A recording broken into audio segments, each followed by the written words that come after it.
This conference will now be recorded. Start this meeting off with a flag salute. I Pledge allegiance to the flag of the United States of America and to the republic for which it stands, one nation under God, indivisible, with liberty and justice for all.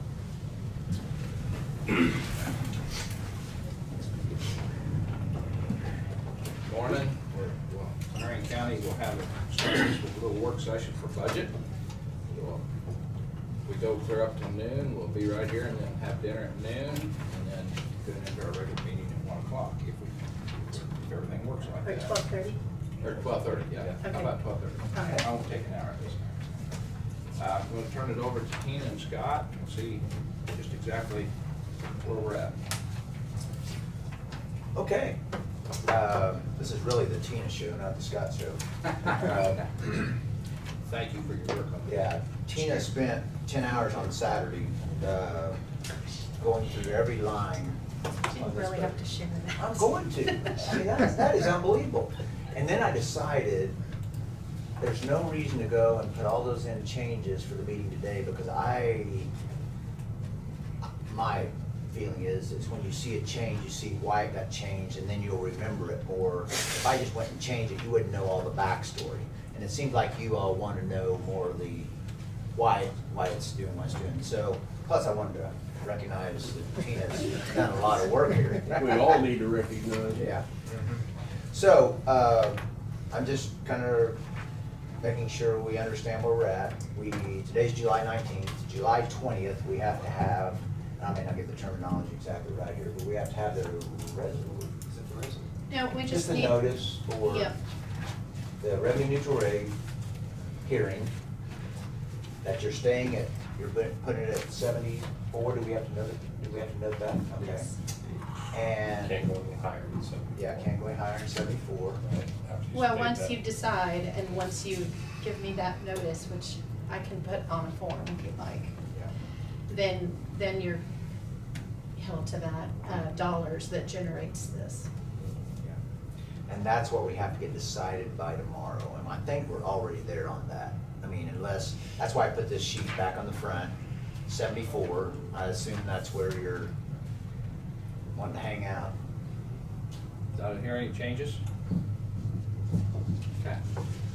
Okay, so what I plan on doing here, and I'm glad Tina's here actually, because she can give us some of the backstory here.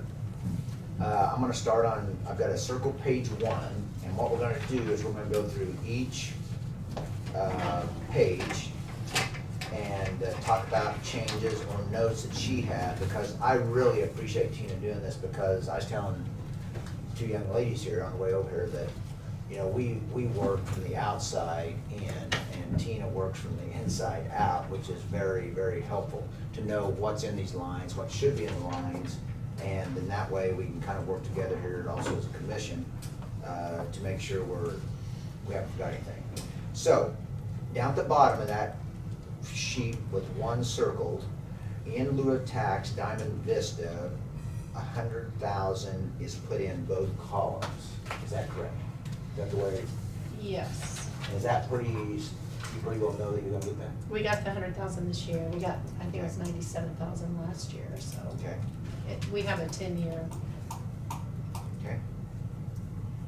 So And that, I've been tracking that in a different fund for our county purposes, but we report it in the general fund. okay, perfect.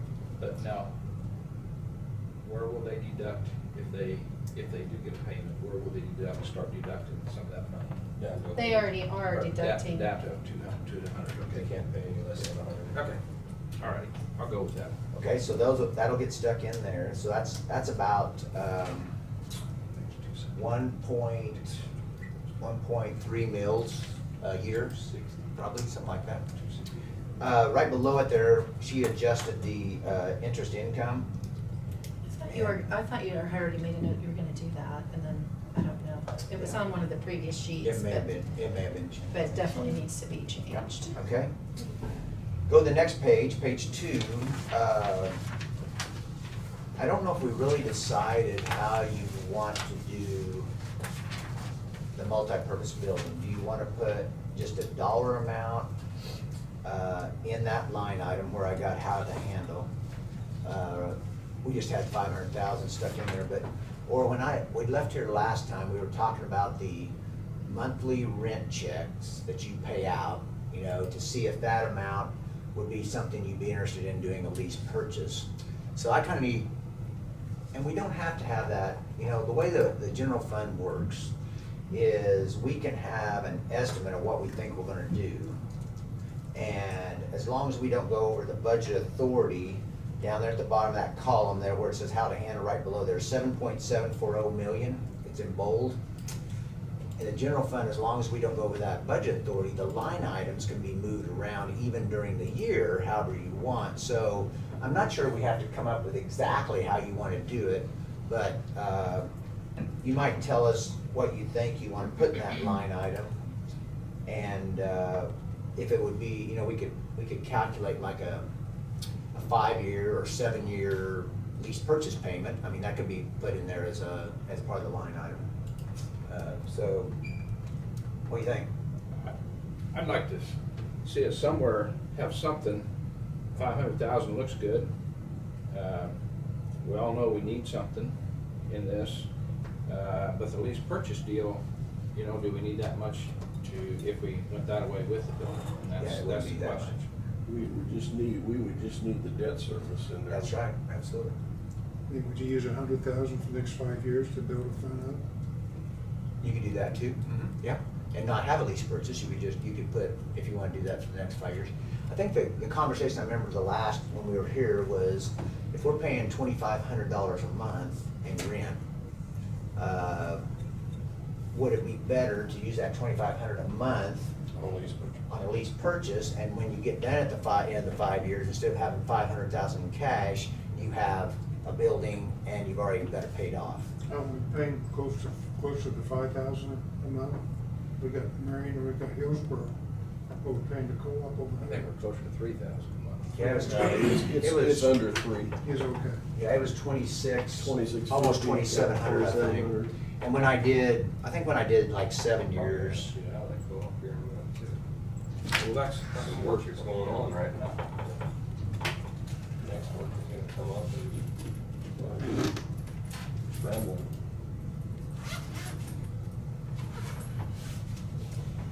so what do you think? How do you want it shown in the budget?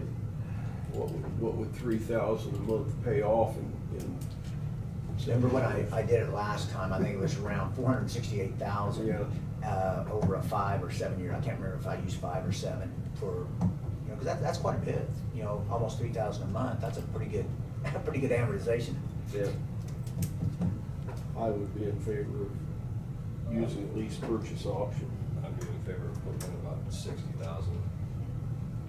That'd be what you could afford to pay out lease purchase per year. Okay. Is that a good thing? If you're looking at one item, Yeah.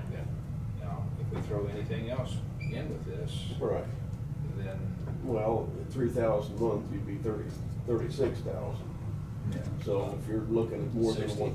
one, you, like Jonah said, I'm you just, need to. what I'm saying is, if you build a multi-purpose building and you put debris in there, it's gonna be a pretty expensive building too. Yeah. But then you got road and bridge down there, and I don't know whether you're thinking of an office or where, not an office, but I was just thinking about multi-purpose only. yeah, piece. So I don't know, for that piece here, that's what we're thinking, just one building. I'm just asking. Okay. 60 there, and then the road and bridge would be in a separate, where was that? Road and bridge. In the road and bridge. Whether you're gonna take it out road and bridge, whether you. Yeah, we'll see. I think we'll get to the road and bridge. Yeah, I don't think it's in this. No, it's not this one. Okay. So Randy, what would you think about keeping the multi-purpose building at 100,000? I think that. Give it a little more flexibility. Flexibility, you Just got budget. something, whether you, You don't have to use it all. You don't have to use it all. If your lease purchase payment is under, we're good, but depending, it gives you a little more flexibility if you decide to include a little more into it. for this coming year, if we get started and do that, Right. then if we're sitting here a year from now and we see that we don't need that, then Yeah. we don't. But my hope is we can move on it rather quickly. Because you're not sure they're gonna build a whole storage or hard office. Is that, you're I gonna, mean, it makes a difference. If Yeah, you we're say gonna have to half have office, it's gonna go all up. the personal property that go into it too. Right. is that That's the why. only line item that we're inflating the general fund with? No, there'll be others. Let's go through the rest of it. Okay. What I'm trying to do today Because is, I'm looking at, if we stick to, this is probably not the end of it. We No. break down of the 74, we're only looking at 175,000 in this account to add to. So I'm not trying to eat it all up with one line item, that's all. right, but there'll be other things that went off, I mean, like the window pipe, or other things that went off. Let's just go through and answer these to the best of our ability. And then, And I know we're not stuck to it, I'm just saying, I'm trying to be and we can conservative, actually, I mean, even though it says 74 here, when we actually do the publication, we can change the funds. but- Right, you could move. Right, what I was just gonna say that, he's prepared it with just the whole difference of the mills coming off the general fund, but any of those other funds could move, and we could add back to the general. Yeah, you could go down here, and say, that 1.216 million that you got down there in the bottom of that column P, you go in and say, I'm gonna put all that in the general fund. Yeah. There's, I know. and then, I mean, there's a flexibility there. Now, we have to, once we publish and we lock in that rate for the general fund, then that's when you're locked in. And but then we'd be locked to the dollars, not the rate. That's right, dollars, yeah. So, You want that line item 100,000? that's what I was gonna say, let's just ask real quick, like, get it done, 100,000, thumbs up? Okay, 100,000. Okay. Going once, going twice, it's gone, right now. Okay, so we'll change that to Yeah. 100,000. Made a decision. Then the line right below there, Tina made some good notes here. We had the insurance of 83.5 and the voided check of 101,500. And typically, the way I, as an auditor or whatever, you always try to show what the gross income is and what the expenditure is for transparency, to the budget. So right now, it's a net of 178 up there in that line item circled. But what we could do is we can go in over here on page 1 and put a line item that says, I don't know, insurance proceeds for dock or something like that. Just call it that, and put that 185,000 over on the revenue side, and then you would put the expense side of the 361. Right. It's kind of how do you want to prepare it? Here's the lady that handles it the most, what do you think? Well, I don't care either way, but if we're going, the only reason I would put the 361 is because of, you're using some of your budget authority by having that expenditure, and those receipts that we're getting, only one of them will be able to use for a budget credit, so I think it should be shown as gross income and gross expense. It reflects a balance sheet better. And you want to call it insurance on it? What do you want to call it? Dock proceeds? Dock proceeds, okay.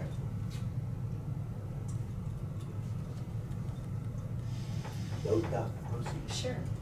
So we know what. It's fishing. Fishing. Fishing dock. Oh, Oh, yeah, fishing. it's not a Oh, fish sorry, dock, yeah, that's fishing true. dock. No boats on it. No boats. Oh, yeah, you're Hopefully gonna, there's no boats on it, that would not be good. but you called it lake dock in the bottom here, you There can you call go. it the same thing. Oh, lake Wherever, dock. let's do Lake it the fishing. same at the top Never of put it. lake down on it. Yeah, it's pretty, all these pockets. Be consistent. That's the trouble. Yeah. Doing the boat dock. Yeah, well, that, you can really get in trouble.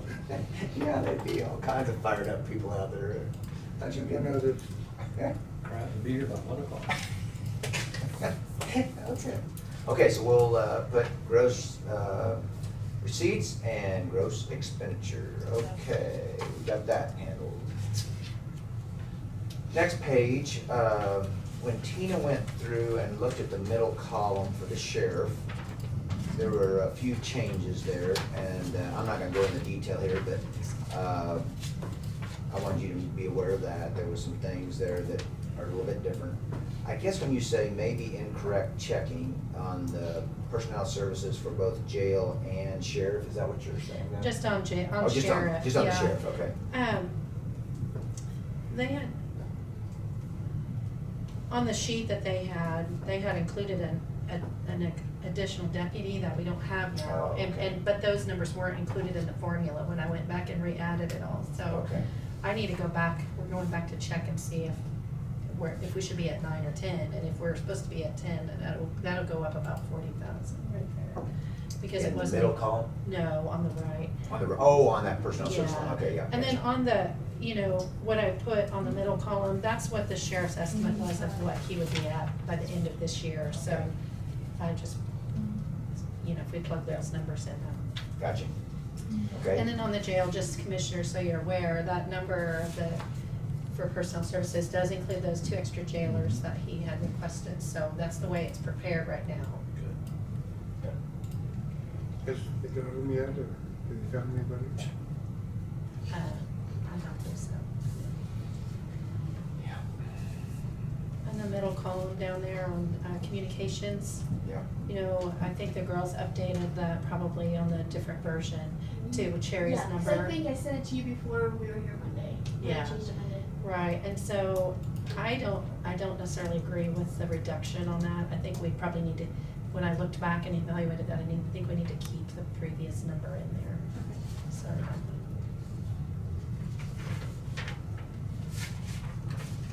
Okay. Next page. There's a few numbers changed up above, courthouse, emergency management. And then, because of us changing the 776, I think we changed this on our sheet, but there was a sheet in between maybe on that one.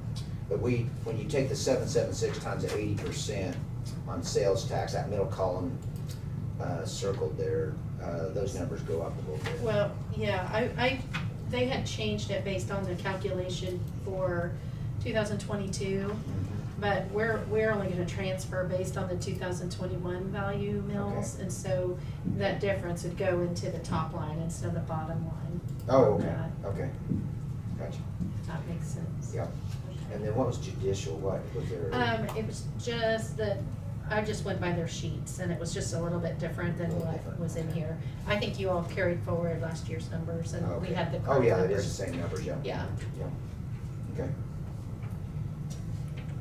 I had a budget meeting on last Thursday at Osage from 8:30 to 4:30 with just a little bit of a lunch break. And they're going to next week meet with all the department heads again, and they're going to actually budget by line item and hold the department heads to the line item budget. And that will be another exciting meeting next Thursday if you guys want to join, 29th. I'm just saying that's a whole new level. If you're taking it to, like if you have for example, if you have contracted services of $50,000, in that report that they get monthly, they're expecting that $50,000 not be overspent, even in the general fund. I don't know that I would ever be able to do that. Yeah, I'm not gonna say anymore. I'm just saying that, yeah. Okay. Yeah. Let's go to page 5. The vehicle, I remember talking about this vehicle for the planning and zoning would be set in the 22 column at 35,000, and we'll make that change. And that's because even if they buy it this year, we have budget authority this Yeah, year. absolutely. If they don't buy it till next year, then we need to have it in there so they have budget authority for Yeah, next year. absolutely. Yeah. Okay. So really, next year, all we're doing is cash carrying over, and then we're throwing 2,500 on it. That's right. Okay, the next page, this is back to that 776 and how it applies with the 20% sales tax would be 155,200, and she just made those changes. I might explain on page 7. I wasn't sure what that RCS EWP reimbursement was. Okay, we did a federal project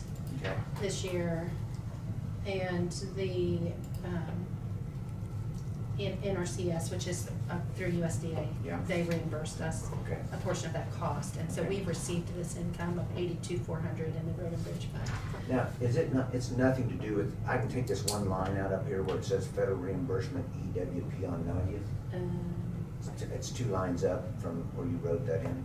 Yeah, that was That on was the a- 90th right outside. No, that's town. another- wait a second, Quite a though, few. but you can use that same line, it's the same program, so you, but in the middle column. Just take off on 90th. Oh, just put it, just It's take not off on 90th. 190th, yeah, it's, I don't have the roads. So just leave off on 190th and Yeah, you'll put that in the middle. Okay. yeah, Okay, I just wanna make sure I wasn't duplicating something. no, And I think we've got those numbers changed, okay.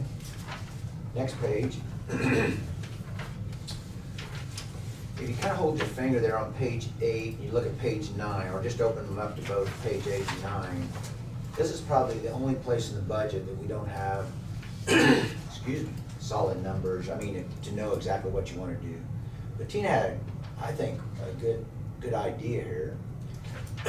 If you just start, let's go over on page 9 first. If you just start on blacktop roads, and you look at commodities, it's 712,028 in actual under blacktop roads. Then you go 950, and then it was 900, but she puts it to 950, which I think that's good. The thing that we had talked about the last time I was here was that we would pay the bond and interest payment for the bond issue out of capital improvement. But she's thinking here, maybe we ought to just put it as a line item, as same as we did with KDOT, where we just make it a line item in blacktop roads that, you know, the bond issue payment is that amount, and that keeps it out of the capital improvement fund.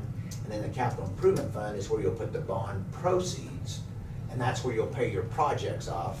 And it's maybe a little cleaner, and the debt service is different than the actual construction costs. Is that something you're interested in, or, I mean, either way, it really doesn't matter either way, but. It makes sense, it'd be cleaner, Yeah. easier to track. because if we do a true bond issue, then we probably will have to have a debt services fund for that anyway. Yeah, I mean, you could run it through the, But pay it out, could I still pay it out of laptop?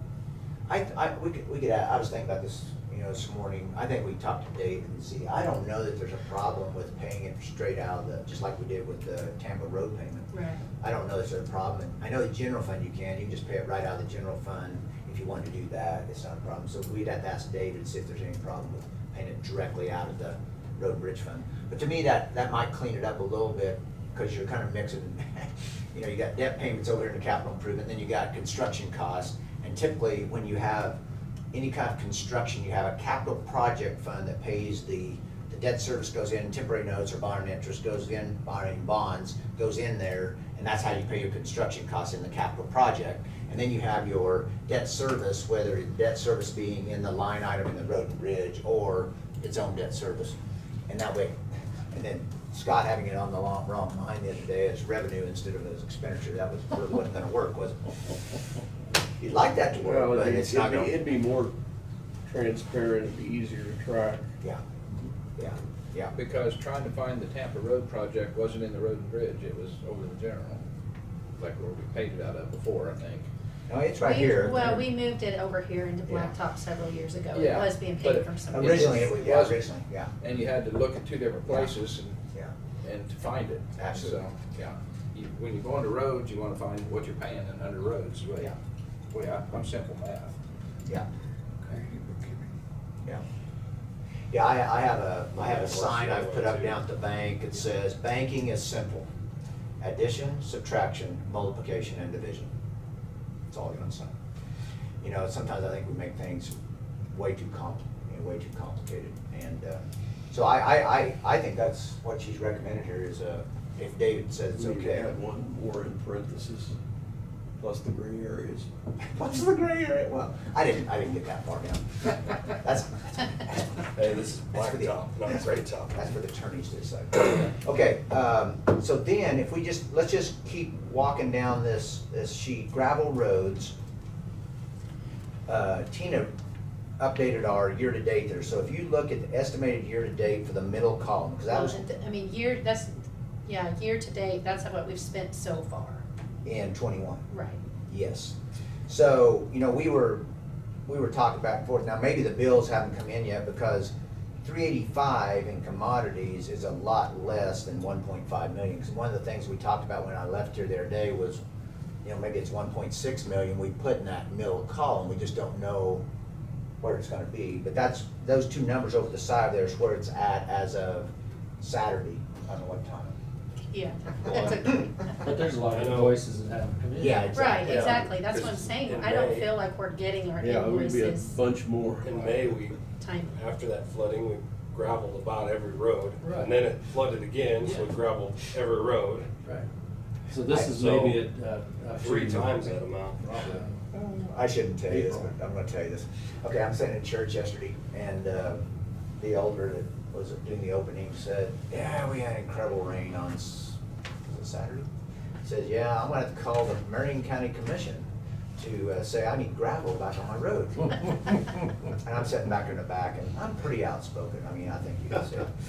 I almost did it, but I decided not to because it's being recorded, you know, now. I mean, we're going through Facebook or whatever now. Yeah. But I almost just stood up and said, what road is that, and how much do you need? And we're working on the budget today, Monday, but I mean, they would laugh, they would really laugh, but, oh goodness.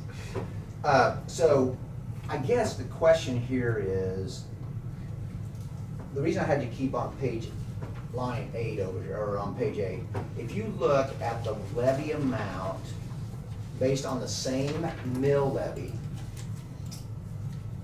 yes, based on the same mill levy with the new assessed value, I wrote down there, last year's taxes were 3.422, and this year's is 3.919. So we have an additional 496,607 that is if we leave the mill levy the same. Now, we don't have to leave the mill levy. I'm just saying that's either part of the debt payment, that's, you know, we can put in gravel. I guess, do you want us just to come up with this one here, do we come up with the best estimate for you and make it work, and then when we review the final budget, we looked at, I mean, I'm just trying to get some guidance here. Because this one here, I'd have to say the blacktop roads and chip and seal and the gravel roads, that gets a little confusing. Because you look down at the bottom here, Tina put down here 32 miles, 15K, chip and seals 480. Well, that's about the same as the amount we increased, so that covers it. That's another way to look at it. Between the, is that sales tax? Yeah. Okay, between the sales tax and the 950K commodities, we should be good on the blacktop and chip and seals. Is that, so chip and, remind me again, chip and seals comes out of the blacktop road section up here? Mhm. Okay. Typically, yes. Yeah, okay. So I guess, what, you know, where do you want to put it all here, or the capital improvement fund should probably be just capital projects, the big projects, to keep that transparent. So just leave it here I think you and need to keep it there. do the best we can of putting those numbers together. And then, while we're looking at this, let's flip back to, find it here real quick.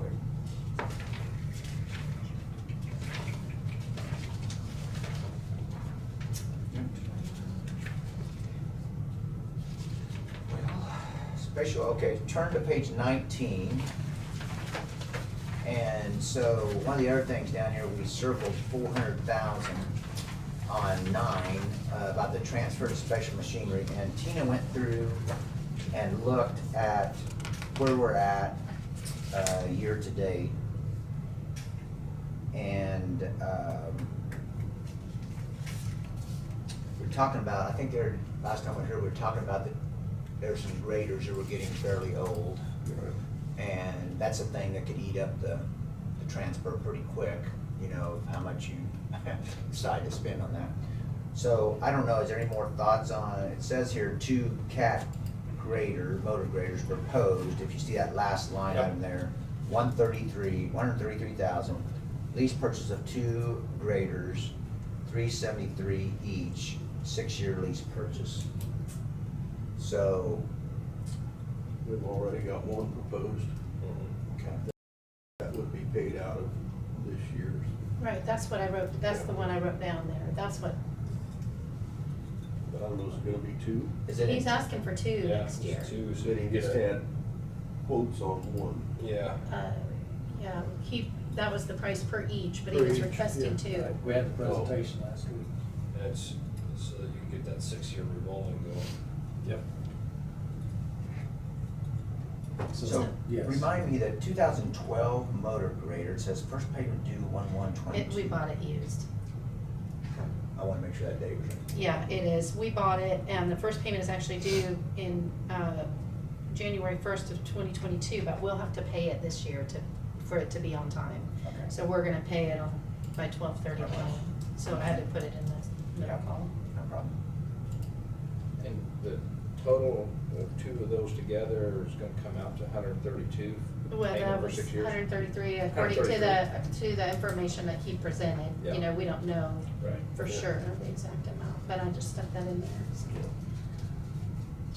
So I think the question is, are we gonna make our full 400 transfers for this year and next year? We're gonna need to know that before we finalize the budget, because I'm bringing the second proposed transfer to you today, and we still haven't done the first transfer, so. Okay. When I call for a vote on that, how's it gonna go today? Oh, thumbs up, thumbs up. That too, it looks like we're gonna have to make the transfer.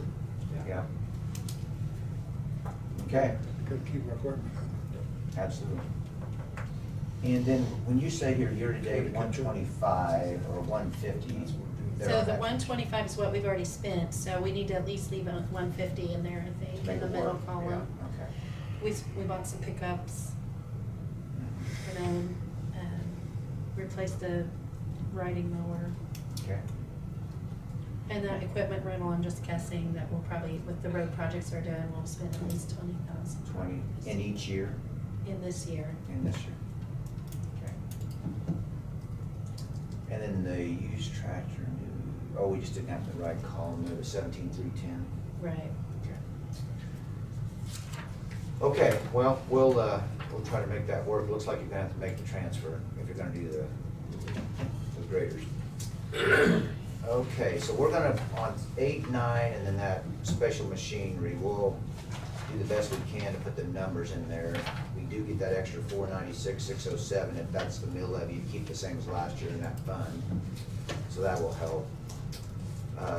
And I'm just guessing that gravel commodity line is gonna be a guess. I didn't say guess, but it's Just to ask a question. Yep. Didn't we talk about raising the contractual under gravel? Yeah, we did. oh yeah, because of the haulers, yeah, that just wasn't. Because we're, even the first 4 months, we're almost through the contract. Yeah. But also last year, there was a ton of spending on hauling. Right. And you had asked the road bridge superintendent not to, or to monitor that better, and he said that he would, so he was planning to reduce that this year some, but, yeah. You see Well, where we I are. don't see how we can reduce it. Well, I think our whole discussion was we increase it. Yeah. Well, I mean, Well, for budget, yeah. We don't have drivers for our It's just the trucks. What are we gonna reality. do? I mean, isn't that what we, Yeah, you increased to 12.5. Yeah. okay. So, If you remember, he was in here and asked, when do you want me to shut the gravel off? He asked us and we didn't shut it off. Right. So, I'm not so sure we need to maybe slow down a little bit, and back up a little bit and say, where are we at? yeah, like Jonah said, when you have floods like that Yeah, back you to back. don't, you never know when the next issue's gonna be. Yeah. Right. We're not, or when someone shows up at church. Can't say no. That's right. Okay. I was just asking a question. Yes, no, Absolutely. that's good. Okay, so we'll make those changes. Let's go to page 10. Tina looked over the revenue on the ambulance, top of the page, and instead of 500, we moved it to 550. And she's checked all the other numbers out there. So This- what, okay. what do you have then for building payments and how are we gonna be? Let's see. Hold on. No, we're back to ambulance now. Yeah, it's down there. If you look down Ambulance at building. ambulance building remodeling new, it says 400,000 on the left side, and then the middle column says 242. And then right below that is the ambulance building lease purchase. It's 65,000 for the Okay. next year. I don't know if that's the right number. Yeah. Trying to do on that one, was it? I think you all figured that during the meeting. Yeah. I can't come up with some numbers on 480,000 on a 10-year. I thought some of it was being paid out of. I think didn't you figure it on the lesser amount? Yeah, it'd be the balance. Yeah, because they already had 200,000 to go. Yeah, right. So 65 should be. 65 is in there. If that's, if that number needs to change, it can change, I think.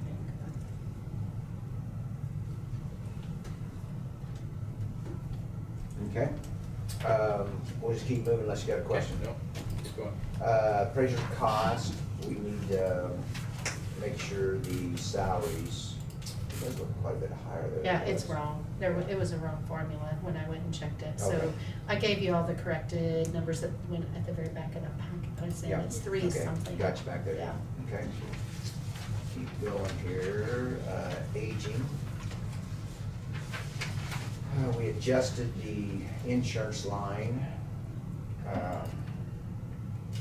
to make it more reasonable. And then the question I had here, need to put something in vehicle replacement. It says 38 over on in the memo. And I don't know, were they gonna be using any capital outlay that?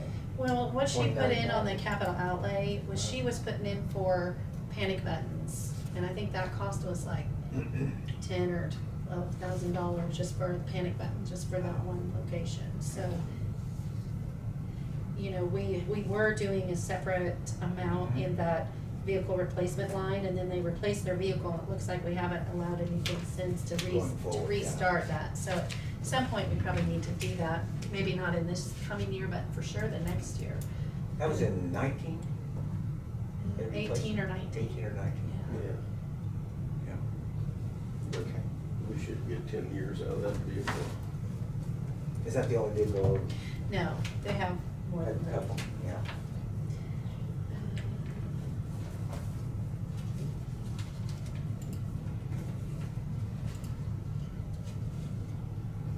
Yeah, And you- some of that insurance, I mean, I just kind of looked at what we've spent so far this year and adjusted the middle column for what it looks like it's gonna be maybe. In the past, we haven't budgeted the full insurance amount. We've just had them bill us as we go, and then with the understanding that if we have to, we can pay some out of the general General fund, yeah. to keep this levy. So if we think the vehicle lasts 7 years, 10 years, you think, 10 years? Yeah, because Yeah, we it's not a purchased, vehicle, it gets a lot of miles on it. 4,000 we spent 41,000 for the vehicle in 2018. 18, okay. So we could get 19, 20, 21, 22, so we have 4 years at 4,000, it'd be 16,000. We could put in the, Put it at 5, like you do everything or else. 5, okay, Yeah, because planning and zoning, yeah. 5,000 increments, yeah. Okay, emergency management is 5,000 a year. But if you try splitting those up, he's got he just said 4 years. That'd be essentially $20,000. 18, so, and then 5 years, if you do that, well, if you get the 2 vehicles and buy one every 5 years. Replace them 10 years, but 5 years apart. yeah. That's what I would. So right now, we have 20,000 if we would've been putting them in there, is that what you're saying? If we would. Yeah. So you want me to use that capital outlay, take the 20 out of that 29 and leave the rest of the 9 in capital outlay for your panic buttons and other stuff, or?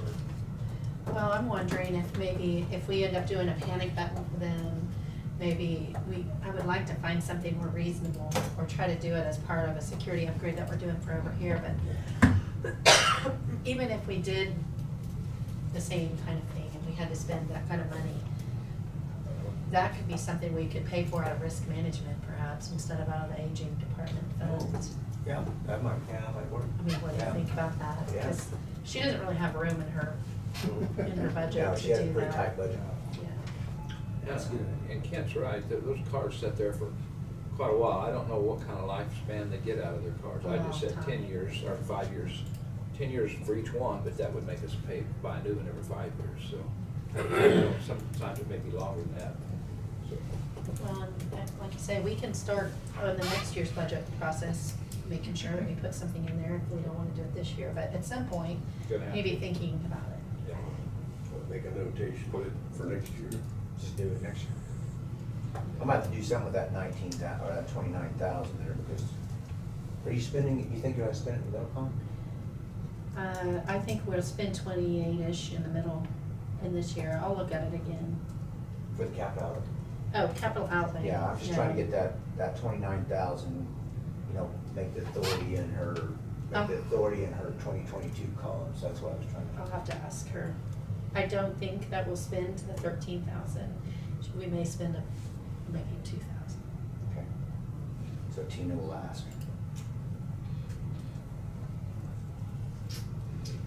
Okay, and election, the only change you had there was in the middle column from 65 to 50, and then carry the rest over. Yeah. Okay. We'll do that. Next page, employee benefits. Would you want to explain this? Okay, just a minute. I'm gonna let you explain this. Oh, that's about time for urgent. Get some time on that. Yeah.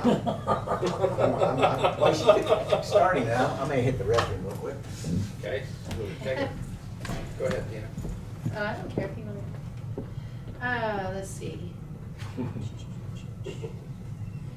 Well, I just reduced the workers' comp in the current year from 120,000 to 90,000, and bumped up the medical spending. So that gives us, and then when I put in the reimbursed expenses and flex accounts at the top, that's income. So basically, I just added 50,000 to our projected carryover. So by adding income and reducing expenses in the current year, it looks like we'll have an additional 50,000 to carry over.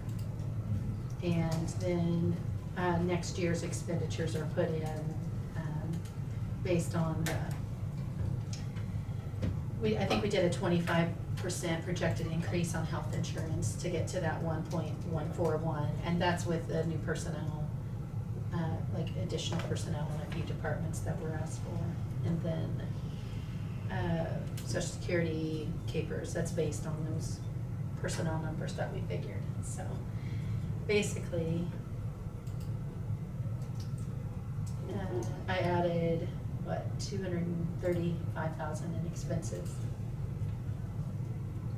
And just adjusted the ending cash for those changes.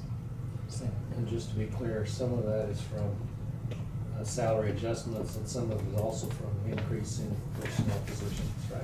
Yes, and then some of it is based on the, I mean, you also have to look at the Increased rates that they're gonna Increased charge rates. us next year, Right, so. Right, so there's actually 3 factors going into that. Right. Thank you.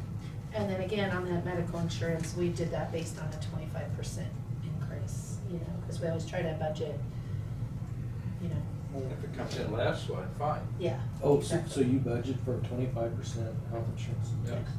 Some Because years. last year was what? What do you I mean, think? the Last year time we went came bad. out, The year before. Year before Year was before was a whack. 21% or something. Okay. Right, but a lot of that was absorbed by the employees, or a portion of it, but, Yeah, ours this year was 44%. So 25% Yeah, that's a good estimate is kind of like, Yep. we try to be That's a good number. somewhere in the middle. That's good. But I don't think I messed up the fund. I think it's pretty good. Yeah. Because, I mean, we're still gaining in there, if, depending on where this levy falls. This plus 156,938, is that the?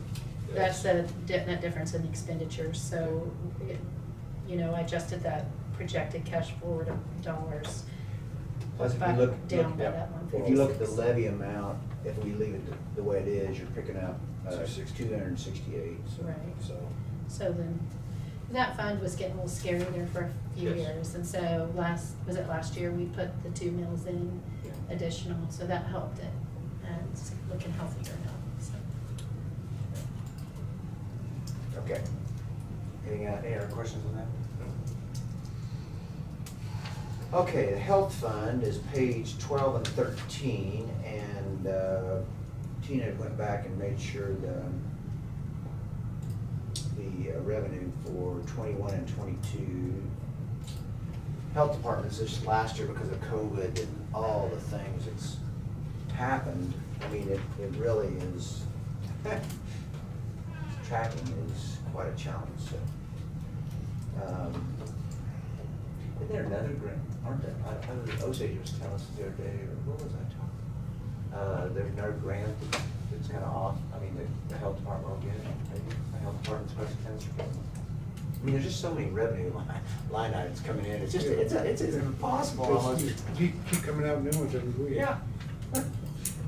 Yeah, there's probably, but I just put in what Deidre's information was, and I gave you the copy of what she submitted Yeah. for the income, and so the ELC is the big one. Yeah. And I don't know, I'm sure there are others. Yeah. There was a $15,000 grant this year for rural vaccinations and I put that in with their service fees up there because their service fees are down quite a bit right now. Yeah. So to get to that 60, I included that. There was no other line for it, for that Patterson, Okay. whatever it was.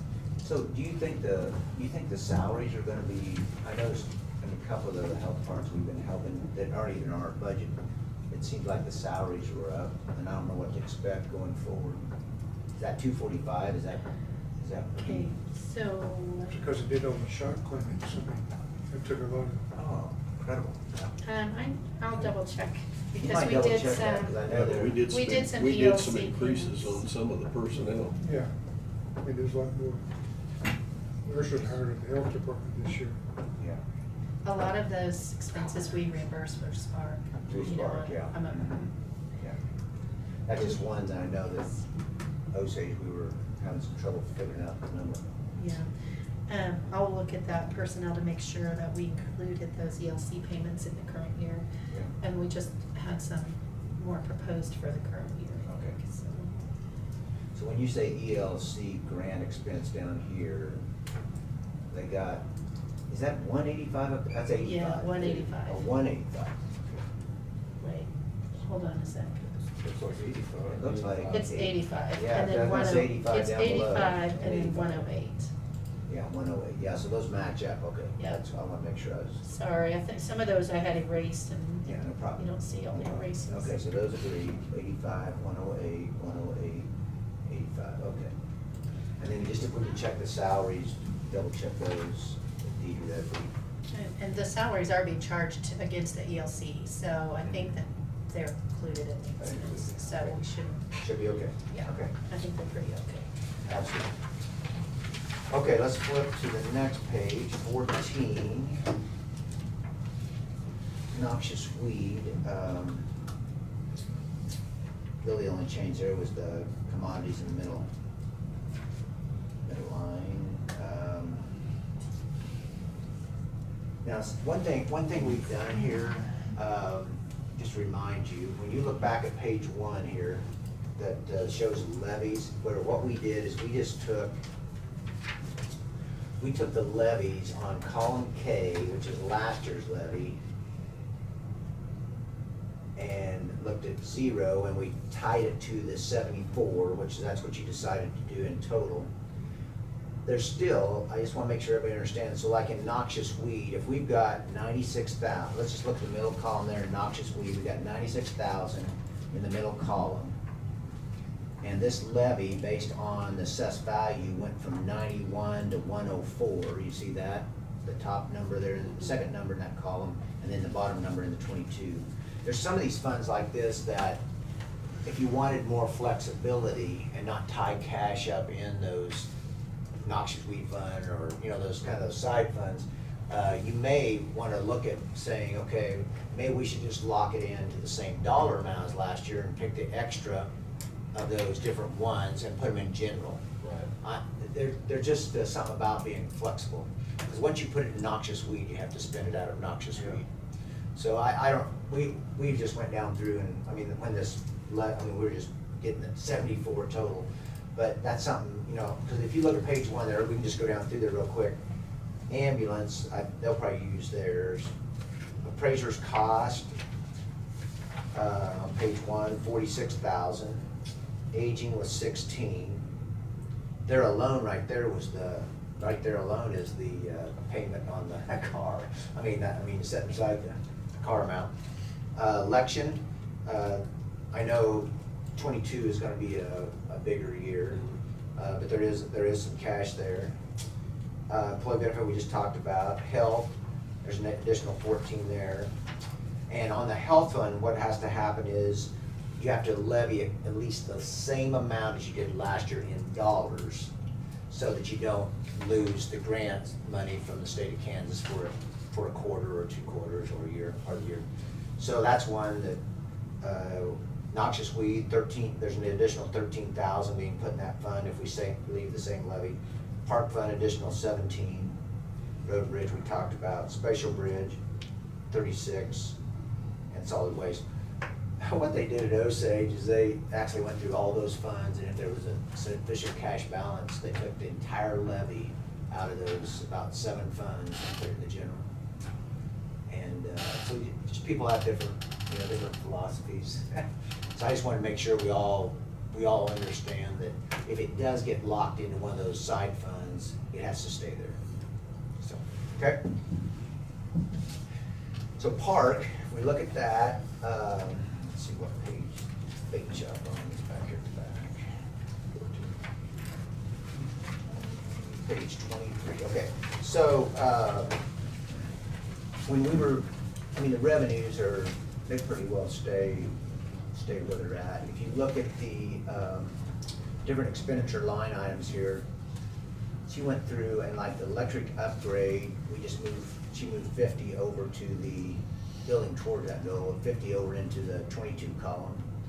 He established the bait shop, so that 15,000 in the middle column there, where it says that. If you look back at page 23, we have the bait shop set up as a budgeted fund and have broke out, Tina went through and broke out kind of what the estimated maybe sales would be.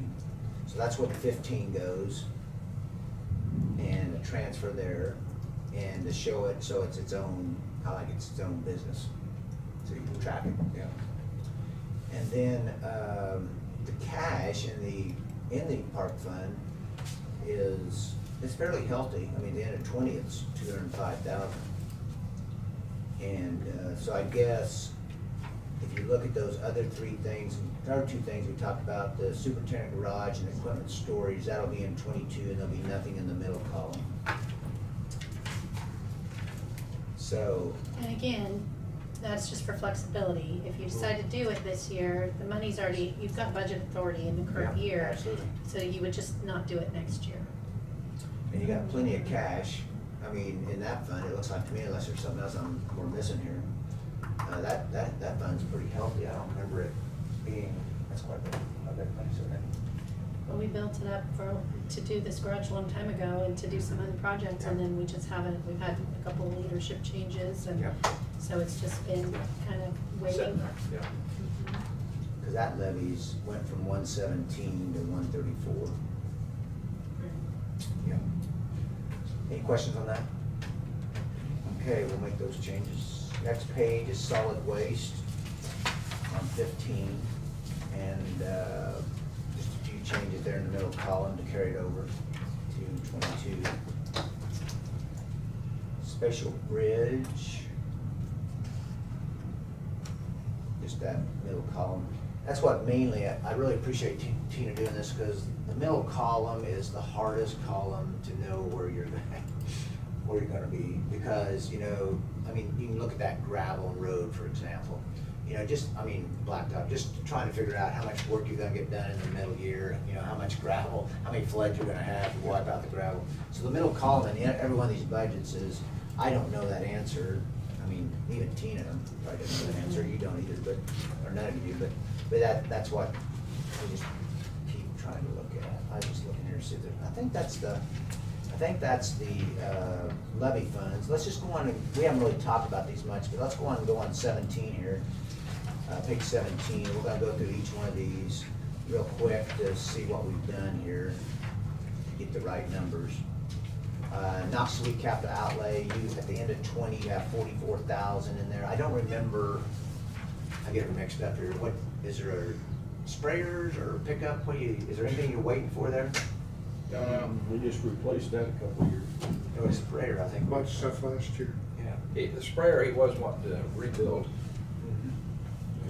Rebuild the sprayer. Or set up or do something with the sprayer. Yeah, put a sprayer in the back of the truck. Well, it's already there, just redo it, at least update it or something. But no, we give away the big truck to the water truck bridge, the road bridge, so.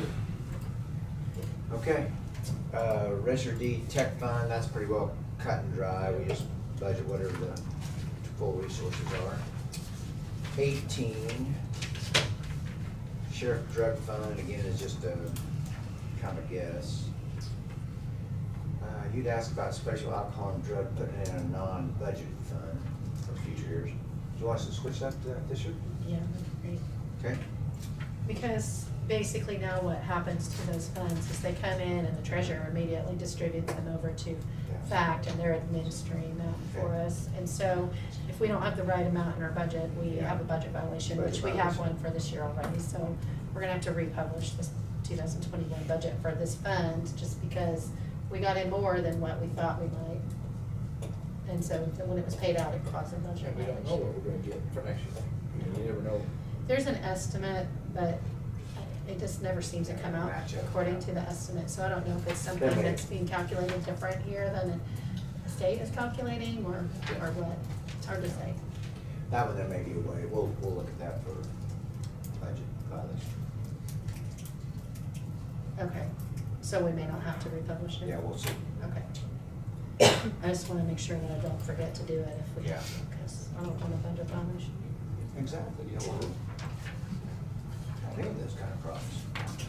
Okay, 19, 911 combined, that's just change the middle column so that kind of see where we're at, reflecting where we're at right now, and then we'll move anything that's left over or reduced over into the 22 column. Special road machinery and equipment, we've already talked about, I think through each one of those changes, we'll make those changes and. So just to verify, are we planning to do the full $400,000 transfer this year and next year? Yeah. Okay. Where it Okay. comes up down there. Okay. Because I mean, if you didn't do one that would do the whole transfer this year, that would cover part of if you have a shortage in your regular road and bridge fund. So- Well, one thing nice about this fund, if we do go on and put the 400 in there and then something comes up, we Move can it always back. transfer it back. It's flexible. Yep, okay. Yeah. Well, so we'll do the budget showing it being done. We'll show it that way, Okay. 400,000, yeah. And equipment, the only other thing that I know of is we just had a wreck with one of our trucks, I don't know what kind of condition it's in. It's gone. It's gone. Yeah, probably is what I heard, like this total. So no matter, to get another truck may be some expense because they may not pay, that was an older truck, but it was a Mack truck, it was a white one. If I remember right. So we may not get, I don't know what kind of total dollars we'll get back from that insurance. So maybe some expense to buy another truck. That's the only thing that's changed lately that I know of. We would have like 25,000 beyond insurance proceeds with the way I have it figured in the middle column right now. Above and beyond what the insurance would pay. Down by a couple wheels on my pickup. Right, but the insurance will pay, The insurance will pay some, but I, Right. yeah, I don't know what they pay, but. okay. It's like a semi. Yeah. It's a well, dump truck. Oh, dump truck. Yeah, big tandem. You'll be able to transfer the bed to another chassis. I don't know, I haven't heard, Haven't heard. On Don't know. on an insurance proceed like that, We, can you just put that money into general fund? no. Can't put it. Well, we could, but what we typically do, is if we're gonna put it into the fund where we're gonna buy the replacement vehicle out of What if we usually. decide not to buy a replacement vehicle? Then you might have a fight. I hear him coming now. I mean, we're just so Usually- up in the air about Usually- the contractual stuff. Usually, we would try to put it back into the fund where it's purchased from, or where they would have to purchase another one from. So I guess, there's nothing saying we could have put it in the general fund, but then if you do I just decide want to know to. what kind of flexibility there is So in like, something like the that. question you asked, so if you put it back in special road machinery, because that's where you buy equipment from, Mhm. and then you decide to use it for contract hauling instead of buying a truck, then you can transfer it from that You can into still road transfer. and bridge Okay. to pay for That's that my line question, item. yeah. Because it's all funded through transfers. That's right. Love the road and bridge. Yeah. Okay, And generally, in other funds, you wouldn't be able to do that, but this one, Right. because it's completely Yeah, I just- funded by transfers. I'd like you to keep can. that money flexible. Yeah. Yeah, Okay. that would work. Okay. Keep it in the family. Keep going, Scott. Okay. Okay. One other thing, Yeah. Randy, real quick. We do still have budget authority in this current year to purchase something, even though I've reduced that 400,000 to potentially 150, because we published our budget based on the 400. As long as we have the cash in there, we still have that authority. We just wouldn't be able to do it next year. Okay. One thing I haven't explained, even though this fund shows a budget, this is one of those funds, and that's why I gotta go back and look at the special alcohol and drug fund. I've always taken the approach over the years to always show them as budgeted funds, because I think it's a little more, it helps you understand how they flow. And it helps us, like in this case here on the special road machinery and equipment, it helps us flow our lease purchases to make sure we are not missing one. But by statute, this is one of those funds you only have to show actual, okay? So it's really not a budget violation if we go over. And they did that so that you would have flexibility. You know, like you don't know what a piece of equipment might die or whatever. But literally, there's several funds in here that probably are not budgeted funds technically, but I put them that way, working on the counties or cities, just because that helps you understand, you know, how to flow. Okay. Okay, so let's go on to 20. There's, you pretty well got that spent down, bond and interest jail. Yeah. Capital improvement. I didn't bring that sheet again, but, Tina's written in the middle column, Nighthawk, 1.6 million. And, let's talk about that just a little bit, because, I mean, it's not something you have to have decided exactly today, but I was just kind of curious, did you think any more about, do you want to go 7 years, 8 years, 10 years, 15? I was just trying, you know, on the capital improvement for the roads, I was just trying to, because we'll have to know what that payment is when we put it in the line item in the road and bridge fund. And we don't have to know it exactly, but I'd like to be fairly close. And then David will do, you know, a lot of the work there to get it where exactly. Have you thought any more about that?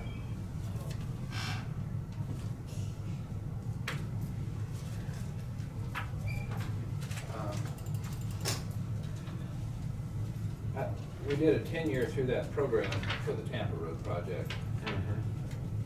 But I don't know if we want to go to another 10. I mean, it's a good round number, but I don't know if we want to try shutting it down a little less than that.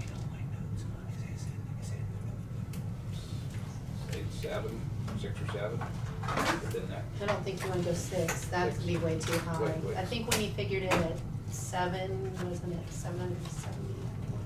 Probably 7 or 8, somewhere in between. Yeah, we had looked, 7-year was 704,000, and 10-year was, David had given us was 495. So that was kind of the amount between 700 a year and 495 between a 7-year and a 10-year. And the interest rates aren't that high right now, so I mean, or what you'll end up hopefully getting. And so that's, there's nothing wrong with, I mean, going a little bit probably longer because you're not having to. Nighthawk's just double chips at work. Yes, yes. Double It's chips. not gonna last. No. Not without sealing. I mean, yeah, you have to reseal it every 2 years. Okay, gonna clarify for me a little bit. The bond issue is for future Yeah, projects, yeah. right? That's right, yep. Yeah, it's not. So we're not for talking Nighthawk. about Nighthawk? No. No. Okay, where you're talking about the bond issue Yeah, the for- 1.6 Indigo. million, she's already got stuck right here on Right. page 20, she's got stuck in the middle column. Right. And then I was just trying to kind of get a grasp of, because I think that last Excel document that Tina was working on there when we were talking, I don't know if I have that. So if you wanna talk about life of road, you're talking about. asphalt. Overlay project. The 1.6 by 8 is 200,000. See, we're not talking about 1.6. Yeah. You're talking about if you go out and get a $4.5 $5 million million bond, issue. Yeah. Right. and then the payment, that's what Right, it's and then talking you go about. on 7 Then you years. decide what you can buy with 4.5 million. Yeah. But I think Dave's question was, are we gonna put that on the bond issue, this Tampa, or the? No. No. Nighthawk? No. So you're gonna have to have a separate payment. Well, that's already in this year. No, it's already gonna come straight out of capital improvement. There's enough money in capital The current improvement to project knock we're it out. We got that one taken care of. Okay. Right, so we're talking about the bond issue. We're talking Okay. about Okay. So the way that, several other roads. the way that it ended was the 1.5 or 1.6 on Nighthawk But yeah. would be, Indigo, Kansas. 290th.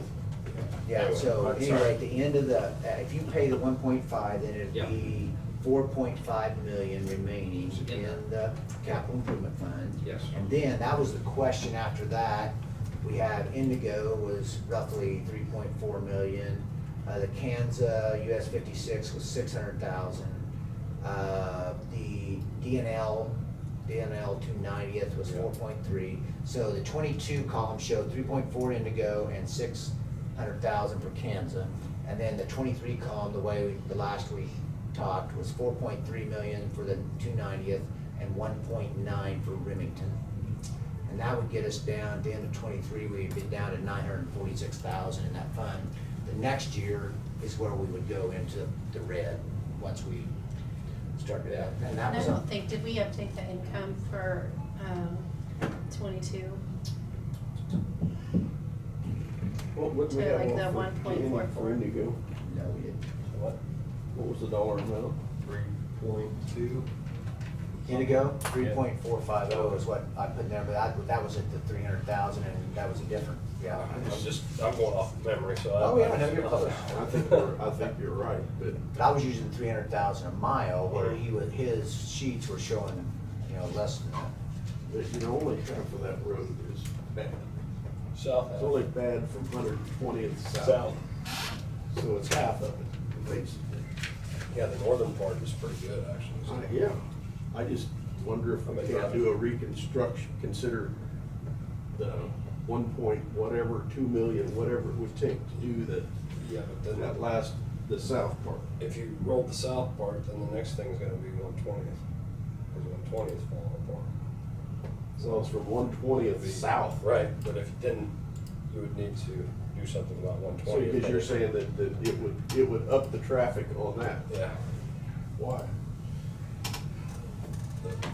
the traffic's already up on that. I'm just saying, that's the part that's falling apart. Well, The yeah. north part of Indigo is what 120th is, and that's part of the traffic. 120 going west. Yeah. Your income for next year? Yeah, I just can't see rebuilding all of Indigo. Which is the crazy, way it the looks. north part of Yeah, Indigo yeah. gets the most traffic. But it's held up. It isn't the south part that gets the most traffic. The south part gets a lot, but the north part gets more because 120th dumps into it, 150th dumps into it. So, Most of 150th goes north. Most of 150th is traffic signals. Yeah, it comes over and goes north, and 120th comes over and goes north. Or south. Or south, yeah. And then goes that way, but they don't usually go south off of 125th. So it's just something to think about. I mean, my perception, which is just layman's Yeah. perception. It's a good thought to break that Seating down. advance, huh? And if you do half of it, Kent, then you know, maybe 3 years, if you see the other half's coming, then 2 or 3 years down the road, we do the rest. You try maybe coming back or something. I mean, it could be resealed. So on the bond issue, 7-year was how much? 7-year was 704, I believe. And the 10-year was? And 10-year was 495. So about 100,000 year difference, per, if you break it per year. 8-year would maybe be 600. Probably, yeah, it looks like, yeah. Yeah, I think, I don't know if I don't think I wrote down what 8 years would be, but yeah, it'd be Was two, 6 something, I think so. I'm trying to think back, was 290th years ago, was that a bond issue? Do we know? At one time, I think it was Ritter. The original one, yeah, probably, I think 29, I remember 290s. I mean, that road has held up for, Yeah. how long was that? 15 years? 20. That was 20. incredibly good. Early 2000s. I mean, if we can get roads like that, 10 years doesn't bother me. Yeah. Can you get roads If we like can that? get- Yeah. So how about They keep split the telling us if the difference, base go is with right, eight? we can. Yeah. Well, and just remember those trucks that fell through down there on the south end down there, and what we figured out is that spring's coming right down through on some of that down there. I mean, the spring's run into that area, so we're gonna have to fight some water. I don't know what we're doing with this cement. And if you get a chance, guys, take a ride with Paul Bryce and take a ride with him while we're doing this down here, coming up north too. But when you get into that water area, I don't think what we're doing will help with that water underneath. I don't know what we're gonna have to do. You gotta put a drain tunnel on it. Well, that's what I'm. I mean, there's gotta be answers to those questions. Yeah. So 8, 7, 10. 7. Okay. I'll go with 7. It's gonna be a chunk of change every year. I know, but I'm just, my brain's built on the revolving worst case scenario. Okay, I can go with 7. We're gonna put it, as we talked, in a line item in the road and bridge fund, and we'll see how that 7, what it works or not, how much cash, where the cash is. And then Well, you and can- then can we see, will 10-year work, will 9-year work? Yeah. I mean, a year might make a difference, I'm not sure. So once because what the whole thing on there, making that payment now, you can always go back and pay part of it. I mean, you could pay part of it out of the capital improvement fund. But if you pay it out of the road and bridge, the kicker there is the contract hauling, the gravel. We just don't know where that middle column's gonna be. But I can I'll stick in the 704, 746, it'd be 7 years. And then what happens is, when David actually works it up and you come out, well, let's go 8. I mean, we've got the money set aside, you can always, put it in their line item. Does that work? I'll vote for that for the guys that's gonna be sitting here 8 years from now. Okay, perfect. Yeah, that's the part, you don't wanna wrap people's hands up too far down the road. Yeah. Okay. That's 7. Okay, we'll put that in. The next page, 21, I believe she's got everything changed here in risk management. We're gonna make no transfer to risk management in 21 and 22, is that right? Right, unless you can. But Yeah. Okay, and I'll make those changes. Okay, transfer station, can you explain, I was looking at this one, because that was one I was a little bit concerned about, because I wasn't sure about the revenue sources. What's a KDHE? That's a soil contaminant. I mean, Okay, that's so we reimbursable. had, as part of our building project that we did, there was some soil contamination. We had to do some cleanup over there. And so the state reimbursed us Oh, for they a portion reimbursed of you for that. it. So Okay. we got Okay. 108,845 back Okay. that has come in this year for that. That'll be the only revenue we get. Okay, so then, if you take that out, that was the concern I had, or I think the question I had was, does the revenue coming in match with the expenses going out? Because we have that bond, or that payment, lease purchase payment, of 148 in the middle column. So once we get past the 108 reimbursement, that's something that I think we're gonna have to kind of watch a little bit there. Right, and the commission actually added in an additional person over there. Okay? So that increased So that's why we went to the personnel. 226? Yeah. Okay. Of course, right now, they don't have anybody in that position, but they did Don't have anybody in a few authorize it, positions. so it's, Authorized, we okay. budgeted based on Okay. Okay, was there any other questions I had? Okay, so you got rid of, that'll help some, you got rid of the capital outlay and the commodities that. Right, on recycling, really, we're paying to dispose of it, and that's it, so we're not spending anything on those others. I'm always afraid to put that, we got one down in Galva, that blue tub, and I'm always thinking it's gonna be blown down the street, cause it's not very heavy. All that. I'm not gonna say. We had a big blue trash dumpster floating down the middle of Main Street in Lottie a few weeks ago. It floated. Yeah, it was out in the middle of the road in the morning. Good news. Okay, let's keep it moving here. 22 is Lake Patrol, that's pretty well a set numbers, and we moved some middle column vehicle, like the Lake Patrol vehicle. Is that I didn't put it, I don't have a bracket in that over there, Lake Patrol vehicle. Is that that's a little more expensive vehicle, isn't it, or not? Don't you have to put the lights on it? Yeah, we just bought one for the sheriff's department though. Yeah, What the was sheriff's that? department car, isn't it? It wasn't, Yeah, it it's wasn't as So do bad they really. I can't remember, do you just use money from here to put towards that over, that same vehicle? Yeah, I mean, he'll buy a car whenever out of here, Okay. so. Do you want me to put something over here in the bracket, how much that would be? I don't think it 35, really 40? matters, Doesn't matter. because Well, this is it's just how contributing whatever it to ends it. up being. Yep, okay. But he usually spends like, let's see, it's been like 35 Yep, okay. if he needed to put something. Clerk Tech Fund, she's got that worked out. Treasure Tech Fund on the next page, 23. That's worked out. And we got the bait shop, we already talked about. And then, if you look on page 26, 27, 28, when we talked earlier about whether it's a budgeted fund or a non-budgeted fund, this is the difference on page 27. On 27, when it's a non-budgeted fund, it just shows the actual, and that's what I was telling you about, like even with special road machinery. But it's kind of hard to follow through if you just show it up back here, it's hard to follow through like in the special road machinery, what the lease purchase payment's gonna be and make sure that you have enough cash.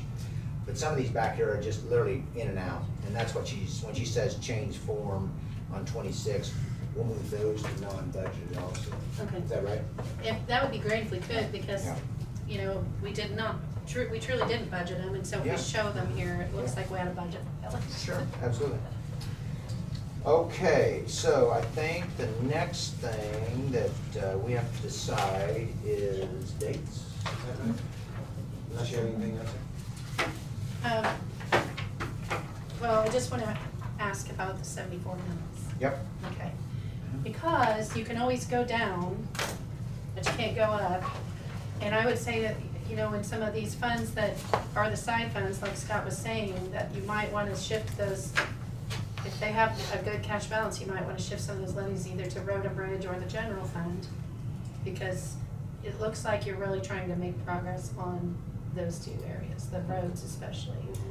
And then if you wanted to try to levy anything more to go into capital improvement to try to make progress on this, because we've been doing those 7 mills for, so the 74 mills, are you really stuck at that number? If you do, what I was just gonna say is, if you even went to 75, you're still going down. But I'm wondering if what you certify to the clerk should be a higher rate than even you intend to do, because then you can always go down once you get your budget form completed. But once you certify today, really, Yeah. once you certify to me, then you're, Stuck with it. whatever that 74 Generates. generates is what you're gonna be held to, So what we just went through today, what is the mill levy, 74? Well, Well, that, we need to do. we would have to do a lot of tweaking. That middle column really makes a difference, you know, and so that's why I gotta go back, where we've been putting them in there, but maybe we can, I don't know, you think tomorrow we could have these changes made, get them back to Tina and kind of tell you, when's it, it's gonna be, decision's gonna be made tomorrow? Yeah, Today. yeah, you have to certify tomorrow, so But we'd have to have a meeting. without having an extra meeting, it needs to be Yeah. done, this part needs to be done today, so. But when would you cut back to 74 if we decided to? After we publish 75? When would that be? Well, you have time then to go Yes. through each fund Yeah. or to talk to any departments that you wanna cut Okay. back on. We just, we just can't go up. You Right, can't go Right. up. So I was just telling them on the way over, see, we usually don't start our meetings till like today. Right. And so we're way ahead of that part. And so what you really have to do is if you put that rate in at 75, then we have from now till, let's just say it's August 12th, whenever we decide. It'll have to be later, has to be after August 20th. After 20th or 20th, after. Just September 20th. So we would have that much time to say, oh yeah, it looks like we'll only be at 74, or, you know, whatever that number is. So we got 45 days to play with it. Yeah. But whatever you set today, Is the max. Well, yeah, and you would have to, you're right, because we would have our hearing sometime between Yeah. August 20 and September 20, but we Yeah. have to publish 10 days ahead. yeah. And by that time, you really need to have it on there the way Yeah. it's gonna be, Yeah. and, because you don't wanna be messing around. And then with to it. answer your question, if you get to the revenue neutral hearing and the budget hearing, which are simultaneous, you can always go, even at that point, even if it was still set at 75, you can go down and go, oh, we're only gonna do it at 74. Because you can always move it down, you just can't move it back up above that, whatever you set. And that's always the way it's been, even when we published the budget in the past, whatever we set, without going through the whole process again of publishing it, waiting 10 days, and having another hearing. And even if you're all set on the 74 today, that's fine, you know, we'll have to tweak and make it work for each fund within that 74, and we can do that. Because if something happens to our revenue income, taxable income, between now and August, the end of that, you could cut our dollars and cents. Well, but irregardless, we're not gonna have that because you're automatically holding your hearing, because you're not going all the way down to your revenue neutral Right, rate. right. But so we're gonna be on dollars. Some districts but you're right, like if they stayed at their revenue neutral, Yeah. they'd be locked at the rate and not the dollars. Yeah. But you're already over that, so you're not gonna. See, and that would be kind of scary in your situation if it was that way, because if they come back and say, oh, we made an error in the Keystone assessment values. Yes, that's where I. That's where you're, yeah, because if you make, if that goes 5 million, you know, from 20 million down to 15 million, then if you're locked into the revenue neutral rate, too bad. That's why I was telling them at OSAG, they're gonna stick to the revenue neutral rate no matter what, okay? Well, let's just say it was an error, and I think they only got 2 million or 3 million is the most they went up. If there's an error, they literally have to adjust it to that rate, they can't use the dollars. So they could, Yeah, sorry, No, I that's thought you okay. were done. Yeah. John? One more thing though to consider, if we do, I mean, we'll hold the hearing, and based on the tax dollars you're budgeting, if the value does change a lot, then we're gonna have a heck of a levy increase Yeah, to absolutely, lock in yeah. at those dollars. Yeah. If we lose all that value, for instance. Yeah, so you would still get the same mill levy, but if it drops from 20 million to 15 million, all of a sudden you're. Each of the rates are gonna go Yeah, up they're to gonna- get the dollars yeah, that to get we the have same put in the dollars, budget, yeah. so just making sure you. With that being explained to me a little better than what, we did that on the cemetery, we even went above we went up on our mill levy even at the cemetery, but we're working with $40,000 to $60,000 budget compared to the budget we're working with here. And so we went up and took advantage of the revenue plus increase in our valuation. And, but there's some other things that we're paying for too now, is it's board insurance and stuff like that that's gone up.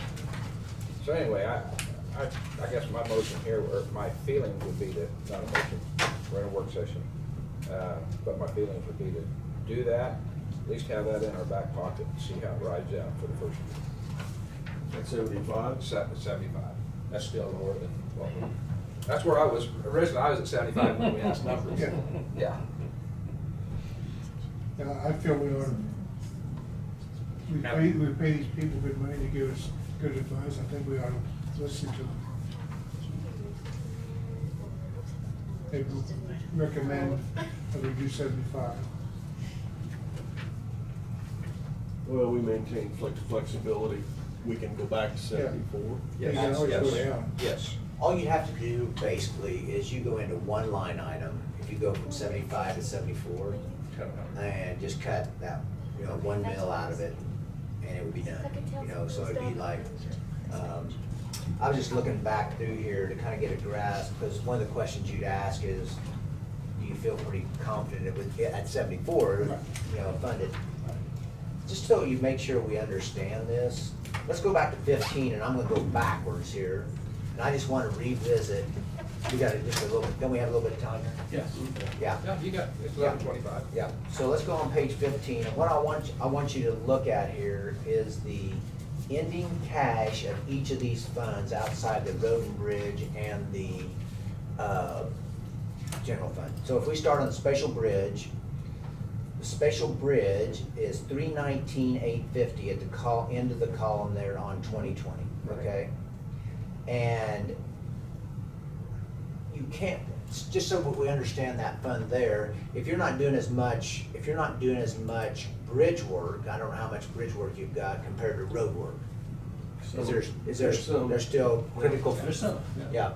So one flexibility you'd have here is if you've got the money set there, you can't touch the cash, but you could take part of that levy, that 284,614, and put it into the road and bridge fund or into another fund, and for 1 year or 2 years to do some of the projects you want to do. There's that kind of flexibility, but you have to make that decision when you're finalizing the budget. You see what I'm saying?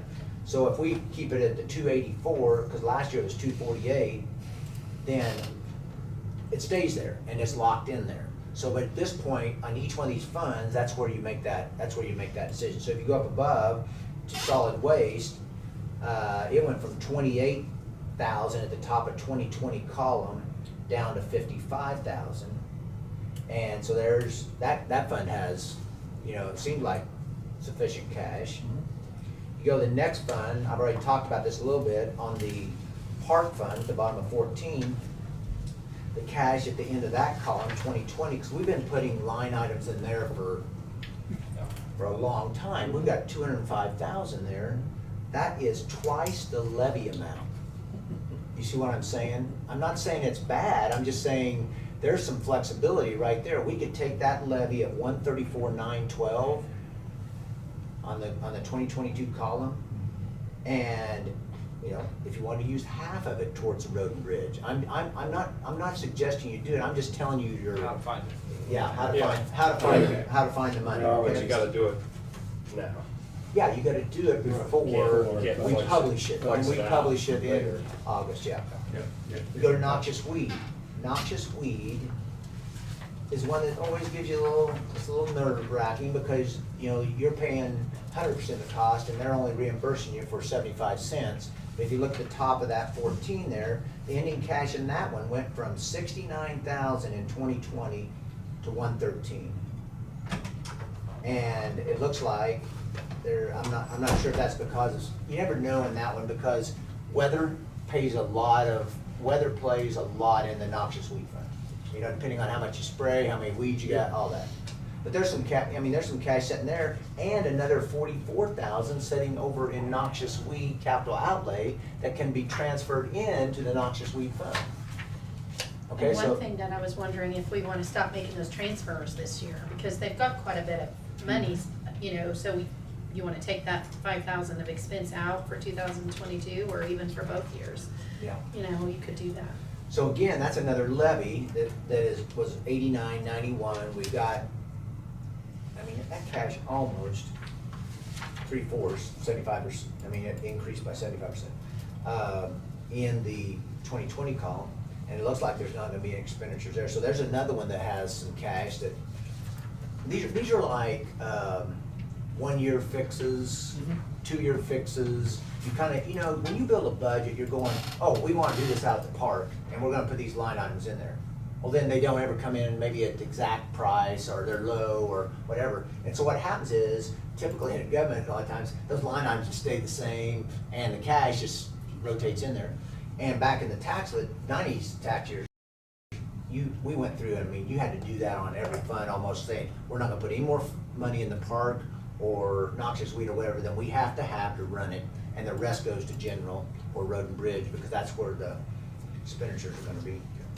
12 is, we talked about the health fund a little bit, and that one I'm not gonna probably mess with because of just all the stuff that was going on there. Election, the cash there stayed about the same pretty well and you got a big year coming up in 2022 on, that's on page 11. Aging, there's not much, I mean, she's got some cash there, but you know, that one runs a pretty tight budget. Appraiser's cost, you know, just depending on how that number goes and the salaries there, but see that one right there alone there, that one went up in levy, and the cash is sitting, that one, I was trying to think, because up at Osage, that one, goodness, we're always in the hole there. This one here has been pretty good the last couple of years, hasn't it? Yeah. Well, they've had so much trouble hiring anymore. Yeah. They Oh, haven't is that been what it is? spending- Oh, They haven't okay, been spending okay. their personnel budget. Okay. Yeah, it's all from this Yeah. personnel. So let's just say, let's go to page 8 and 9. So let's just say we went through, and I'm just throwing out, not saying this is what we do, but let's just say we went through all those little funds and we pick up 150, or just $1 million. We just go through and we say, we're gonna pick up $1 million through all those funds out of the cash carryovers. And that $1 million goes in to help fund the bond issue. And it's only a 1-year fix, you know, but to me, it seems like you're using that money instead of just letting it sit over there and, you know, so that's an option. And that's how I can't tell you that we're gonna get it 74, but I can tell you I can probably get you there, you know, with Tina's help. Well, seeing the large cash balance. Yeah, so seeing, now, if I went through that same scenario and every one of those was almost zero, Yeah, you wouldn't have. no- well, there wouldn't be $1 million there, and then you're gonna get a little bit nervous because you're gonna start draining the funds where, yeah. But the first lesson I learned from this guy, with the first year I sat here, is now you never take all your cash away at the end of the year. Right. Now he's trying to tell me a little different. You go Yeah. back and see, you Well, sort of take some. when- That's when there's what enough- I'm seeing is the, which is like the park you talking about, building Yeah. well, that's a reserve in my mind. Absolutely. That's a reserve, that place is able to run for 2 years. Well, and we don't even know what the dam Yeah. Yeah, that's- repairs are gonna With be. the That's- damn With the damn dam? So, Yeah. don't That- misunderstand me, I mean, DAM, the dam It's repairs. gonna be over 6 figures. Saturday was pretty long, I but- guarantee you. Even if you just put riprap on there. Yes, we don't wanna rob the cash It'll be- balances. No. But it does offer some flexibility. Yeah, I think as long as I always say the general fund, as long as it's extremely healthy, you're always very flexible. You know, I mean, but if you start getting it where it's in trouble, Right. and road and bridge in your case, because you're a county unit system, you know, you've got a lot going on in the county. I mean, like in Osage, see, they're a township system. So that's a lot of difference between the Sure. road and bridges and departments there. You're running them a lot different. Here's really all we need, you know. Today. Okay. Okay. Did you guys see this? No, they haven't. Just pass it. You want to make copies? Oh, well, I don't, sure. One public knowledge, but okay. It's fine. Great coffee water. Did he have one of them juice drinks like this? Yeah, nothing, but- well, what's in the water? Water, yeah, check the water. Yeah.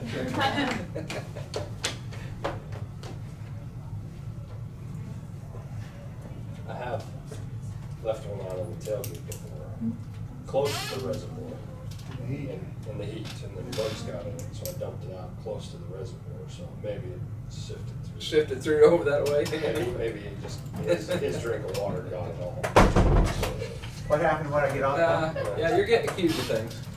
Well, that's not the I first thought time. one of my monsters that spilled out there at the reservoir wound up in your water cup. Why, you think I'm wound up or It something? probably caused blue-green algae. It probably killed blue-green algae. That would be good. Might be. Very important discovery. Very expensive fix. I bet you can buy bulk. There you go. There's 2 for you guys. And one more question, Tina. You did a very good job with sending that email out to the cemeteries, and I think 2 others, she sent one out too. But you can hold the revenue neutral rate hearing and the budget hearing all the same. Okay. Yes, but you have to hold the revenue neutral hearing first. Right, okay. And then the budget hearing right. Okay. Okay, take it away. What do you want to do here? Oh, well, I Everybody just was wants to- saying, this is what I, This is what we have to this is what I decide. need today. It's a yes already. It's a yes. I just need to know the rate, and then we need to schedule the date and time of your hearings. We will make that decision at 12:45, or, Whenever. I mean, it has to be an official action. Official action, yeah. Right? We have It needs to to come be to done. agreement here. Administrative. Yeah, but Am I- Isn't it an official action? that'd be fine. Official I'm just- action would be good. I don't know. I think it would be good to be an official action, because then everybody's invested in it.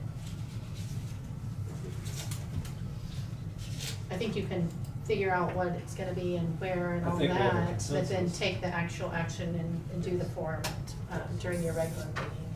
Yeah.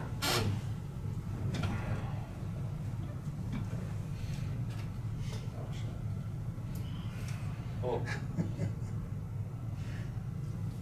There will be a motion in administrative business for it, at the mill, whatever mill we're gonna set. Do you want to take the temperature? I think the temperature's between 74 and 75 somewhere. Throw out 75 and see what the Well, temperature. yeah, we'll try that. If that don't pass, why, we'll. You're not making a motion, just ask the temperature. Oh, Right? temperature, how you feel for 75? I've got 1 up, 2 up, 3 up, and 4 up. There's, that's the temperature. We got 4 up. There's a temperature. We'll Not let the him have a action. sandwich and see how his Yeah, I temperature think is. we're getting pizza. I Oh, hope that's okay. all right, good deal. Hot meal. Yeah. Or you can always look at 74 and a half. Now, keep even on. Can we do that? Yeah. In Yeah. increments? You can make it. Of course, you don't have to be on it. 74.319. 74.1, 3. Yeah, you can. Whatever, yeah. Just give me 3 decimal places. Mhm. Is that what it takes, 3 decimal? 3 points? decimal places. Let's do the 75.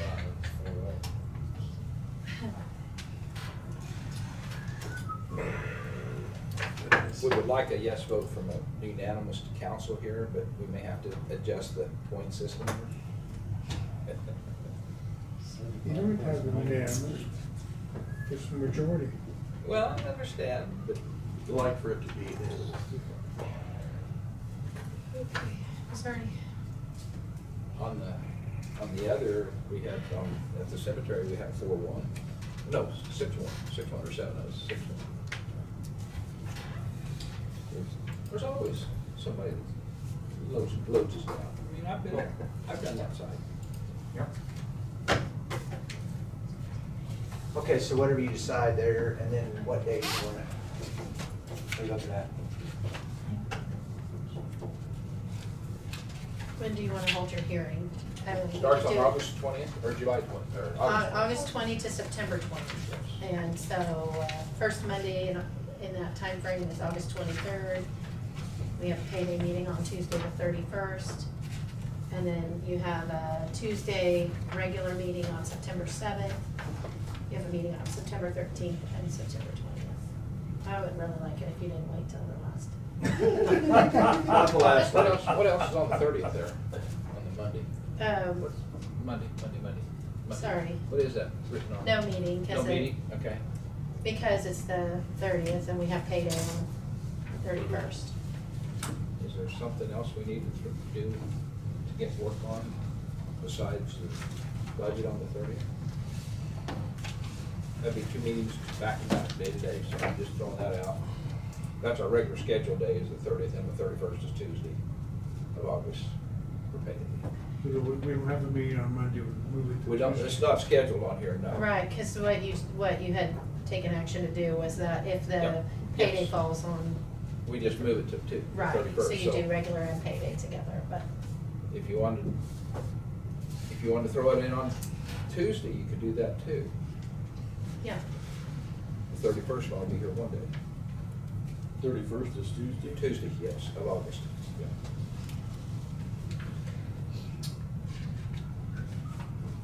Just, you know, you got Does that that work out, did that work out better for the clerk's office? Does what work out better? Having it on 31st? Sooner the better, I would think, too. You mean, what, having the budget hearing on the 31st? No, I mean, to cover your regular meeting and payday. We will do with whatever you want to, however you like it, is how we will do it.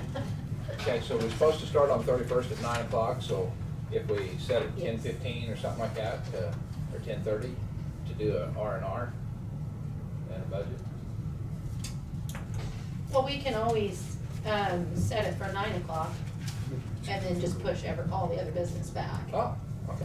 Do you want your approval on your payments, so that you can start cranking the checks, or does that not happen? Do the early checks, or the checks first. Okay, so do payday and then do the budget hearing. or That way you hearing got budget. anything out of the way. 31st though, I'm gonna be gone most of that day. Okay. So we could either, do like the 23rd or go to the first, maybe go like to the 13th of September. We got till 28th of September. We don't wanna do it the 20th. How about we just do it the 13th? September 13th? Fine with me. Let's come back after the holiday and everything. Fresh perspective. Fresh perspective. Going once, thumbs up for feelings for the Sure. 13th of September. 13th? Gives a week to get it done, then whatever we need to do. And the only kicker there, and it won't be, but if you had a lot of people show up at your revenue neutral, at your hearing, and said, nope, we want 70, you know, and then, I mean, it was an outcry. That was the question, by who? One of my exact question, what you just said. How many people does it take to throw us into a new ballgame, or does the council? You're the ones that decide. Yeah. There's no petition. Yeah, you just have to remember that election time. Well, I mean, that was. And he's not running, So that's just one of them things that was the And question. then what you have to do is you just have to have it, I mean, it's a matter of, you don't have to republish all that, you just have to reduce it, if that was the case. Reduce the numbers. If you decided that it was. Yeah, if you decided that that was something you wanted to do, then, yeah, so it's not that big a deal. Sort of neat now, we've sort of set our, if it goes at 75 today, why, we would say, if the board felt like that, after a bunch of people come in, said, okay, we've already set this, we went to here, but we could drop back to here and still be in everywhere we want to be then. So you could lose that myth real quick. Yeah, what we'll do is, we'll get these, I mean, she's been making changes, I think, but we'll get them made tomorrow, get them to Tina. Okay. And then it'll show like what Dave was at, it'll show kind of where the, you know, you look at the, you know, where everything come out, everything you've requested, and then I'll make some notes on there, like, okay, this is gonna be really tight or not, or whatever. If I don't make any notes, or I say, I mean, Tina and I talk about it, then you're probably good to go. But by tomorrow, we should have that. We just need a few of these. I always want her to look at the line items.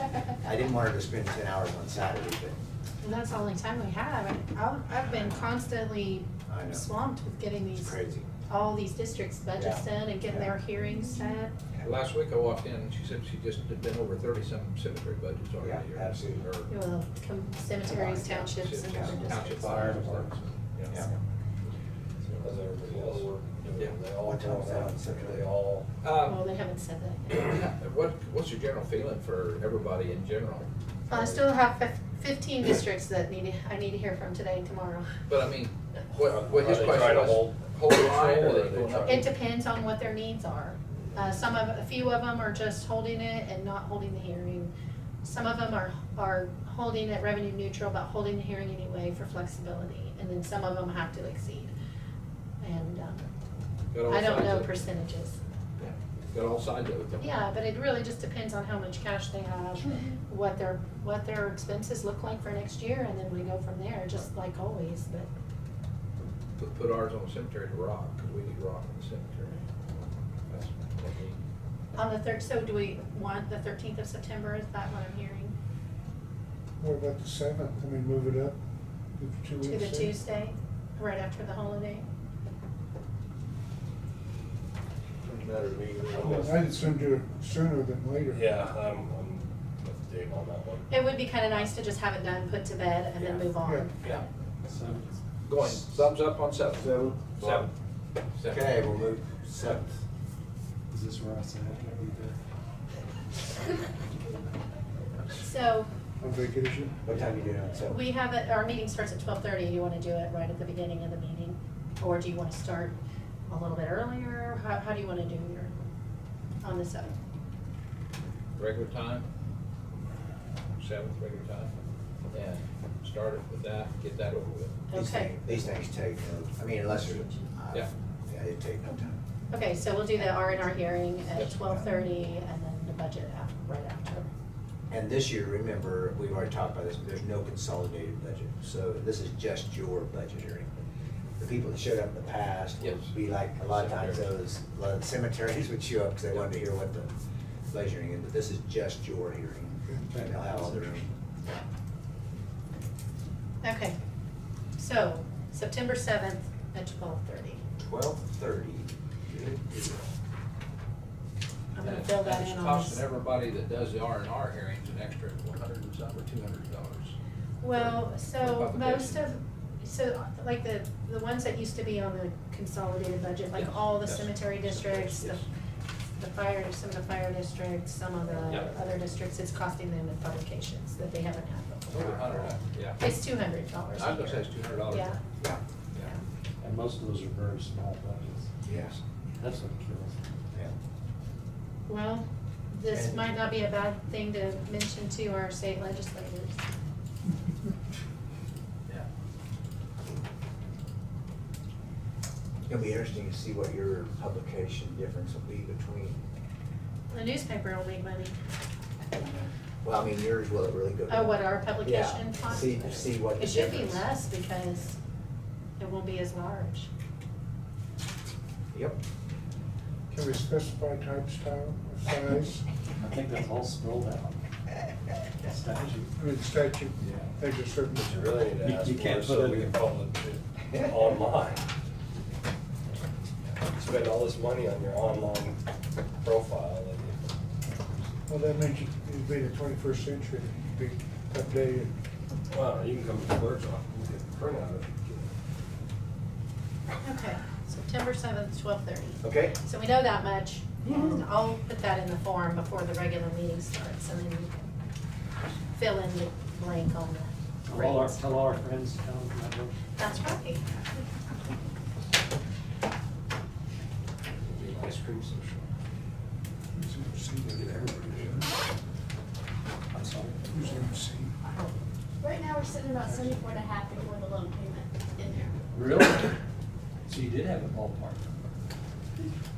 I think she was changing it, I was changed like, she your was changing it as you were rank, talking. Yeah, I figured. The loan payment that we're talking about, it's 700,000, So that's, which is Yeah, so that means we're gonna 5 have to mils. cut in Yeah. 4 mils. different places, yeah. Yeah. Might be. Might be. And the R&Rs. You have the 7th. road and bridge. Yeah, R&R and budget will both be on the 7th. So do you have? And we have, yeah, we're gonna have to figure out those numbers for the middle column.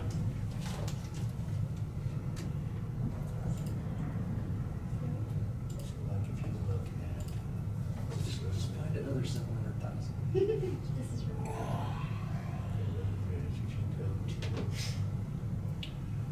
About any other payments that are ending that go over those. There are. pretty fine.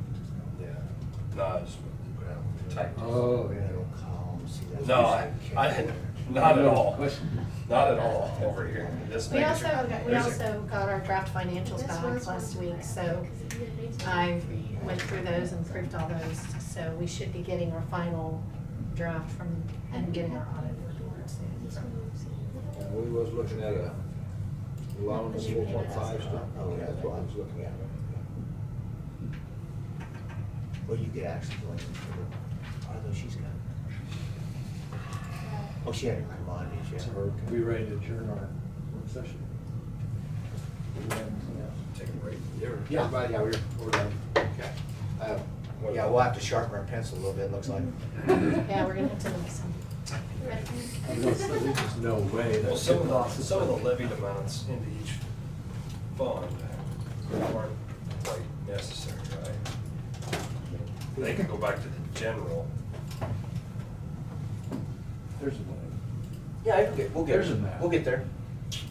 Because I was looking at the employee benefits, that was 156. So that leaves you, Didn't you just try building that back up? I was just trying to put it back to the general, that's what I was trying to do. We're not full employment. So you got 112 coming We're from short that paid back into the people. general. When people at the town. Because the mill levy is Yeah, 268. that we'll be able to keep this. Yeah. But real, with 156 was your increase. That was just the difference. I think she was just putting the difference between the receipts and expenditures. Yeah. Oh, Yeah, it wasn't actually the. That was the increase. net. Yeah, that was the net, so, We may actually have to reduce the. yeah, I'll work on it. When she gets some numbers where she's got it, I'll work on it tonight or tomorrow. We'll get you an email. Well, we'll recess this work session, or end this work session, and we'll have pizza here in just a few minutes for everybody. Just tell us what won't work. Just haven't done the road. What's On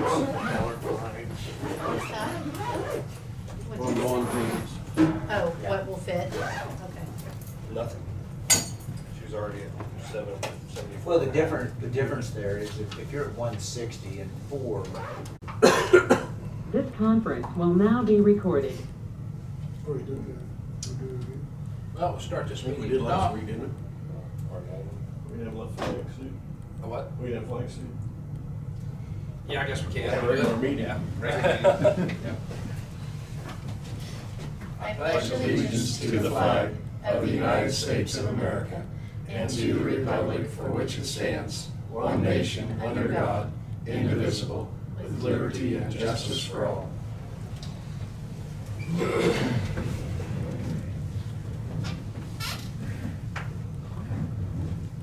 The building's sloping March day. Okay, July 19th, Marion County Commission meeting, 12:30.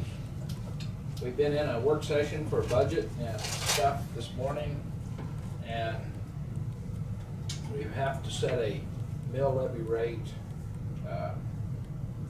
just for notification here by the 20th of July. And tentatively, I think we've come to some agreement that the R&R, we know that we have to do, we're gonna be above the R&R revenue neutral rate that's set out for us this year. And working through that this morning, we've come up to a mill levy rate of, we're gonna try it at 75 mills. And if need be, we may have to lower it, but I'm gonna make a motion here in just a second to see if that passes. If it don't, well, we'll have to do something else.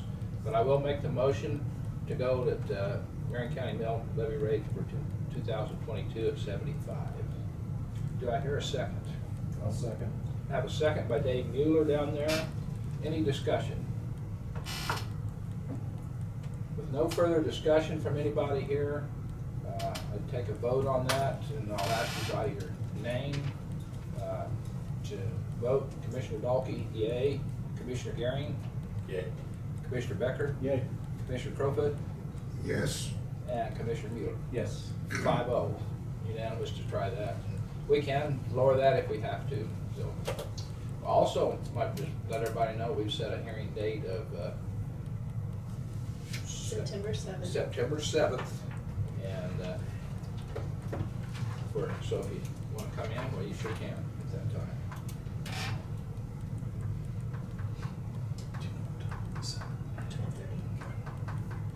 Okay, this is for the commission chairman? Yep.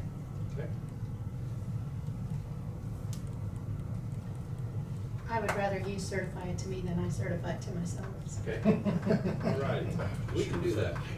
Okay, thank you. All right, getting into public comments now.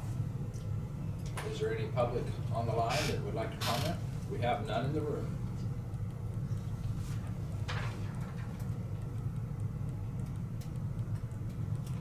Last So call. if anyone online wants to comment, you can type it into the chat bubble, or if you unmute yourself when your microphone turns green on our side, the commission chairman will call up.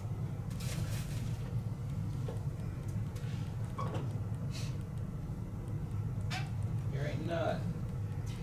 I'll move on to appropriate business. Okay. Oops. Sorry, I guess I didn't get the administrative business sheet in the normal spot here, but Commissioner Mueller, you had asked for some information recently about the amount we paid to Hope Publishing last year. I gave you the last 3 years. The cost per column inch for legal publications in neighboring counties, and then the circulation information.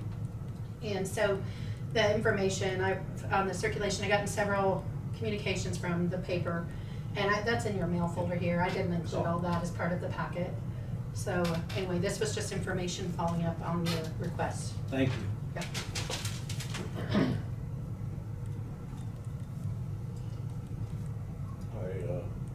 I see that in that correspondence that Mr. Meyer would be willing / interested in attending a commission meeting to take any questions. So I asked the commission if that's something that we should do. How's everybody feel about that? Kent just made a point there that, you know, we do spend quite a bit, and I think we all know that we. Well, I mean, in light of what we see other counties spending, I'd just like to see the, you know, the justification for the rate. Good call. I would agree, invite him. Invite him in. The next meeting he's available. Okay. We can do that. Sound right? Is Dave, Jonah? Yeah. I was just kinda on the side of the fence. I thought that, you know, if it was that important to him, he would get himself on the agenda. Well, he did offer that, and I said I was still gathering information Okay. for you all, Okay. so that's why I Yeah, included we'll one. just, I think an invite to him would be a good deal. Okay. He's a businessman. work on a bigger discount because of the volume we do. Because usually when you buy more, you get steeper discount. Yeah. I just think we'll invite him over and see. Okay, we'll do it. Okay. There have also been some piecemeal changes legislatively about some things Mhm. that can be noticed up by email. Oh, That I need to provide to you. I'm still gathering them. Good. Because they were in several different bills, otherwise I would have provided that a few weeks ago. I thought I had it all, was doing it for municipality, and then found out I was missing a bunch of things that I got a little quick alert on before I handed that out. Okay. So I'll provide that also. Good. Could you send that to us as soon as you get it Yeah, together? sure will. Email it to us? Yep, So I have time to study it? sure. With a summary. So, Yeah, I'll take the summary. With a first. bulletin summary. I always like to do that long. one pager. I'd rather do the summary one. Tina, back to you. All right. We're getting a little out of I'm sorry. control here.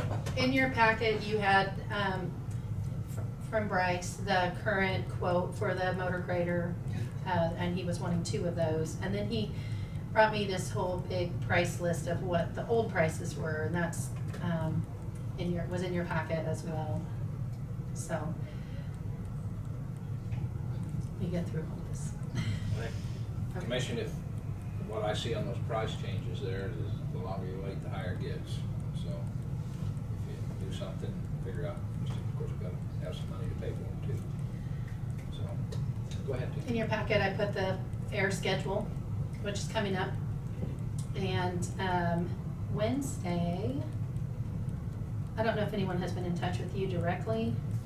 I believe they have a presentation. Let's see, when is that?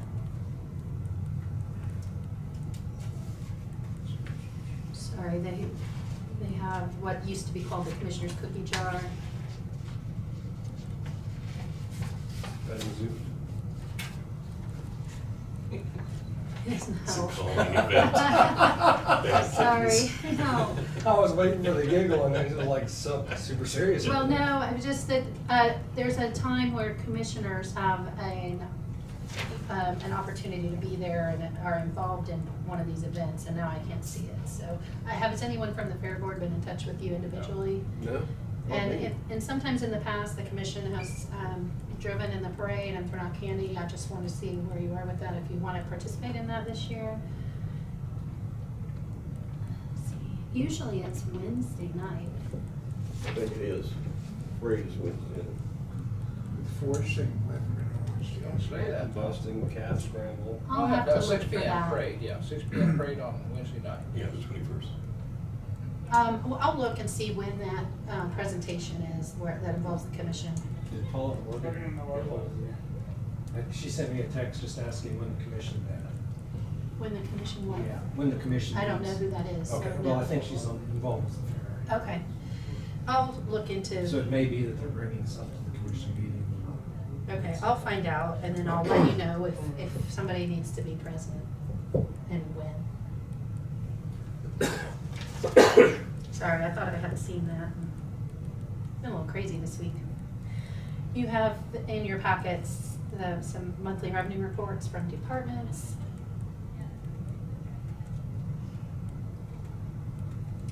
We included the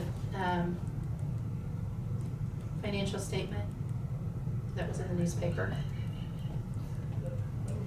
And then I have change orders.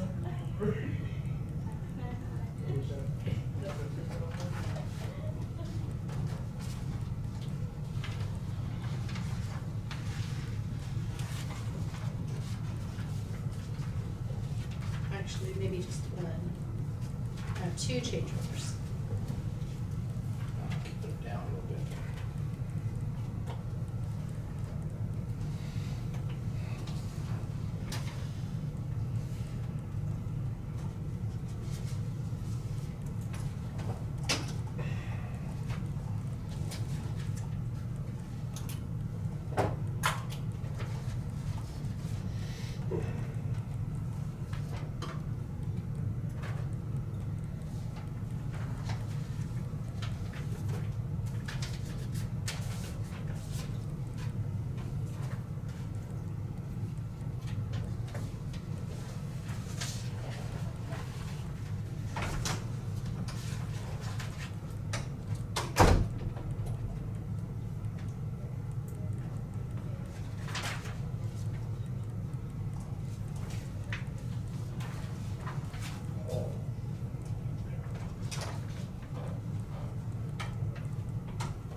Okay, in your packet, I had included the budgeted transfers from road and bridge to special equipment. And this is supposed to be the second transfer, and you had tabled the first transfer from April 19th, so I have both of these here. And then I have the other budgeted transfer for to capital improvement from the general fund. Do you recommend two of them at 133? Yes. Okay. Just making sure I knew which one. Yes, so there's 2 at 133, and then the other one. Well, I will start this off by making a motion to do the first budget transfer of $133,333. In April 19th date is what it was. And then with that motion, I'll continue on to the second transfer of $133,333 for July the 19th. That's my motion for these two. Second. I have a second by Jonah. All those in favor say aye. Aye. Aye. 5-0 for both of them.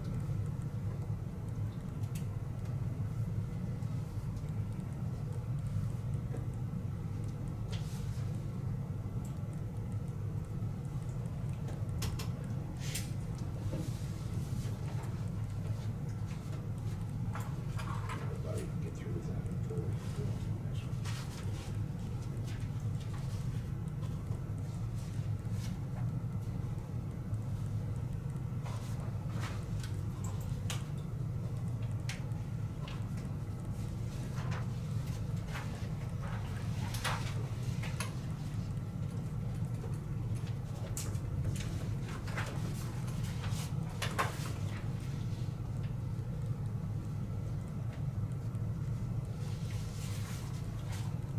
Okay, I had one of my staff just called the extension office, and they said there's not an event for you to attend this time.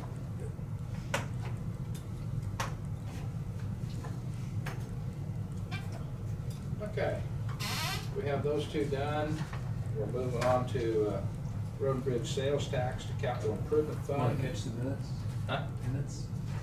Did we miss the minutes? Yeah. No, I brought the transfers. He's got one more transfer. I got it. Oh, there's another transfer. Yeah. Another transfer here, yes. Sorry, This sorry. transfer is road and bridge sales tax to capital improvement fund of $93,542.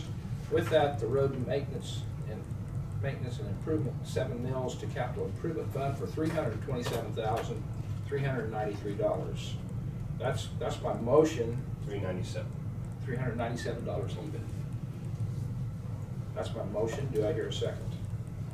Second. Second by Jonah. Any discussion? All those in favor say aye. Aye. Aye. 5-0. Yeah, I was doing it out of order. Sorry, That's okay. I jumped the gun. I jumped the gun.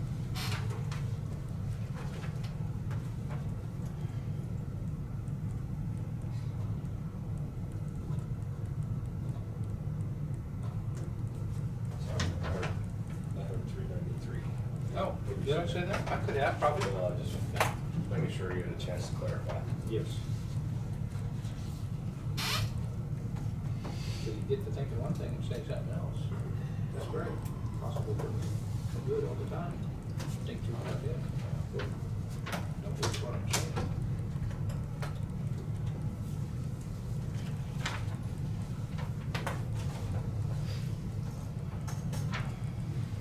Now, okay, will there be another transfer of that amount? for- Yes, Yeah.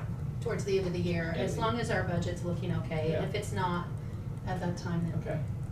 Okay. potentially not do that transfer. Okay, then I do have the minutes of July 9th and then the minutes of July 12th. Do I hear a motion for the minutes of July 9th or the 12th? We're both together. Both. I'll make a motion that to approve the minutes of July 9th and July 12th. Second. Have a motion by Commissioner Gearing and second by Commissioner Becker. Do I hear any discussion on? With no discussion, make a motion, or go ahead and call for a vote. All those in favor say aye. Aye. Aye, 5-0. Okay, and I'll have to print those off and get them to you a Okay. little bit later. I didn't get those All on right, paper, I I can guess. sign them when you get them. Okay.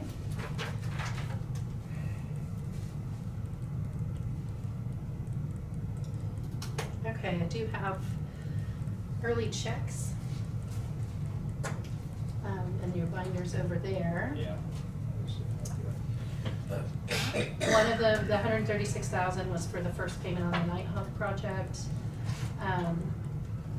thousand, the rest of this, was for sales, the sales tax remit for the park and lake, and then also the balance of their fireworks, and then some training. Transit gas tax too, for 1,000. Right, that was the fireworks, you said to pay 1,000 on the transient guest Oh, okay. tax, and so we've already paid a portion of that cost, and so the remaining balance was the 1278.60, and so here's where we're taking that 1,000 out of transient guest tax, and the remainder out of the park.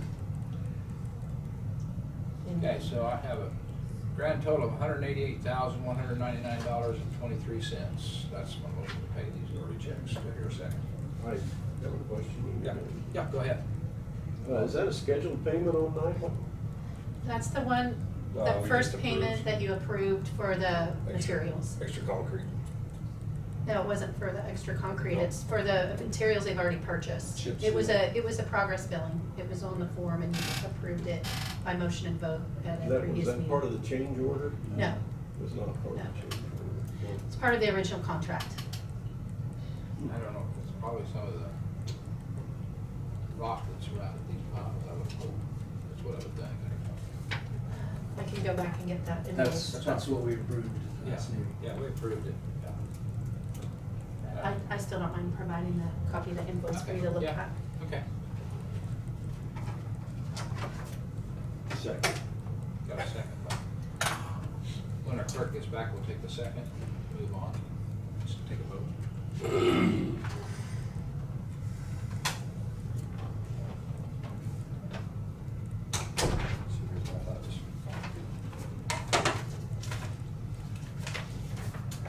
And then, of course, we have the other progress billing for the concrete crushing in here too.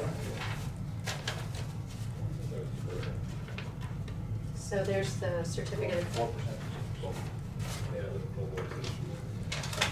There you go.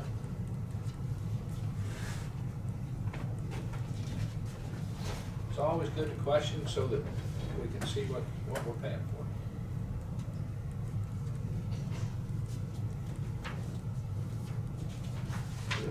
Yeah.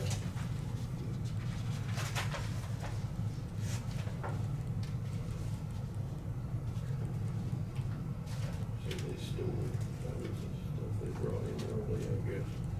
Right, that was, you know, that payment was requested quite a while ago, and then Bryce needed to get it on the right form, and so that's, you've been talking about that for a few weeks. Yeah. All right. Has all questions been answered? Yeah. Okay. Have a second by Jonah Gearing. All those in favor, say aye. Aye. Same sign, is opposed? 5-0. For it. Okey dokey. I want to report back, I did hear back from K-Camp on the parade, the question that he had about the parade. And they have to actually approve every parade. They don't cover us for parades at all unless we ask them for approval, so I learned that. And they did approve us for the fair parade. And they said that if we utilize a county vehicle and someone else's trailer, it would be covered because they have specifically approved the parade. However, I don't believe we're gonna be using a county vehicle. I think that she's gonna go a different way. So, just letting you know. That we would be covered as long as we got specific approval for this parade itself, which we did. So in that situation, there could be other parades in the county, and if one of our county vehicles pulls somebody else's trailer, you would have to call in and get arrangements just made for that. Right, and even for our county vehicles to drive through a parade, we're supposed to get permission each time, apparently. Oh, we might have goofed a few times. For us to have coverage. All So, right. I learned something on this, okay. But I want to let you know that. Parades are high risk, huh? I guess they can be. They want to know more about the parade and if we're gonna be having any kind of, you know, One final unusual call, things. does anybody care to go, I mean, we all care to go there and have a, but do we all want to get on a float or get in a pickup or something like that, go through the parade? We can't without Tina. Special meeting. You can, but you can't discuss county business. Yeah, yeah. I'm gonna be gone. Okay. I might take my T-Rex and run through it. Okay, well, you'll be in it maybe anyway. Yeah, so you're gonna jump in with me, that's fine. I got 4 seats and Dave's gonna be gone. Oh, well. Yeah. I'm already on another one. Oh, okay. put your seatbelts on. Yeah. Okay, so to get insurance coverage though, we'd still have to. No, it's not a county vehicle. Oh, it's not county vehicle. Just be mine. Okay. And in general, the parade itself is approved, so Okay. we have the approval we need for this parade Okay. regardless. As long as you're not doing any like stunts or no trapeze artists on your float or no sharks or wild cats. How comfortable are you with a Willy bar? Oh. You all right riding in the back? Oh, I don't know yet. Are you driving a rat rod? Did you all sign off on the payables then? Let me look. Not yet. Okay. Got it open, let's shut it.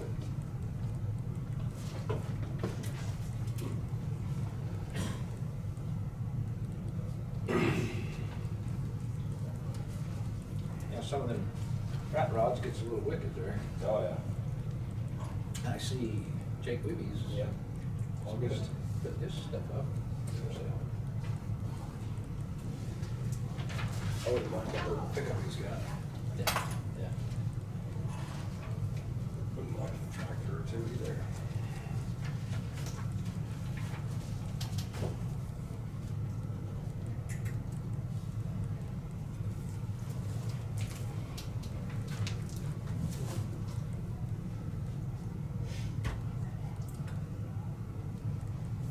So we're just finishing up signing the book there. I also have a salary change for Aaron Christner from 1820 to 1873. This has been promotion to investigator for the sheriff's department.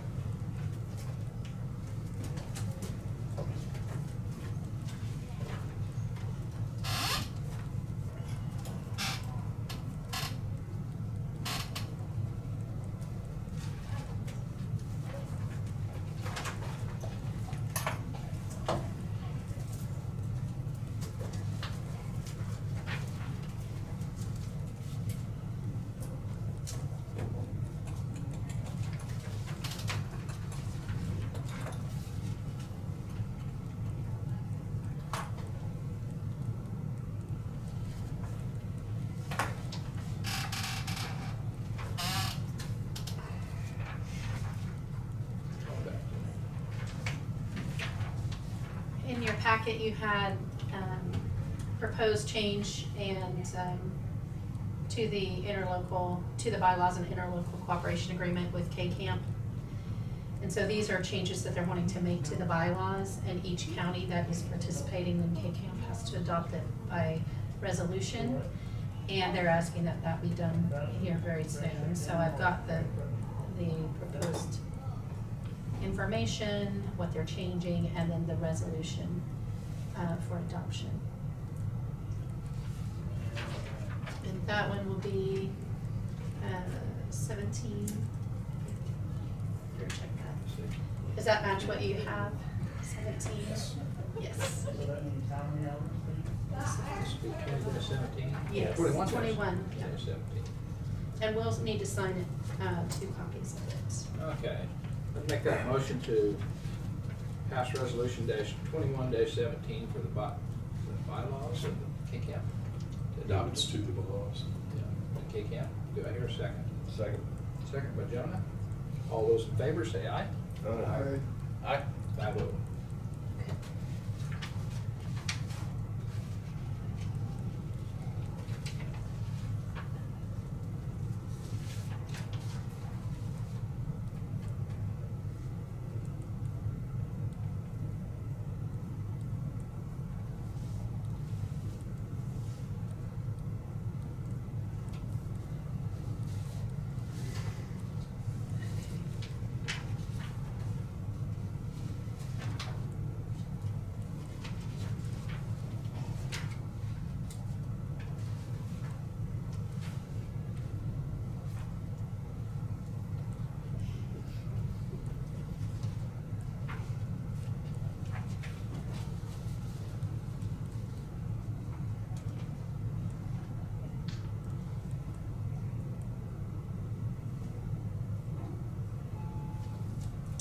that resolution, you adopting the new bylaws, and they're also asking for the signature on these.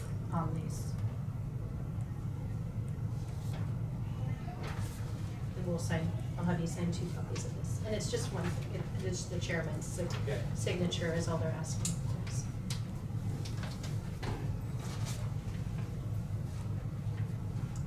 Okay, so these are, this was all in your packet, and it's just the 2 signature pages for the bylaws.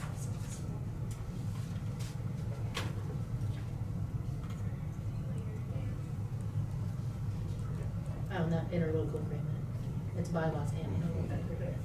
Do we need to, because that is the interlocal agreement, do we need to probably have a separate motion Okay. to approve that? It's not all contained under the same resolution. Well, he didn't, it is in the resolution, but in his motion, he didn't state like the, And they serve 2 different functional purposes. I've been through this several times with K-Camp customers. One of them is actually the approval of the amended or 4th Amendment to their bylaws. The other is the resolution adopting it generally. So really need to have another motion on it since we didn't include that. Okay, so my second motion to adopt the bylaws and interlocal cooperation agreement for K-Camp is Article 21-18, resolution.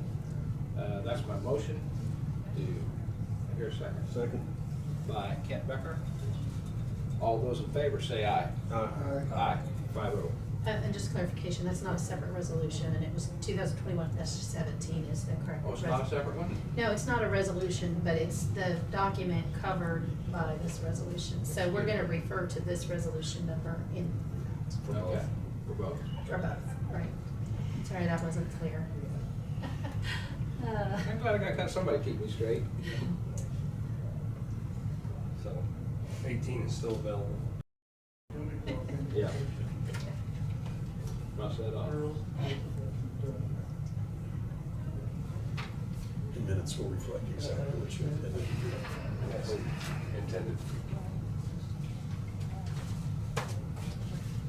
How come we don't have a sign place?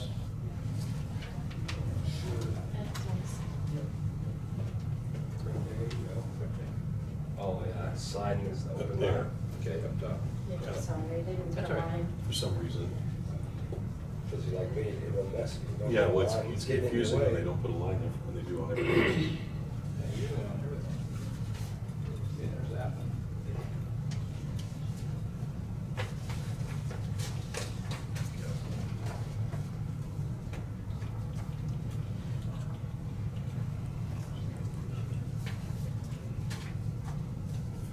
Second. But, yeah.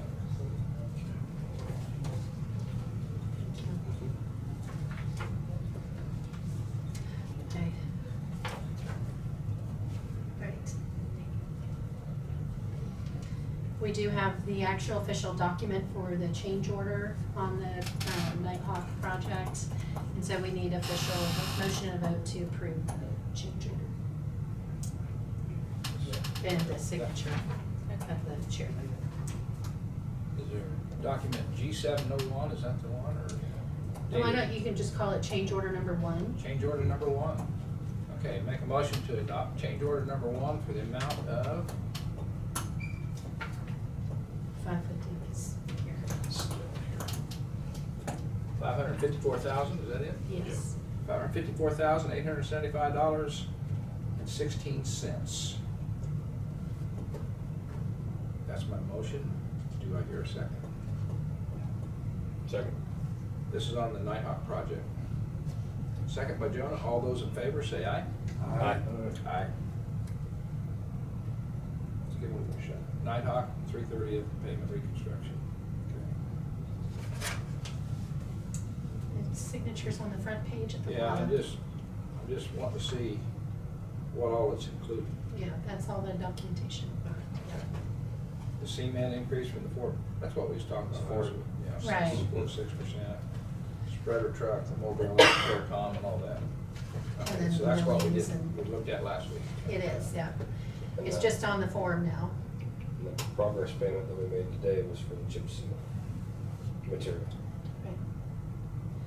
And then the there'll be another change order coming because of the Peabody Street addition to this project. So we'll see a change order for that, and then we'll invoice the city of Peabody for half of that cost.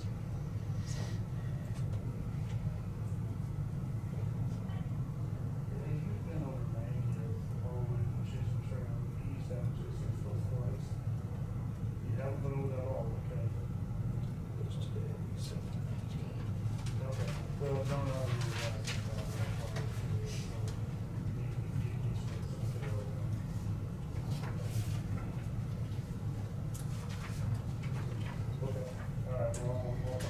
We received the common access easement dedication. You've all seen this document before for the EMS station.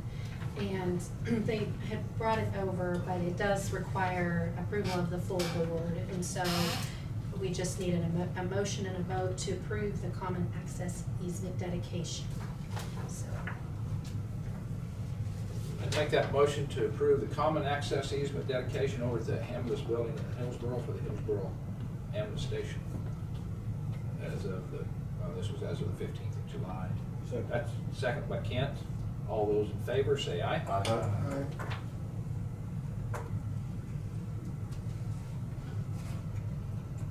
I believe that'll be filed right after the deed is filed, because we don't own that piece yet. When they don't own it. Well, they have to advertise for 30 days, and then our closing was supposed to be within 45 days of the signature of the agreement, so it should, within the next 30 days or so. They'll let us know when the Just closing in time is. for the steel to drop, Coming next week, isn't it? drop off the truck. Yeah. We hope. Okay. Oh, I'm going on.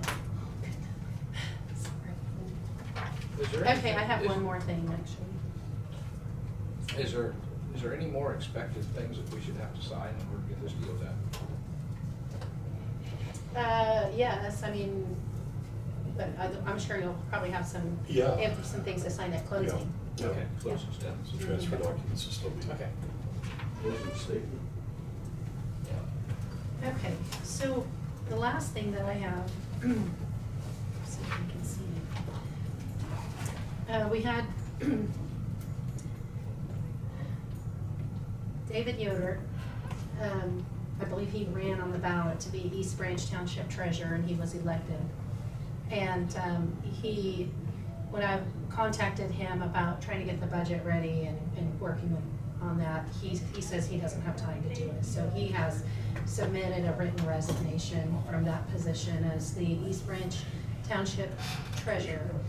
And Karen, I'm not sure if she says it Gosen or Goosen, she's been in that position for many years. She's willing to serve again, and she still actually has all the records in her house. So we need a motion, a vote to accept the resignation and to appoint Karen Gosen as the treasurer. And here's the names, everything if you need that. I'd make that motion to appoint Karen Gosen to that position. Accept the resignation Oh, first, you so guys we have the accept it? position open. Okay. I would make a motion to accept the resignation from David Yoder as the East Branch Township Treasurer. Second. Have a second by Jonah. All those in favor say aye. Aye. Aye, 5-0. Then with that, I'd make another motion to appoint Karen Gosen to the East Branch Township Treasurer. Second. Second by Jonah. All those in favor say aye. Aye. Aye, 5-0. Thank you. Okay.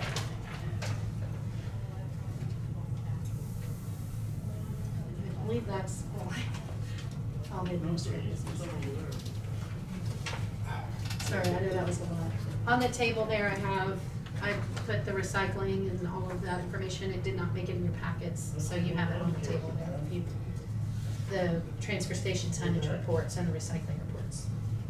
Yeah, I just mentioned Transfer Station Commission. I wrote that down while I was in our workshop this morning, and I did not bring it up in the budget deal, but what if there's some improvements to be made? Is that probably gonna be, I don't know what kind of cost it's gonna be, is that gonna be out of our, if there's something to be made to improve some things down there? is that gonna be paid by, probably out of the general or something like that?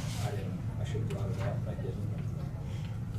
So it depends on Well, the dollar amounts, don't they? And I put, if it stays after he goes through and changes the numbers, Yeah. I think I put 140,000 in capital improvement in that fund. Okay. So that could come out of there, but, I mean, if you make any purchases of equipment for them next year, you're gonna have to do these purchases. But we'll have to see how that all comes out, but that's what I did put in there. Well, I just think a couple things, either the wall, the door, and some hard rock around there to get the dust under control, just to starters and things, so. Yeah. North door, get it done too, so. Thank you, Tina. You're welcome. You've got everything taken care of, right? Yes. Okay. We'll move right on into Road and Bridge with Bryce. He's sitting out here waiting for us to bring him in, I can tell. Finishing a hand of solitaire. Oh, hand of solitaire? Do what? That's- Solitaire? Yeah, that's what. No, I don't have time for solitaire. Okay. That's the cement on my boots. No. All right, good afternoon. Did I hear you say that you signed a change order? Okay, I'll get that. I tried to make bigger copies, but my printer wouldn't work out. But here's a smaller copy of KDOT's proposal to extend the passing lanes at US 50 west of Florence. They're going to add about a mile to the passing lanes. They're gonna start coming out right as you go around the curve. It starts to straighten out. They're basically starting right there. So that's what these plans show. They sent field check plans to me because this will affect Kansas as well as Limestone. Wait a minute, you said Florence. I'm sorry. Peabody. Peabody, west of Peabody. You said I'm Florence. sorry. That's what I was trying to figure out too. Well, you know, it's just, It's kind of long there. yeah. It'll affect Kansas. And Limestone. Okay, now with that, with the commission closing Limestone last week, KDOT was basically gonna request that we could do something different there, but if not, they would go back with that. So, based on the commission, decision at that point, Randy has talked with the landowners down there, and they would still like to have access off of there, but we would get rid of the paved access and just put a dirt field entrance. Then on the west down there on Kansas, they would actually redo, because they're gonna have to widen the passing lanes through there to put the 4 12-foot lanes plus the shoulders. So they would put a new return back into Kansas. Now that would be my recommendation, because if we close that one as well, then you'd have to go 3 miles down to Jade in order to get back down there. No, is Kansas the closed one on the south? I mean, is it the low? I didn't look to see if it's on Harvey County side. Is it the low? Or they'll have to put another entrance there on both sides? I guess I didn't look on Kansas. It's on these plans. I highlighted Kansas. They're actually putting that's Harvest Hill Road. Yeah, but they're actually doing looks like a full return there too, with a new pipe and everything. But anyway, that was the only thing that would affect us. On the last sheet here, it basically shows what they're looking to do at those intersections between Kansas and Limestone. So that was basically the only request from us, is what we want to do there. But like I said, at least the field access off of Limestone will allow them to go in and out of there. But what they try to do is they try to eliminate or reduce or mitigate any turning movements off of the passing lanes. But, you know, we still have to provide access to the people that need it, so. But I guess based on that, and if you guys want to, I've got a bigger set of plans, or my copier was just going haywire today, so. But anyway, I was going to send that, the sheet you signed last week closing Limestone to them, as well as our recommendation for Kansas. Just send them in an email, and then they would have record of it. So I guess if you guys don't have any problems with that, we can I'll just tell them a field entrance at Limestone and proceed with Kansas. Yep. That works for you. Anybody have any more questions on it? This, I believe, was set up for 2023, which would, in their fiscal year, would be basically like July of next year and later. Don't know for sure. I mean, the way, this was all part of the IKE, the new transportation program. They should have called it the passing lanes program, because about 80% of them had to do with passing lanes all across the state. But anyway, so. But nothing on the Florence passing lane. No. And I think that one, the one at Peabody is good. I'm wondering whether the one down at Florence would be too much work for structures. Because the problem you have is going east off Sunflower, you come over the hill, you get down the bottom hill, and there are some huge structures down there that probably have to be widened. I really don't know, you know, that's the determination they made. I mean, those are fairly long, but, I believe they're actually doing the ones outside of Walton also. Good. Down there, because those are a big problem. Well, the structures, but that's about half the length of most of them. Plus, as soon as you come out there, you slow down into Hillsborough Corner, and they had a big wreck over there last week sometime. I don't know what happened, but right there at Indigo Corner. So It's a huge mess. yeah, it's just anytime you do any kind of stuff on Highway 50, stopping traffic, you just got to do so. But anyway, I will proceed with KDOT on that. So they had a field check planned for next week, but really there was no other reason to be there. A week from Friday, we have our bridge set-aside program due for the cost share. But we don't, you got the copy of the all the bridge reports for last year. We're going to have a quiz on that next week, so that you guys. No, we're quizzing you. You're quizzing me, okay. There's an awful lot of information in there. You know, as to what's in there, what's rated good, bad, whatever else, years and stuff. So, I guess we're still looking at the options to put in the bridge set aside program. So, got some time, but I mentioned it too. The one up at Goldenrod coming off the school district in that dairy up there is actually rated pretty high. So I questioned the guy that actually did the inspection stuff on there, and he wasn't even aware of the drift problem. And I said, my goodness, I said that thing drifts with very little water, And so he was gonna go back and relook at that rating system. I said that bridge was built in 1930, so it's 90 years old. I can't believe it's doing as well as it is, considering how many times it's been overtopped and stuff like that. So there's that one there, and then there's one was that right north of 120th and Pawnee. It's kind of got a little snake curve in the road, and it's got some bad guardrail stuff like that. So anyway, like I said, there's an awful lot of information in there. You guys can look at. We can make a decision on Monday. It won't take too much to get it all put together. It's just an estimate of costs and things, but kind of depends what you're going to do. So. I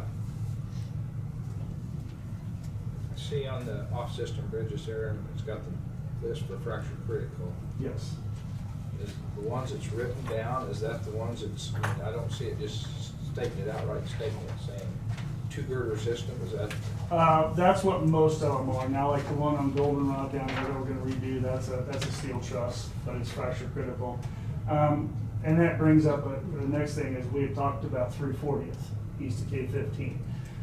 Because if I close that one, that gets rid of two of the absolute worst ones that I like, what is number 3 and number 5 in the list. And one of those is fracture critical. 340th. East of 15. Oh, okay.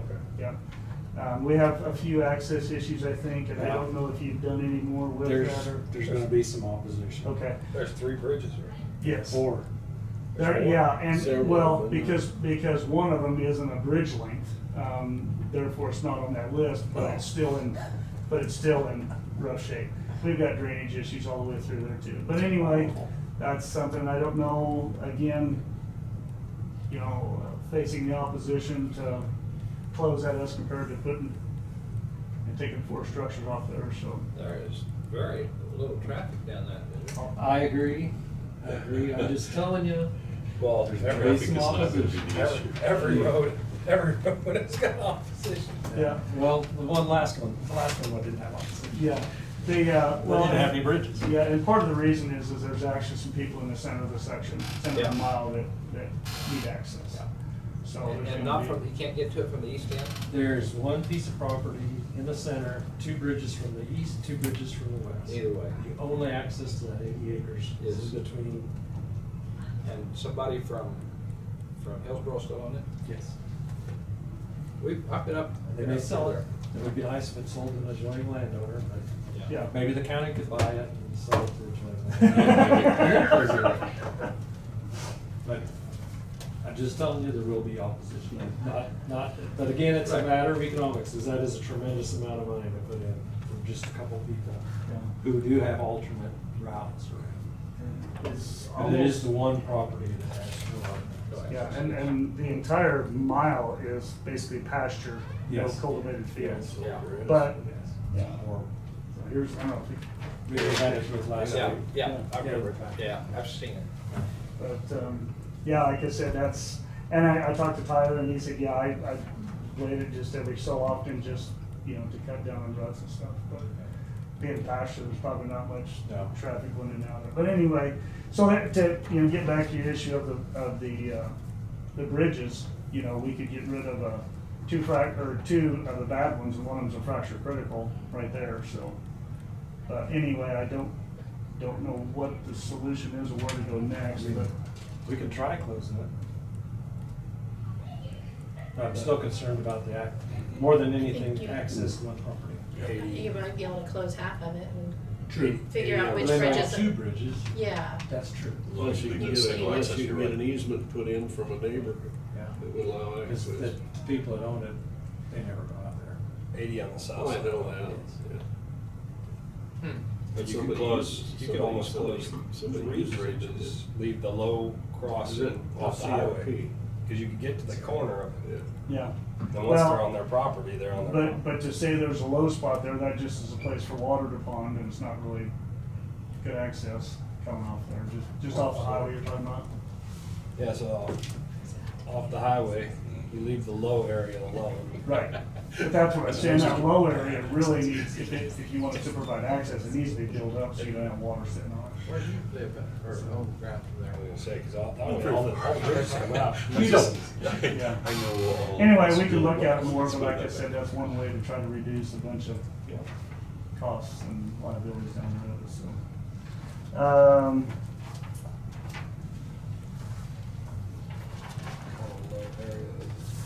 Passings, yeah, I guess when I sent you all the information on the motor graders, an awful lot of information on all the stuff and everything we had there. Was there any questions, or, you know, Joan had brought up the issue of trying to put the updated,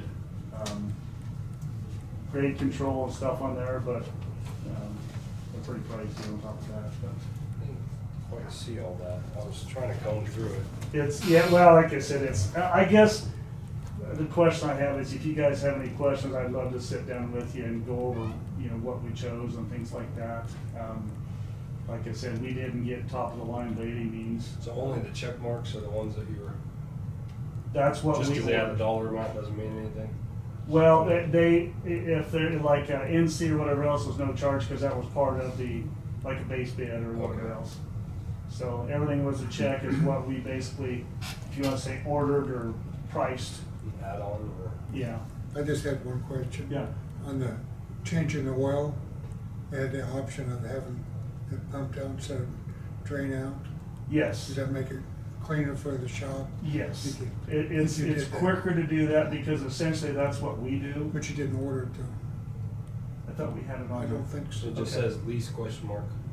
Okay, well, I mean, I would. Yeah, well, what we do is typically like in big things like in the differentials, we take the cap off the top and we actually put a PVC hose in there and pump it Okay, out. yeah. Because otherwise you just take forever. Oh, yeah, trying to and you get make a that. mess. There's a lot of oil in those, so, That's the only thing I seen there for accessories. yeah. What's the deadline for the order these by? 10 Uh, days.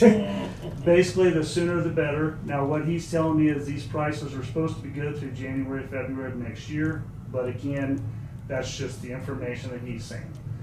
That's the reason why they did go up in price a little bit from last time we looked at them. But again, they're at the mercy of suppliers and everything else too, if they have to. But that's what I'm saying, if we order now, we're still looking at probably January delivery. Yeah. So. But I don't think our budget don't fit for this year though, does it? Well, I mean, that's what we talked about is putting them on that lease purchase and putting them, it'd be about 50,000 a piece for the year. So. And then how many were we selling? Well, we've got, right now we have 5 extras, but we could definitely start cutting those down now that we, if we go with the newer machines. Again, I'm really surprised what they're bringing on used. I've seen 20-some-year-old machines still bringing $70,000. But I think that's the fact is they're doing the same thing. They're looking at, well, we can't afford a new, but we would need a decent machine, and these are better machines than we have. So, but the Volvos again are just they're just killing us. How many extras do we need? Well, if we go with these, if we go with this new lease thing, if there's a problem and can't be fixed immediately, they bring you a new one right away. That's part of the agreement. So we wouldn't need near as many when we got to that point. Is that part of the warranty, or was that under that lease? That's under that warranty portion, yeah. And, and most people that I've talked to love that, because they said you just don't have to worry, you don't haul them off, whatever else, if wherever it happens, they bring one out and there you go. So, and of course, CAT's the same as anybody else, just trying to find and or keep inventory. It's not any different than the car dealerships. They're having problems getting inventory too, and so. So, commission? Do they offer any, I mean, when they bring one out, they just dump it? There's not a guy there saying, okay, get 3 or 4 guys here and I'll show you how to run it? It should be the identical machine that we have. You talking about the new one? Yeah. Yeah, well, there's not much change difference from the old to new, maybe a few things, but yeah, they will send 1 or 2 guys out to make sure that we are, I mean, they did the same thing with the dozer, to make sure that we know all the bells and whistles, but, so. And of course, that comes down to the fact is, I've been trying to get that motor grader training lined up, but evidently the guy had a surgery, so we've had to postpone that till later. But it's like anything else, we just got to keep our guys up to date on stuff. What is your equipment budget? Is it already spent this year, or you got room? Oh, I haven't. I don't think we've purchased anything this year so You far. bought pickups for Yeah, about that's right. $125,000. Yeah, that's right. and 2 pickups. That was. You know anything about the dump truck if we're gonna? Don't know. Talked with the insurance company last week. They're getting someone to do I think they call it a vehicle assessment. Basically, I think it's going to be totaled, but we don't know. We tried to get the local people to do it. They don't even have the software, so they were going to find somebody else to look at and give us quotes. So yeah. But honestly, to say to replace that dump truck right now, I don't. Based on our driver situation, I wouldn't think we would need to, because obviously we have basically more dump trucks than we have drivers left, unless we pull everybody out to put in a truck. So that hurts us too. So I think that would, be a benefit to put that back in there. But again, not knowing what they come up with. Did I hear any commission feelings as to whether to look at these 2 graders now or wait? I feel that we need to. Wait a minute. Well, that's right. I think we're gonna say the same thing. Yeah. Yeah. We've got aging traders that need to be replaced. We've got a plan in place with a 6-year lease purchase to roll, we move forward. It's a prime time to get rid of a couple of them that are gonna cost us a lot of money.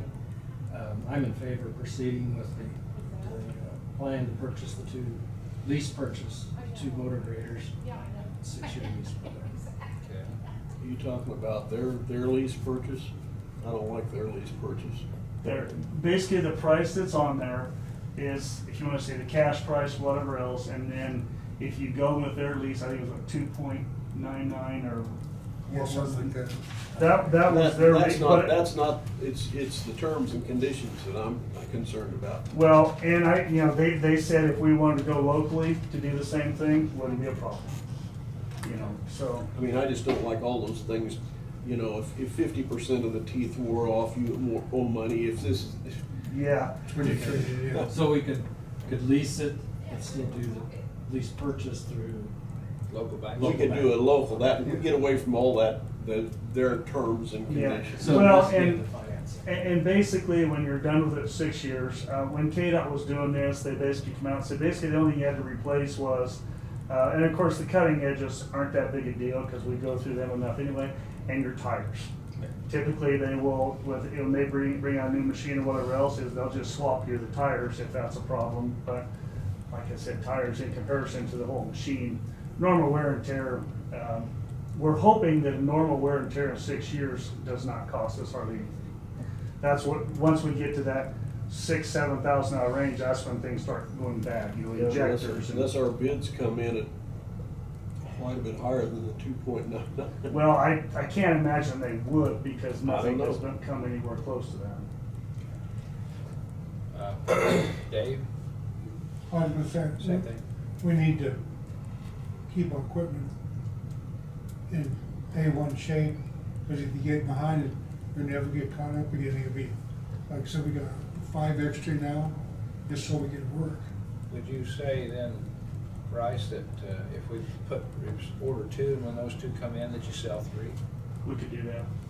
Yeah. 3 or 4. I know you, I got to thinking about this a little bit, but I know you like cat, and I get it, but I was just wondering, employee situation, I know you got a good mechanic, but how long are you gonna have that mechanic? He's telling me no more than 5 years. Right, so it got me thinking, what about John Deere? There's John Deere shop right over here. There's certain things that, and I'm not an operator, so I'm not. They don't work on heavy equipment here. Right, but there is a shop here, so they could send a specialist up that could. They're, and we obviously try to use local as much as we can. They did work on our backhoe. It got done right. But yeah, most of the industrial big stuff like that comes out of Park City, Wichita. Yeah. That's the way they all work. They all have big shops down there. Just trying to think a little bit long term, because I know replacing some of your people is going to be very difficult. Well, and I would like to say that the newer equipment should be more user friendly with some of that stuff, like you talked about the grade control and stuff like that. But honestly, I totally understand, as far as, now the biggest thing that we're going to face is if you do want to go out and compare the two is, it basically comes down, how do you compare apples to oranges? Right. Because if you look at what CAT proposes compared to John Deere proposes, it's almost like they get together and say, okay, we're gonna talk about horsepower, you're gonna talk about this, you're gonna talk about this. They hardly ever compare the two. And it comes down to. Yeah, but when you send out a bid sheet, and you say this is what we want. Well, but. One won't bid because they can't meet the spec. Well, and that could be too. But like I said, that's the biggest problem is that, say, for instance, one says, well, we have the same horsepower, but we offer this, say, both tandems turn, whatever else, where the other one doesn't. So now you start, going through them line by line. But the biggest thing that we just come down to is the guys are used to the CAT now, and that's what we were going with. I will tell you, Jonah, that we, former supervisors, not Bryce, not Jesse, the former supervisor before that, come in, did the same thing, and said we're getting rid of a John Deere machine. And the John Deere machine that we got rid of, when I saw it, I didn't realize which one it was, but when I went down and saw it loaded out, I was pretty upset because that John Deere machine that went out looked pretty clean, looked real nice.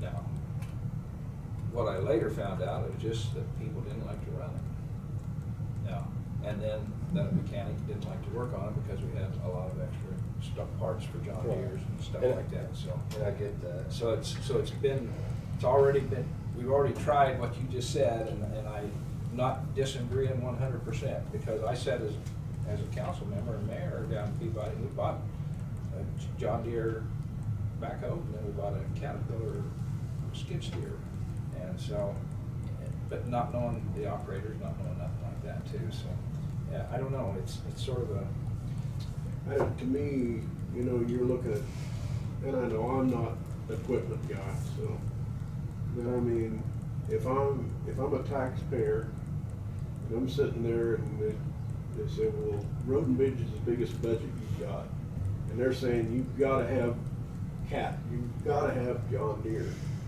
I'm going, wait a minute, how transparent is that? We don't know.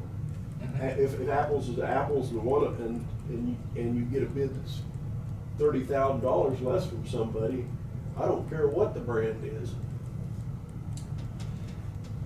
I get where you're coming from, because, you know, Bobcat, when it comes to skid steers, I won't run anything else. I won't even look at another price because, How come? because I'm a White Star. I get it. When it comes to a combine, I'm a gleaner. I get it. But if somebody was helping you pay for it, they would say, well, this is, you get it, but we don't get it. Some of So those, show us the middle of the road somewhere. not all of the taxpayers have all the information. That's part of the reason we're sitting in this room, is to make the best decision. It's not all about appearances. Yeah, and my main concern was personnel. This is where I'm coming from, what I'm thinking of. It's personnel, you know, and how hard of a time you've had to replace certain people, just not even, well, I don't want to say not skilled, but not as skilled. And we need to make sure we have contingencies in place. Next thing is change to John Deere. Okay, that you Gotta got, have good equipment. you got 2 a year you're gonna replace, so you're looking at what, a 10-year process to revolve. So in that, or more than that. 6. 6 year to revolve. So in that period, you've got John Deere equipment and you've got Cat equipment. Yeah. So you've got in different control setups. But you got, And you gotta get people that can work at all of them. and you got a situation coming up in 5, so.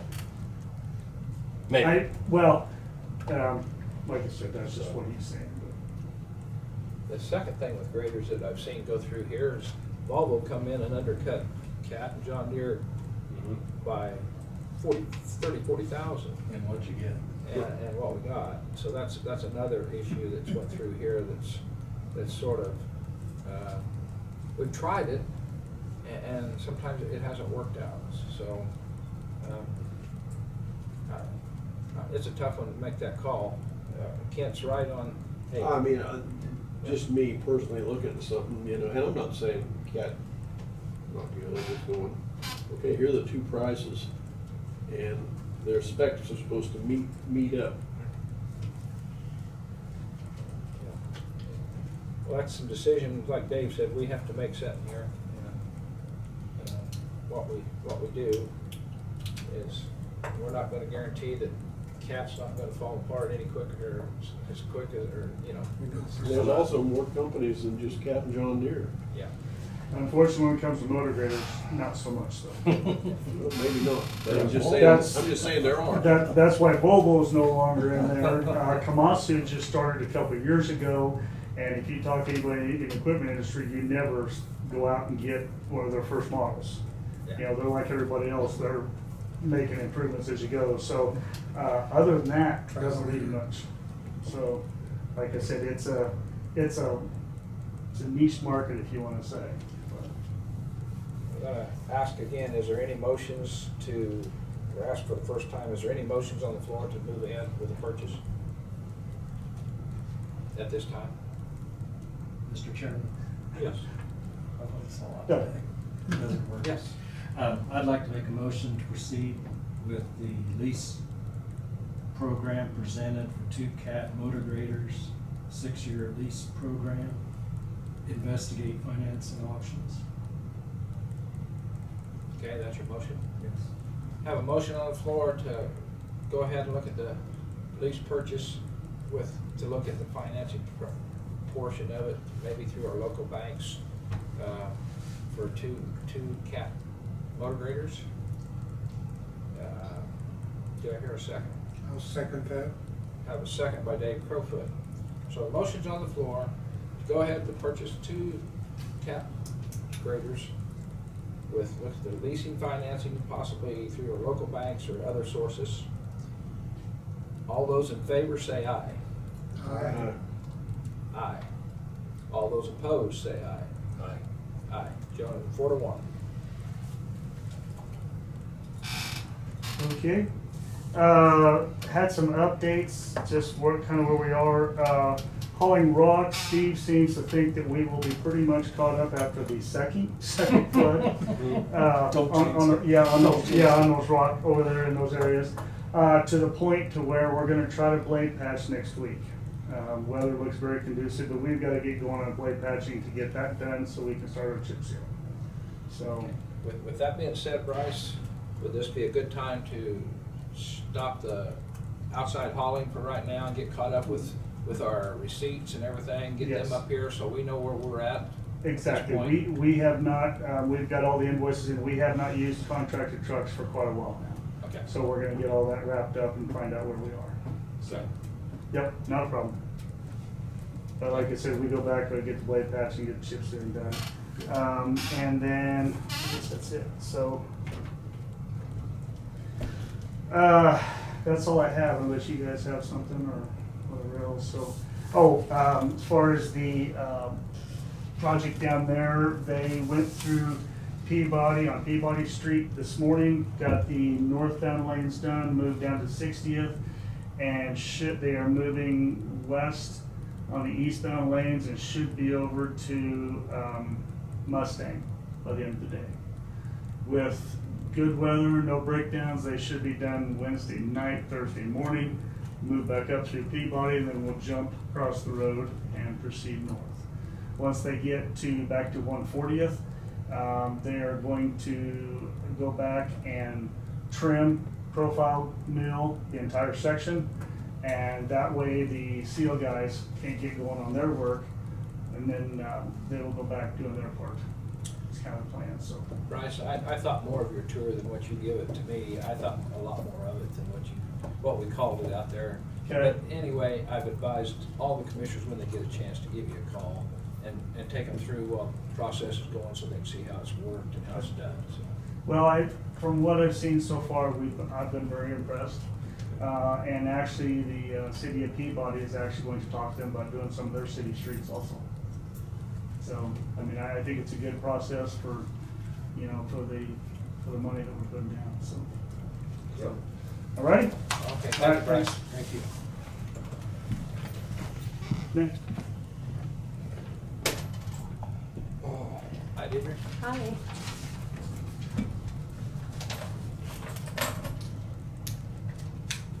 Okay, I guess this is my quarterly report, but it's kind of from the beginning of the year. The aid to local applications and budgets, they have been sent in for fiscal year, obviously 2022. Progress reports for the fourth quarter of 2021 have been submitted. The WIC budget for the federal fiscal year of 2022 has been submitted. We haven't received that back as to what our award is yet. Our average monthly participation in WIC is 82. We saw kind of an increase from December through probably March. We were in the 90s, but we're back down to around 82.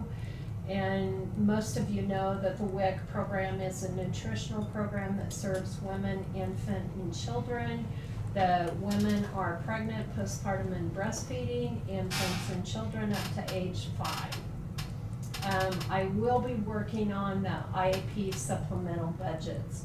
The one with incentives, if we can do some other things rather than just giving incentives for those that get the COVID shots, I'll take that grant, but many counties aren't doing it because we don't feel like it's right to incentivize people who have waited to get the vaccine when people stepped up in the beginning. So, you should have all received an email regarding the community health needs assessment. I would encourage you to do the survey. It doesn't take super long to do. It is one way that community members can evaluate the healthcare system within Marion County. The process does provide information and resources which assist in fulfilling requirements for the tax exempt hospital. Should the health department ever look forward or look toward getting accredited, they will have to show that they've had completed one of these community needs assessments within 3 years. As you know, our last assessment, the health department kind of led that with a group out of K-State, and that was done in 2013. At that time, the priorities were to promote health, wellness, and chronic disease prevention, to improve communication and collaboration between healthcare providers, other essential local institutions, and between providers in the community within the community. Priority 3 was to enhance access to health resources and assistance for all county citizens. Something major, I think, that came out of the 23 assessment was that we have had an annual health fair since then. As you know, last year it was canceled due to COVID, but we're working to probably bring that back again in November of this year. The current survey as of this morning at 07:30, the count was 132 replies, but we're hoping to get 250 because that gives us more of a statistical balance and a value that would provide more solid statistics. And remember, this is a chance for the community to, their voices to be heard. So the survey can be found on our website. And if you guys want to, it was on our Facebook, and we'll probably bring that forward again on our Facebook. So please be sure and share it and tell all your friends to get on and take the survey. I've been working with Sharon in environmental health. I don't know if she's come up and talked about school sanitation inspections, but as of with all these new regulations that came about, we can no longer opt out of school inspections. We have been opting out of those. So we're working on a tool. Our department, to be honest, has not really done the only survey or the surveillance or but we've done our child care licensing. Aaron did those and inspections at houses, so that's why, you know, it's basically a sanitary. So we've been working with Sharon on that, and we're developing the tools and the letters and the policies and procedures. So be looking for that to come out. That will be to all private and public schools. Dr. Hodson and I met with the superintendents last week just to kind of discuss recommendations for the upcoming year. Different scenarios were discussed. Right now, Kansas Department of Education basically has the authority. So, however, there was something new that I'll chat with Brad in just a minute. But so we talked over different scenarios. We discussed that the health officer, we do have the authority to isolate and quarantine, but basically that's all. We don't have any authority over masks, and at this point, well, I hate to speak what the schools are doing, but each school is kind of preparing their draft to present to their own school board. The health department will join Hillsborough Community Hospital in St. Luke on the float in the Marion County Fair Parade. I'm sure all of you are aware of that, or at least some of you are very aware. The health department will also have a booth Wednesday night, just Wednesday night. As of 07/30, KDHE has Marion County at 47.2% of people greater or equal to 12 years of age vaccinated with at least one dose of the COVID vaccine, and 42.8% of individuals greater or equal to 12 years of age with the completed vaccination series. So far, the health department, we've administered 2,066 prime doses of Moderna and the 2,023 boost doses, and that means that number is fully vaccinated. We have vaccinated, given boost doses to people who got the original one out of county, and some of our people we gave prime to went elsewhere to get them. Johnson & Johnson through the Janssen, we gave 421, and that's the one shot. Pfizer, greater than 17 years old, prime doses 131, and fully vaccinated are 120. Ages 12 through 17, prime doses are 118, and boost, or the fully vaccinated, are 93. So we're continuing to give boosts of those.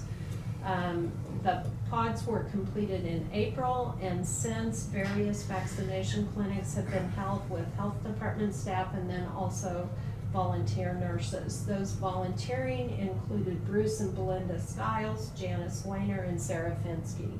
They've all been really good. If we've called and needed them to help, they've been super. Dr. Hodson has also assisted with vaccination clinics and as the observer to monitor people after the vaccine, and he's also given a few vaccines too. School clinics were offered to the district, and several of the schools, Hillsborough, Marion, and Gossel, took us up on that, and they were held at the end of the school year. 12 to 17-year-olds were vaccinated at that time, and some of the boost doses have been completed outside of school. They just come to the health department to complete that. We're continuing to offer vaccinations Monday, Wednesday, and Friday. We try to schedule, because when we open a vial, we have 6 hours of some of the formulations, so we try to schedule those also on the same day. It's either 6 hours or 12 hours that we have to use them up, so we try and because if we don't use all the vial, then we have to dispose of it or waste it. The health department has been invited to Tabor registration August 7th, which is a Saturday, where we'll send someone for registration and then also a nurse to that, and then also on the 16th. So we'll send a nurse and then someone to help registration on that. As of 07/30, Marion County had 1 active case, 0 hospitalizations. We remain at 24 vital statistic verified deaths. And as of 7/30, the Delta variant has not been identified in Marion County. However, all the surrounding counties have identified at least 1 case of the Delta variants.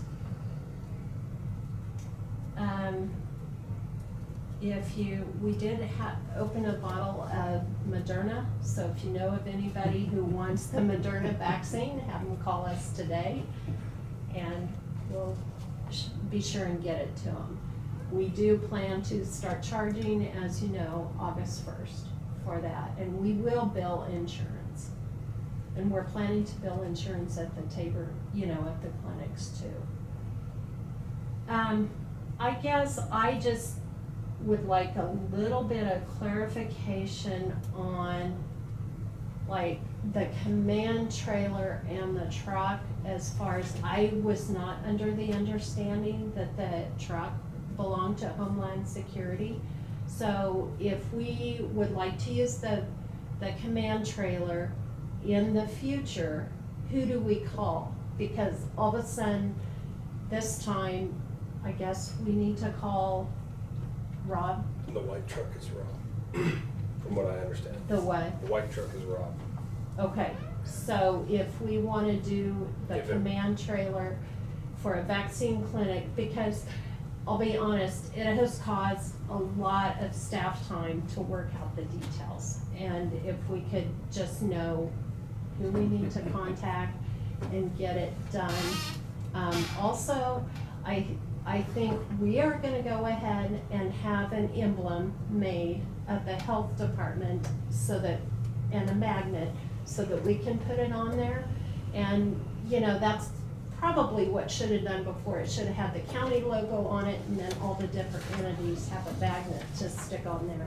But, anyway, is that okay if we have a magnet? And, I would not use a magnet because you'll lose those. well, I was told that it was not a race car trailer. And I said, I'm sorry, Consider I the didn't source. know. And that meant with a lot of, I guess, advertisement. So I thought, oh, is someone want to use it? Commissioner Crowfoot brought it back to us. Very good ideas. It should have Marion County on it a long time ago.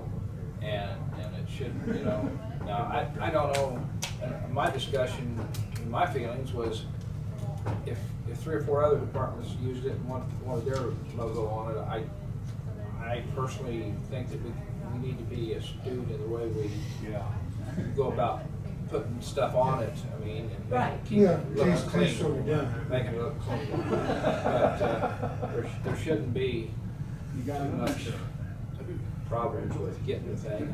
Rob's standing right outside right now, so I don't understand the hassle. I think Gigi's question, who is in charge of the trailer? Well, apparently Rob is. I mean, No, he's in charge of the pickup. Pickup was signed, he signed. Both of them come from Homeland Security. I mean, he signed, no, we bought the trailer. Well, the trailer we bought. We bought Oh, the the trailer. trailer. And that was Trailer, bought- you bought that. That's, That was bought Okay. with. I'm thinking of the big white department. trailer, excuse me. We don't want that. Yeah, no. And the trailer was bought with the health department. And I was That's Marion thinking County. that it was discussed to use for vaccine, but however, I guess it's That's- not in the minutes. that's how it It was spoken sold. in the minutes, so I just don't wanna have to, every time we wanna use it, go through a hassle. So I feel like, I remember when we bought the trailer, it was talked about how it would be able to house some sort of refrigerator, to hold vials. Yeah, it was specific. Yeah. and I think I would like to store the refrigerator. Right now, it's stored in our health department and it's taking up room. Is that something, I mean, and I haven't asked Randy, but I'm gonna ask him if we can put it in there and store it in there. But I think Because you're not used to maybe, it? no, because we are able to now just use a smaller cooler. We have temperature control and we got some carrier. Yeah, I think the camper has a refrigerator in it already. Right, but this is a specific vaccine, and that way we aren't using, like if they put their drinks or food or something in there. Drinks probably wasn't the right word, but, if they put their food in there, we can't store vaccine food. So, is there a time when like maybe Randy and I could come in and talk so that we all are on the same page Well, this was classified as a harm. Yeah. to discuss this? Let's get it done. Let's get it done. Okay, It just keeps coming back. yeah. Or do we issue an order of what we want? I think Mark Bandy should be responsible for maintaining the mechanical part of the trailer. Well, somebody has to be responsible for fixing the tires and checking the air and putting gas in the generator. checking. So I don't think the health department should be, and they should check it, I don't think they have all the time. You don't want to change tires, do you? No, I don't know. But as far as scheduling, Randy can schedule it out. Okay. Would, I'd like to ask Rob when he comes in a little later and ask him if any problems he has with it. What Randy told me is, when the truck was issued, Rob was around, so he signed for it, because Randy Randy was gone. It was That was issued. before Randy was here. Was it, maybe that was it, okay. Yeah. That's a story I got. Yeah, no, it was issued in Marion County, but So that's why Robert's Rob around, was yeah. Well, I responsible. think it would have been excellent. I'm a little disappointed because it would have been good PR to go through, have the command trailer go through the parade, since it is the county parade. And, Well, we'll go back.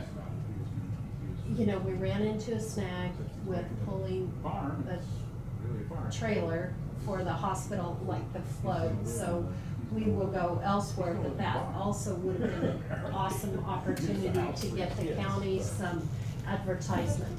But we've wasted too much time on it. We just did get a cleared okay for insurance and stuff.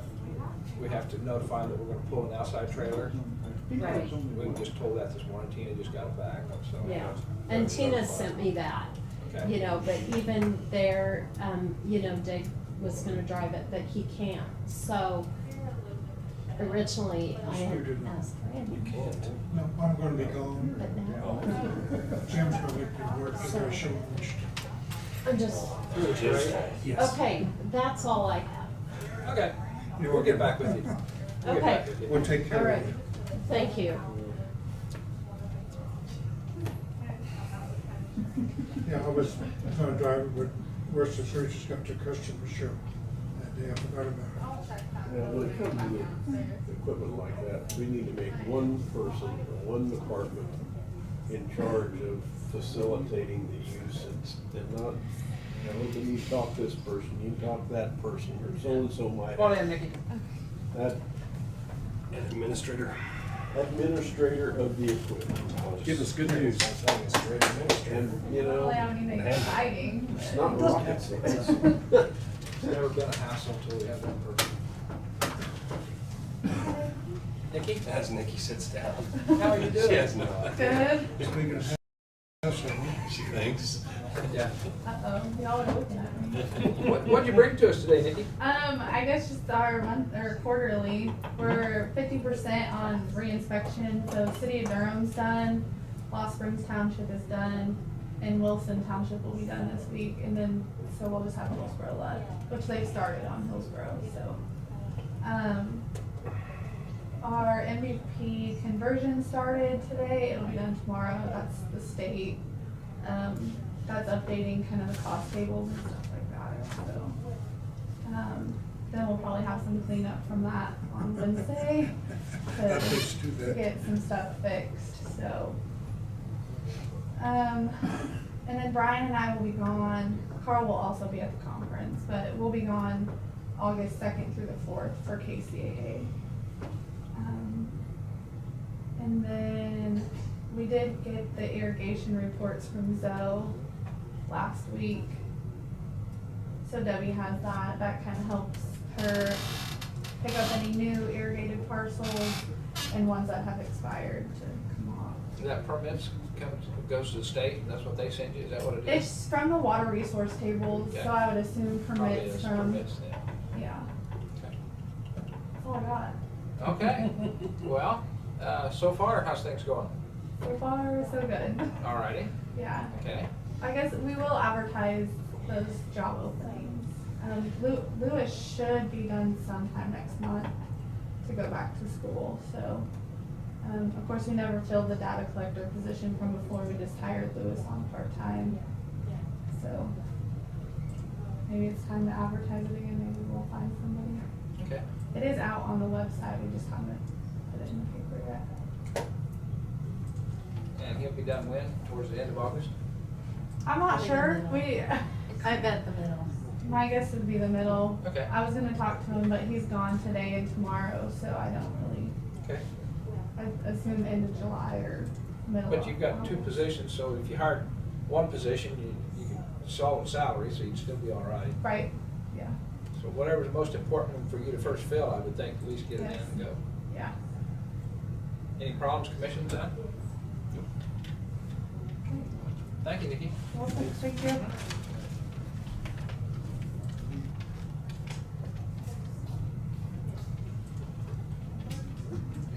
Wow, caught us right up.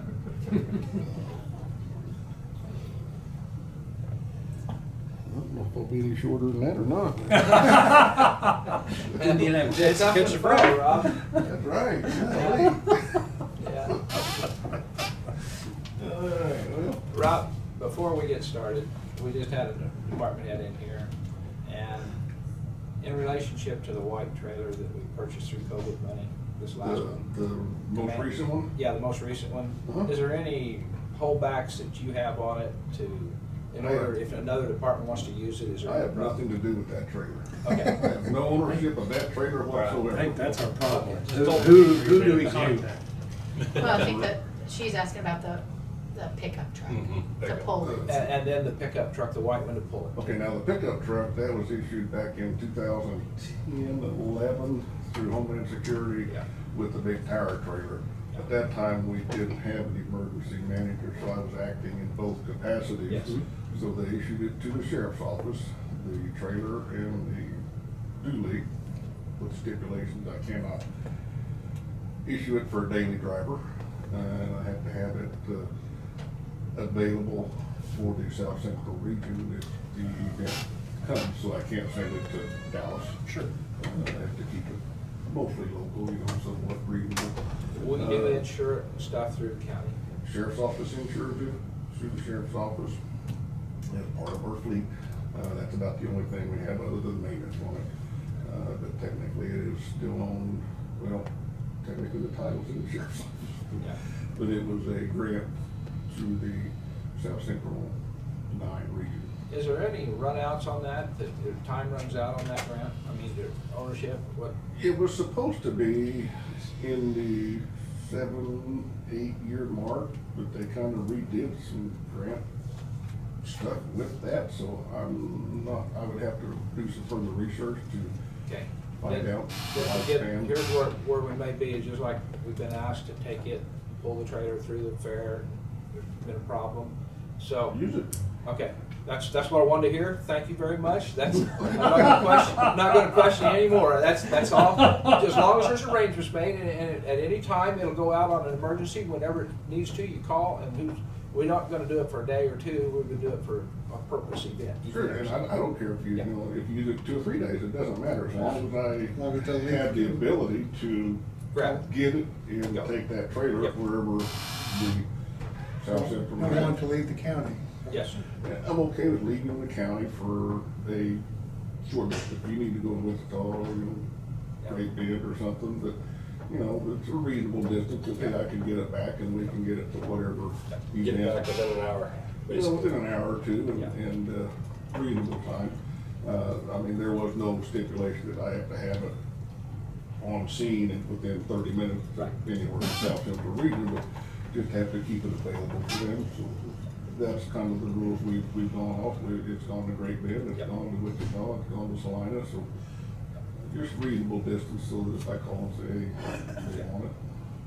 Rob? Other than that, drive it, somebody. thank you. We're not gonna question you no more, we're gonna let you go on with your presentation today. You give us enough information, we can have it from here. Very good. Thank you. Very good. Don't have a lot for you guys, I just mainly wanted to thank you for the movement on the pay plan, which my folks have been thoroughly thankful for. And we wish to convey that we thank you for your consideration and movement on that. That's the big issue that I have. Not an issue, big thing I want to bring forward. We have a new undersheriff. If you're not familiar, Undersheriff David Huntley retired first of the month. Kind of searched around in-house, outside of the agency. Sergeant Larry Starkey was promoted to undersheriff last week. I think he was an excellent candidate of choice. Brings a lot of experience and a lot of knowledge about this area and this department. So, he'd be a great undersheriff. Let you know there. If you don't know, we got a fair going on this week. So, a lot of events that we will have a lot of folks at. Wednesday, Thursday, Friday, Saturday night events. We will have folks in the fair area assigned, and as well as those out on the road and be able to, kind of like always, There's a pretty good event, it's usually not a problem. So might even see somebody there if you show up, we'll be all around. One thing I wanted to ask was, one of the dispatchers has 4 hours of vacation she'd like to carry over for a couple of months until she can get it utilized. Sandy Sheely.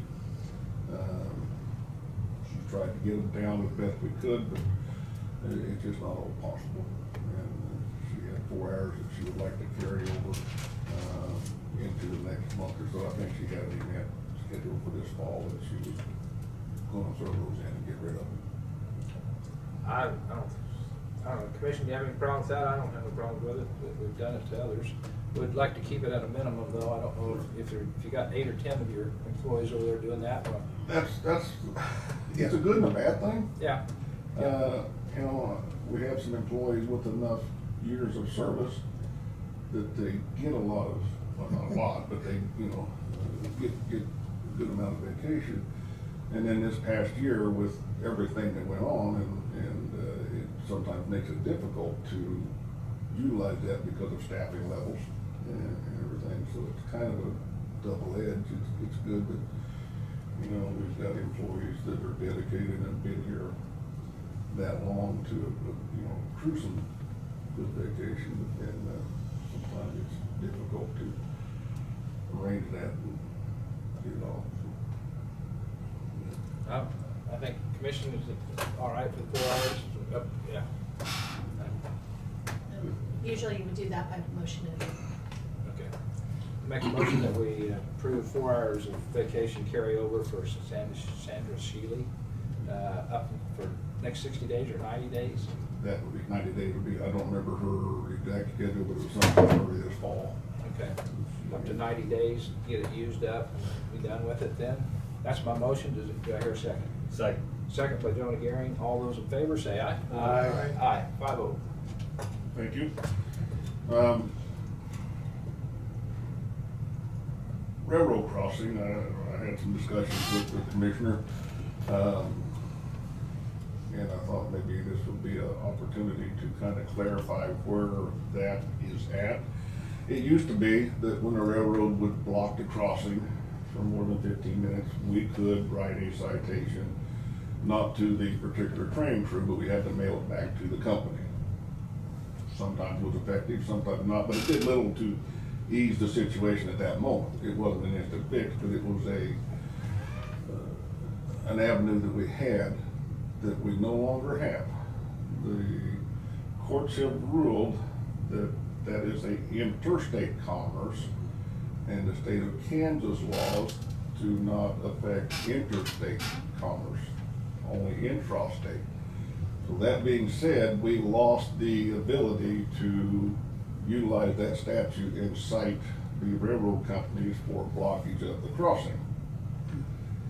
We're kind of at a loss of what we have to do that has any teeth to it to open up those crossings. And I know this is a bigger issue in certain parts of the county than others, where it's a routine, and it always has been for many years.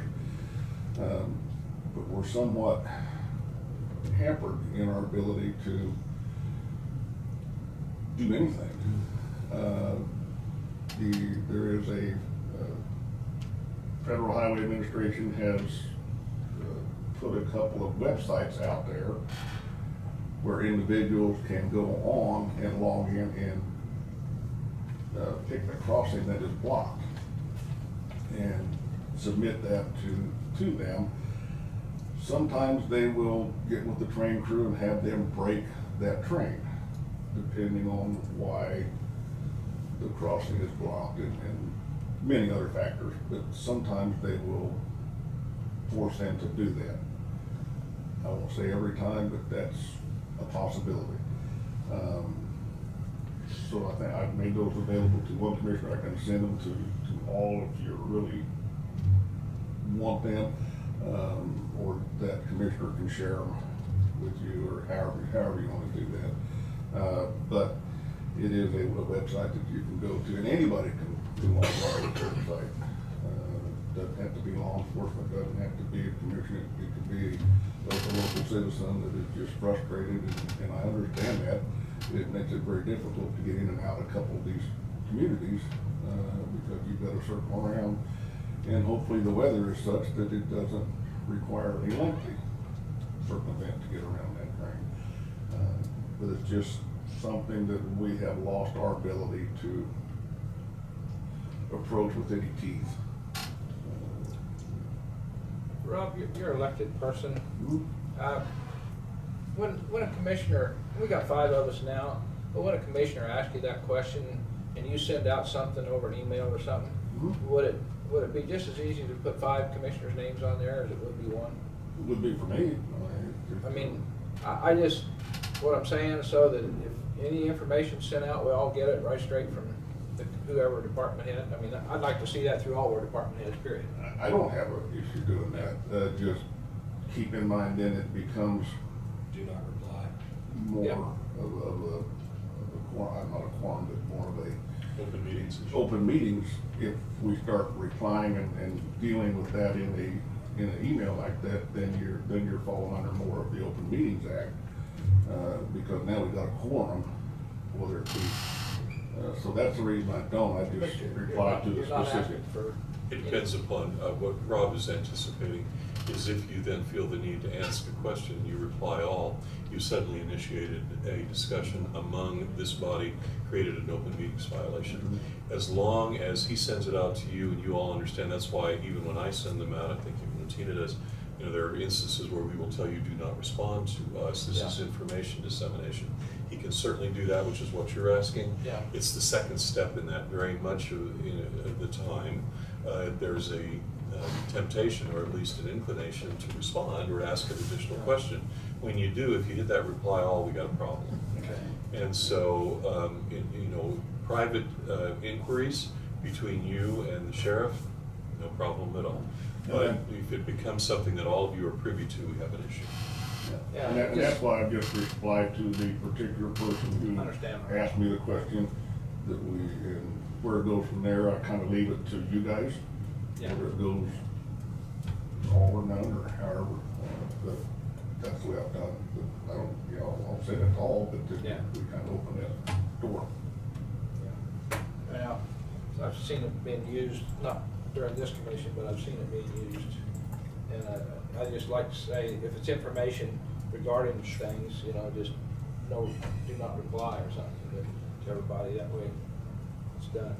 Well, just to give a little background, I was preparing for Oh, the presentation to I know. everyone. I was asking for the background on the roads. I emailed Rob. He got back to me, answered my question, which is what he's doing now, is giving Yeah. that information to all of them. Yeah. Because it was nothing more than what he said Yeah. today. Just so I knew what, because I was still under the impression there was a fine system, so it was news to me. Yeah. But if I talk Yeah. to the city of Ramona, I need to know the information Yeah. of what the laws are. Correct. And so that was the whole Yeah. extent of the conversation. But if There's Tina a- wants to forward that email with a do not reply, that's perfectly fine. There's a significant amount of additional background. There's obviously dealing with, in Harvey County and Newton in particular, I've got numbers for the roadmasters, and then in Harrington for Union Pacific and Santa Fe, northern Santa Fe. There are some other sources of relief that involve a straight phone call to the right agency, particularly in Kansas City, and getting one of those guys on the phone if we feel like this has become just unconscionable in terms of the time and the delay. As he said, we do not have the ability. I'm part of the reason for that. Burton wanted us to challenge that in federal district court, and I did. It's an embarrassing time in my life I'll never want to relive, where they ruled against us as interstate commerce for speed, because they let us all know we're going to go with 60 through town, and several of the city councils were not thrilled with that thought, even though it creates a nice breeze. So we took that and challenged it. So we had a speed limit of 35 as a local ordinance and home rule and all that. And it didn't fly at all. Interstate commerce kicked in very quickly, and it's the same thing with that statutory scheme. I had one police chief in a city, red lights and siren, chased down a engine, and they actually stopped. and he gave an engineer a ticket. I got to deal with that in federal court too. Nice. So suffice it to say, I've had more than enough exposure with that I don't want to do that anymore. But there are some things we can try to do in terms of people we can contact, and they do have internal policies regarding that, trying to keep away from the Highway Commission getting on them and starting to compel certain things again. So. Kind of the standard rule we got, and there was an exemption to take a block crossing if there was declared emergency. So every time we call them, it was a declared emergency for the train, whatever, hot break or, I don't know. Some issue with the train a comes track out and- entanglement or some other problem. Yes, there was always the standard answer, well, it's an emergency, which kind of blew us out of the water anyway, kind of left us with. What I've seen, due to court actions, federal law, when it comes to rails, pretty much supersedes states in all 50 states. It does. Yes. It does. That's a fairly accurate statement across the board. We can get them to break them though, still. I mean, I can say that because within the last month, we have gotten them to break one. But it just involves calling the right place with the right explanation and having a conversation. Cannot guarantee we'll be able to do it each and every time. It is not that kind of a phone number, but we can at least deal with it if it looks like it's gotten to be ridiculous. It's just like towers. I mean, when the railroad wants to put tires up for their traffic, why, they don't come and ask us for a height tower permit. They just put them up. It used to be, I guess, when they put in sidings, they could put in a siding that would block roads. From what I see now, they don't put in sidings that block roads. They just finished that one in western Marion County, what, 2 years ago? And that's not intersecting, that's not bothering anybody. Yeah. Part of that is federal mandate. They were required to do certain things. But the ones that were already there were grandfathered evidently. And the railroad has kind of had their way. Yeah. You know, since the old original steam engines, you know, railroad were pretty well funded and empowered. So You're not quite far enough. That was, even go back to the land before they was even built, see, Right. on the tracks. The Yeah. land agreements down here Yeah. around, if you look at your land agreements, it's pretty tough. Mhm. Railroads do about what they want to do. They get much longer, they might cover half our intersections. Yeah. Yeah. But we are aware of the situation up there, and it's not that we don't care, it's just, we're kind of hamstrung in there.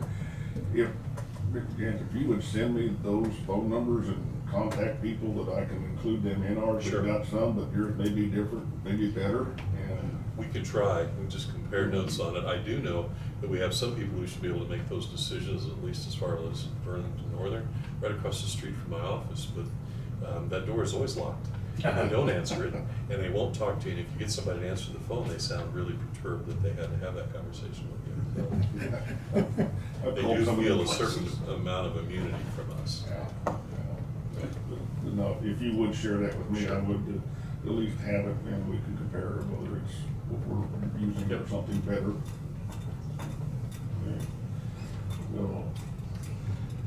So, I don't know that it's my place to do this, but I was given a damage report for the duty. And I guess I'm just gonna turn it into you, because my person didn't damage it, so. So that would give them to me. Pardon? Really? It wasn't my personnel, and so I don't know, you know, as, I guess as the key holder for the duty. So I'm gonna turn it into you. Well, appreciate it. Turn it in, Rob. It's very minor, but it is damning under the clause. I'm looking at it here. The back of the dual? Yes, that's the fender well duty. Pretty Side side. sticking out, just a little crease there on one side. So, But the machine does need to be driven. Doesn't have It mirrors. does. It does. It does. I've truly said that for years. I wish we had somewhere to utilize it because the amount or the lack of miles on that for the age of the It's truck is. only 40,000 This miles. is the second accident he has back. You must have drove a lot. Yeah, he wiped out. Yeah, Yeah. it's a Can't lot. back up. 12,000, 16. What, 12,000 is it? Yeah. Okay. It's like It's 600 in one or color. 20. Wiped out mine. I had it one day. Granddad- Further than you thought, that was a long day. Yeah. Well, it I was. don't know where you went, but you. Circle, With the red truck. Circle Marion County. Yeah. Come across the county line. It does need to be utilized more than we have, and I wish we had somewhere, you know, the sheriff's office doesn't have a lot of, per se, used to drive that. Oh, yeah. We have driven it when we go to training somewhere, and I send 4 guys, okay, work for that. It'll be good for it to be. Stretch it out. Rob, you just enlightened our day today. You know that? Thank you. Not often do I hear that. Oh, Probably true. Not for the guy in the back seat. Yeah. I'm sure you're aware Father Capon Day is coming up in September. Filson, and that is gonna be a large, event as far as number of persons, coming into Marion County and particularly Filson. It happens to be the same weekend as Old Settlers Day in Marion, so it kinda hits us double fold. I've got folks that I'm gonna have to split. It's gonna take all we have and then some to deal with the Filson part of it, plus a couple here in town for Marion Old Settlers celebration. It just is, you know, it's not good or bad, it's, you know, good, I think, but, there's gonna be a lot of folks out there that we'll have to deal with. What can we do to help you then? Gosh, I don't know. It's, honestly, I don't have a true timeline of when they're coming in Marion County. And so that's one thing that hurts me. I can't schedule persons for any time yet, because I don't know. I just know the day. So, hopefully we'll get that before long, in communication with some of the, priests and out of Wichita and some folks involved with that end of it, and down there. So we're getting a little more information, but I'm still lacking what I really need. We've got a kind of a route figured, but it's going to be a large event and going to take a lot of personnel from Marion County to make it. And I still don't know where we're going to park all the cars in the Pilsen area. Not that much for what they're kind of looking at now. Anyway, just some heads up on that. You working with the highway patrol on that, where they maybe could I've provide talked some with extra. them, they probably won't do Pilsen so much, they'll help with The highway. 1556, and then KDOT's gonna be out as well to help with the 1556, and Pilsen, Remington Road. Probably 15 too. Yes, 15, come up 15 from Wichita to 56, and so it's gonna be, it's kind of the, you know, there's, it's not a set in stone yet, but that's kind of Yeah. the goal. 3 major highways to feed. At one time, there was talk of coming up Sunflower, and no, especially not that day. But, It's gonna be Friday, isn't it? Saturday. Or Saturday? Saturday, This is in September. September 25th. The last Saturday. Nighthawk will Can't be catch them open. great then. Come up Nighthawk. They came up Yeah, Sunflower. Only guys. I think they're coming up 15. Is the way we're trying to guide it. They have shoulders. That many cars, if somebody has to pull off, there is a good shoulder on that entire stretch.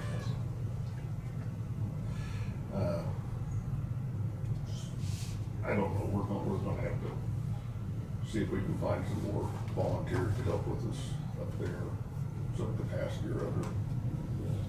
The church is doing a good job of lining up some folks, but they may be overwhelmed as well. Have you talked to anybody from the church up there or not? Yes. You have? Yes. Okay. Can we utilize any off-duty officers from another county? We could, and that's something that Craig up there in Abilene would be a good guy to work with. Dickinson County, I've talked with the county manager. with another county sheriff that did point to see, you know. Brad, you're talking about. Oh, Brad. Brad Yeah. Holman. Brad Holman, yeah. I've talked to another sheriff at this time to see if he doesn't have anybody available. He's kind of doing some research and everything, but 2 or 3 sheriffs would, but there again, there's not a lot of extra manpower right now. Everybody's short. Yeah. Everybody's short. So, They'd probably use their own equipment, wouldn't they? Like vehicles and that sort of thing to be present and do. that would be up to that particular county entity, whether they would authorize them to use that. And that's the reason I'm asking is I've had to do MOUs recently between those entities. If we don't use, you know, if they become an employee for the day of Marion County, we don't have that issue, but otherwise they're gonna want one, I'm almost certain. We have certainly some examples of that we could utilize, but I wanna get that generated if we Since find it's gonna somebody. be a military, part of it's a military service, what about military police out of Fort? Well, you have to be careful with the posse comitatus that we Yeah. don't venture into that realm, and using military police as law enforcement when they cannot legally do so Yeah, outside of their post. once they're off base, we have, that they're off base as far as some people are Yeah. concerned. Kind of, there's an old rule that prevents military. Some of them should have been wiped off the books a long time ago. Yeah. Good or bad, I don't know, it's, I understand the reason for it Yeah. being there. Yeah.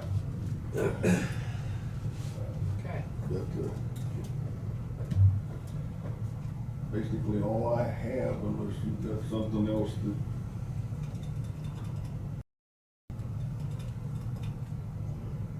Okay. Anybody have anything? Okay, thank you, Rob. Thank you.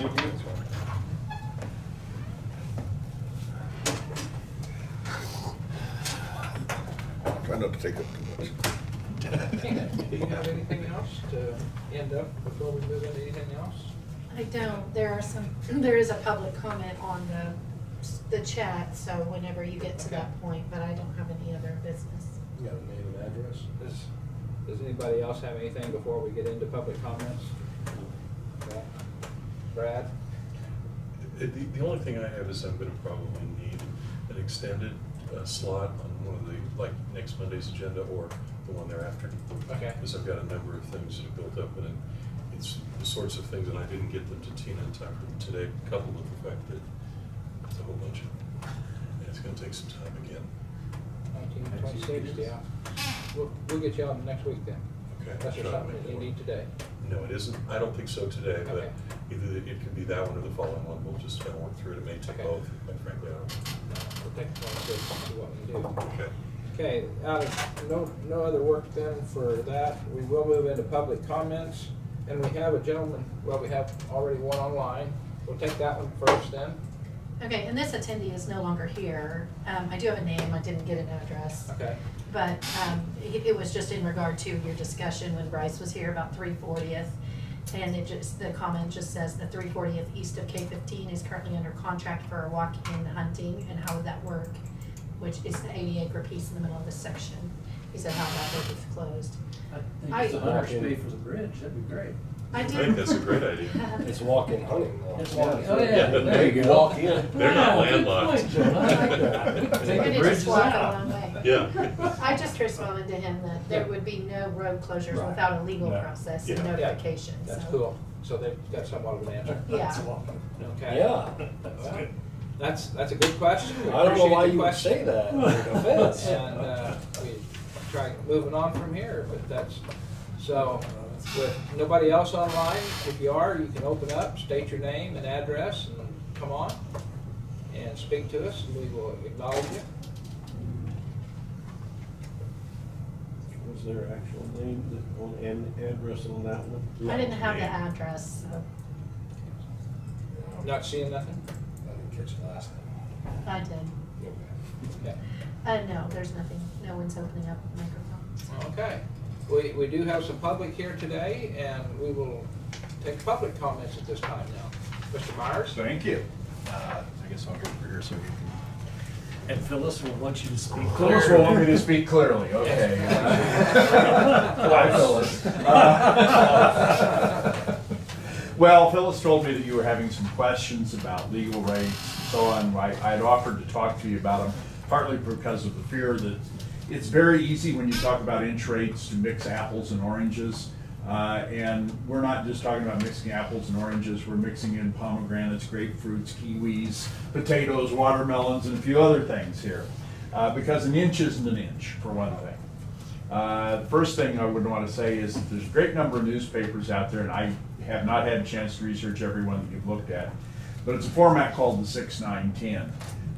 They use 6 columns for news matter, 9 for advertising, 10 for legals. So now there's 10 columns of legals across the page instead of 6. Obviously, that's going to change the rate. There's also the notion of what you're going to do with type sizes. I just brought the Ellsworth County Independent Reporter, which is a nice newspaper, but their legal notices are in a huge type size with lots of blank lines in them and other things, which charge a lot more for them. You'll notice when you do that the other stuff they do in the paper is in very tiny type down at the bottom. So we don't do that. We don't make a bigger type size for legal notices to do that. But the real big thing, we got a note a few years ago from, I think it was North Central Libraries. They were complaining about our inch rate, and they were saying, well, the Salina Journal charged a lower inch rate than we did. So we went back and found their legal notice in the Salina Journal. In the Salina Journal, they took the thing that comes like this and shot it. It was 4 columns by 6 inches. We took it and formatted it. It was 2 columns by 3 inches. 24 versus 6. So in other words, one of the things we do is reduce the notices. I don't have a blatant example. I have the City of Ramona budget for this week's paper. Looks like this. It's actually bigger than 4 columns wide, and it's 6 inches deep. If we were charitable, we would reduce it to 4 columns, but it actually makes the type so small it's hard to read. It's like a little bit smaller than the type on the thing that the optometrist gives you when they're testing whether you need bifocals or not. So it's a little bit smaller than that. The 4 by 6, at least 24 inches. There's our set version of it, 3 by 6, 18 inches. Same information, but I will pass it around. As you can see, looking at it, ours actually looks bigger, but it is 1/3 smaller than what theirs is. And that's not just the only time that happens. We had one that ran a few years ago.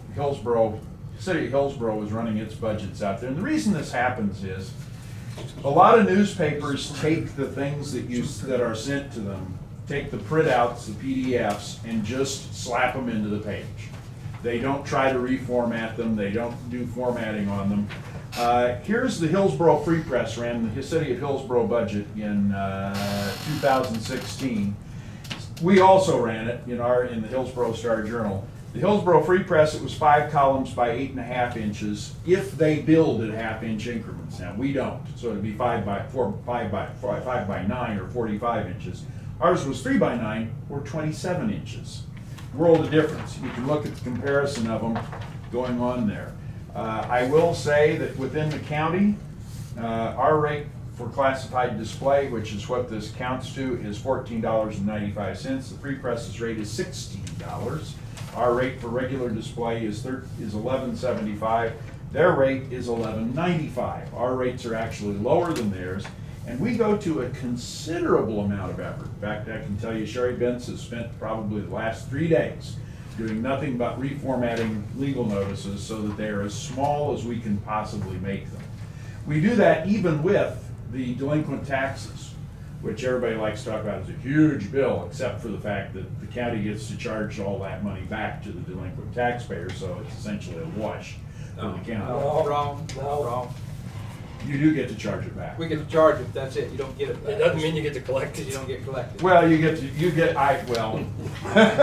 you we- get to charge it. I mean, that's like saying, We, the rest of the taxpayers that do pay our taxes, get to pay it. well, at some point you're going to end up paying, you're getting it paid because sometime the property will be sold or something or other else. Plus the fact that the list actually works. There's no better way of getting people to come in and pay their taxes than by embarrassing them, by listing them as delinquent taxpayers. And trust me, when the list comes out, I'm sure you guys are deluged with phone calls. We are deluged by phone calls. How come I'm listed there? And well, that's what the county treasurer's office said. Well, that's just not right. I don't want to be on and on and on about that. But the big thing is really, we go to considerable effort. I can tell you with the delinquent taxes, this past year I wrote a computer program to make it as small as it could. We probably worked through 5 or 6 iterations of what it did.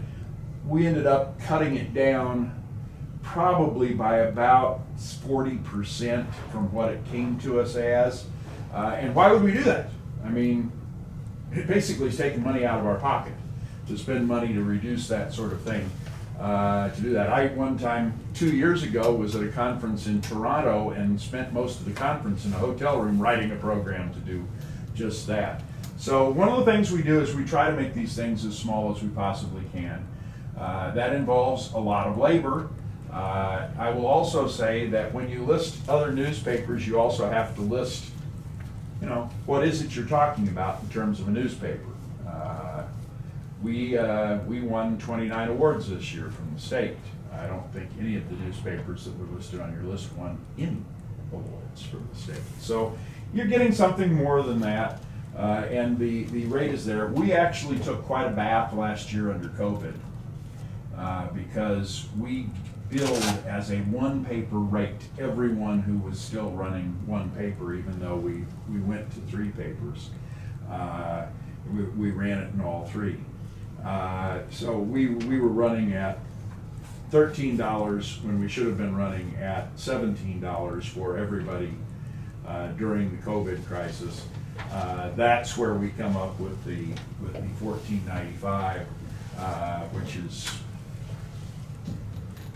our prices. We are the only paper that distributes in the county to the Lincolnville, Lost Springs, Ramona area. Free Presses cut them off.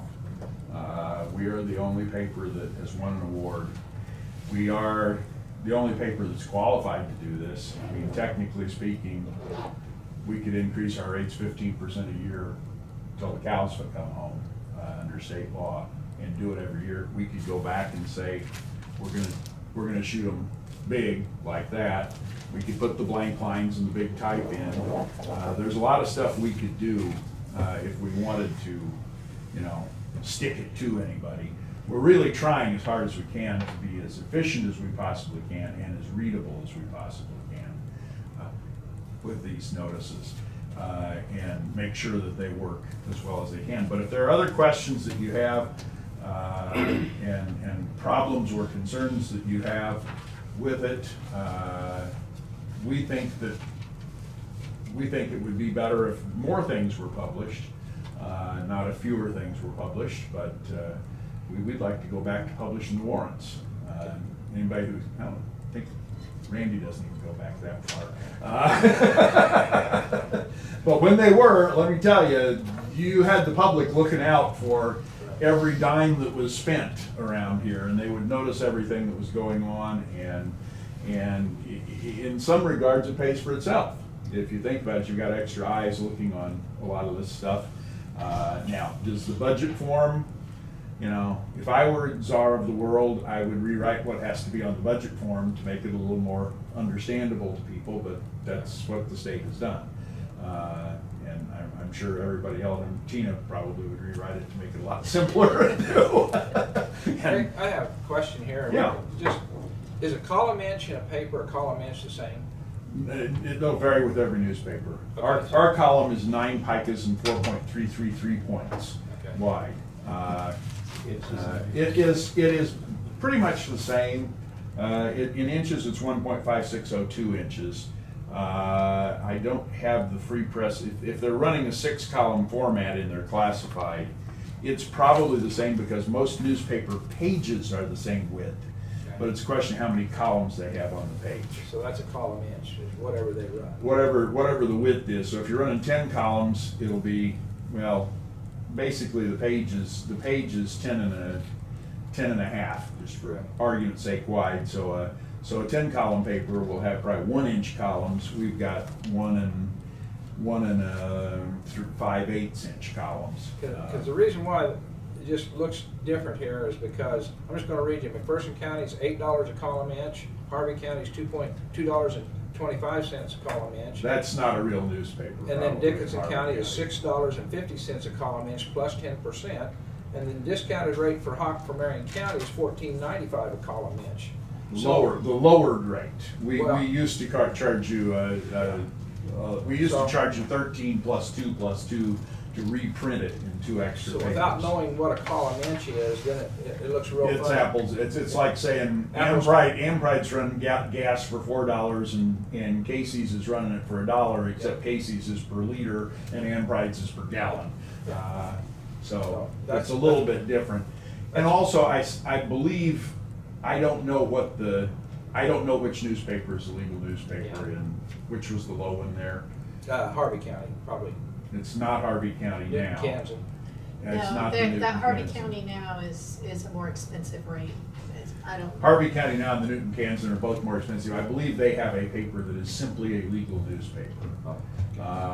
And you can do that. I mean, they have them around. They have almost no circulation, but they are published in the county.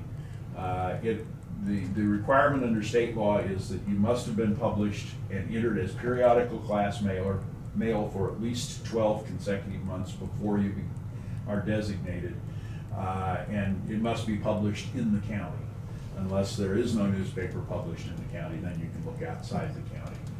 But it must be published in the county, and must be periodical class mail. Free press therefore does not qualify because they're entered under standard rate, which is the bulk mail, junk mail rate. And so technically, the Record, the Star Journal, and the Gazette Bulletin all are qualified to be legal papers. And it also must have more than de minimis circulation, whatever that is. And as Brad can say, you never know till some judge says what de minimis means. Okay. Well, and then I'm quite sure some of the things that we feel that don't need to be published, the state law says they have to be published, and so that's just everybody's opinion. Well- And Except for the state law. official paper is the Newton Kansas that's Yeah. charging them the $2.25.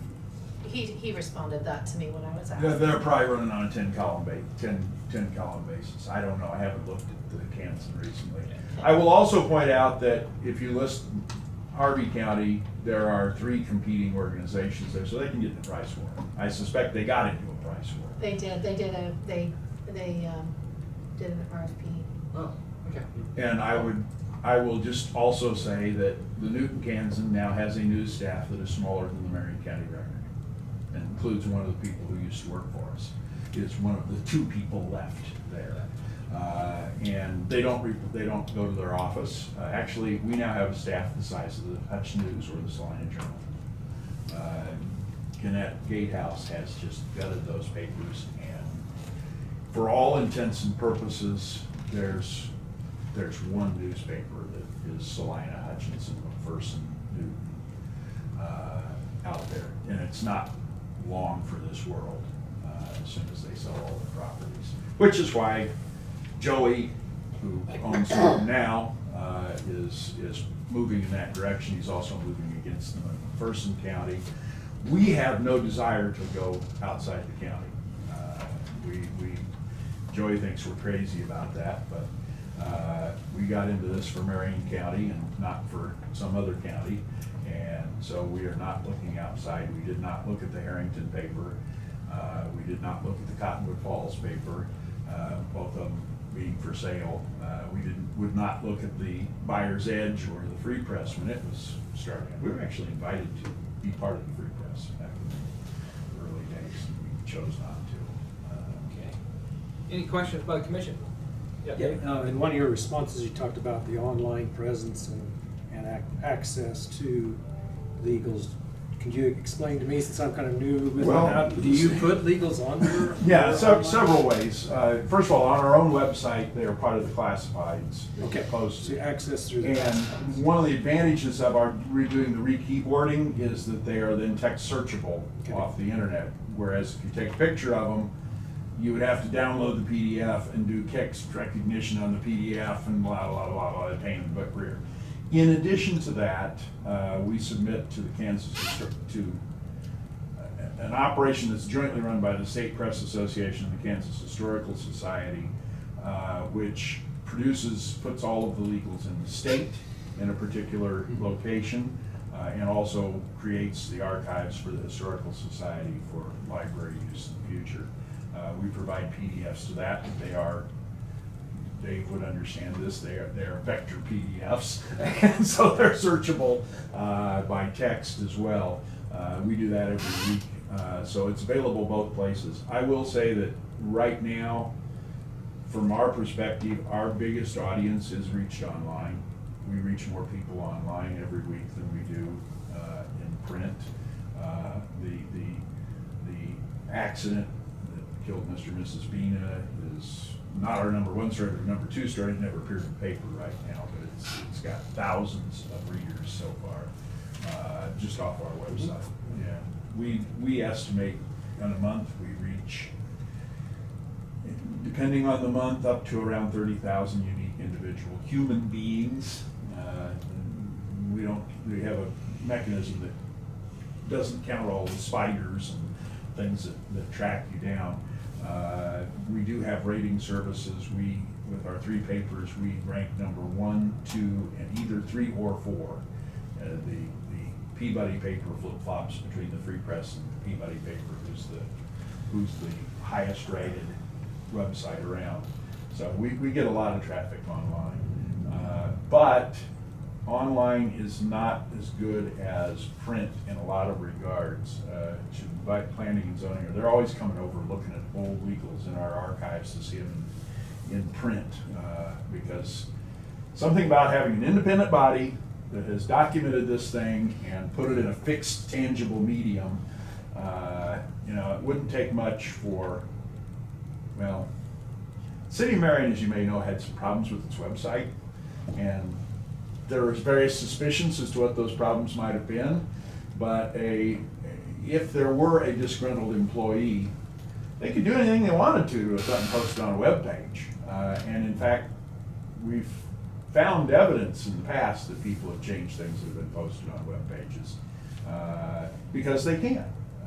And they're only there for 7 days under state law, and then they go away, so there's really no tracing back on them. So much as we kind of hate to admit it, we're doing this for history, for the archive purposes. We are the little shed that names all the old files that you guys always want to build around here. They're in our papers too, so some of them are, and that's part of the equation that we put together with it. So, Any further questions for the commission? Okay. Thank you, Eric, for coming over. thank you. And if you have any more questions, be happy to Okay. give them to you as much as we can. One nice thing, by the way, about what we're doing with type, just little stupid things. We're giving you a sans serif face rather than a serif face, because in small sizes, sans serif faces are easier to read than serif faces. So we think about little things like that.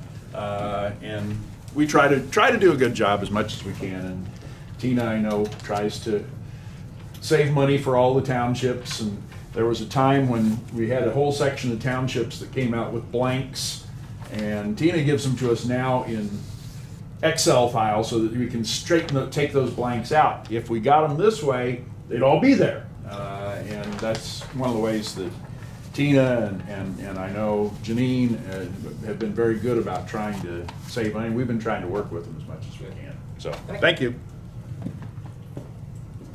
Okay, public comments? Do you have any other public comments? Okay. Commission comments? Do I have any today?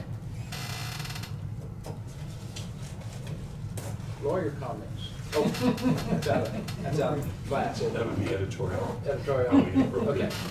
Tina, you got anything? finish up that? I make a motion to adjourn. Second. You want to second it first? Oh, he got Dave one got in. it? Dave got it? Okay. Dave Crowfoot, second. All those in favor say aye. Aye. Aye, 5-0.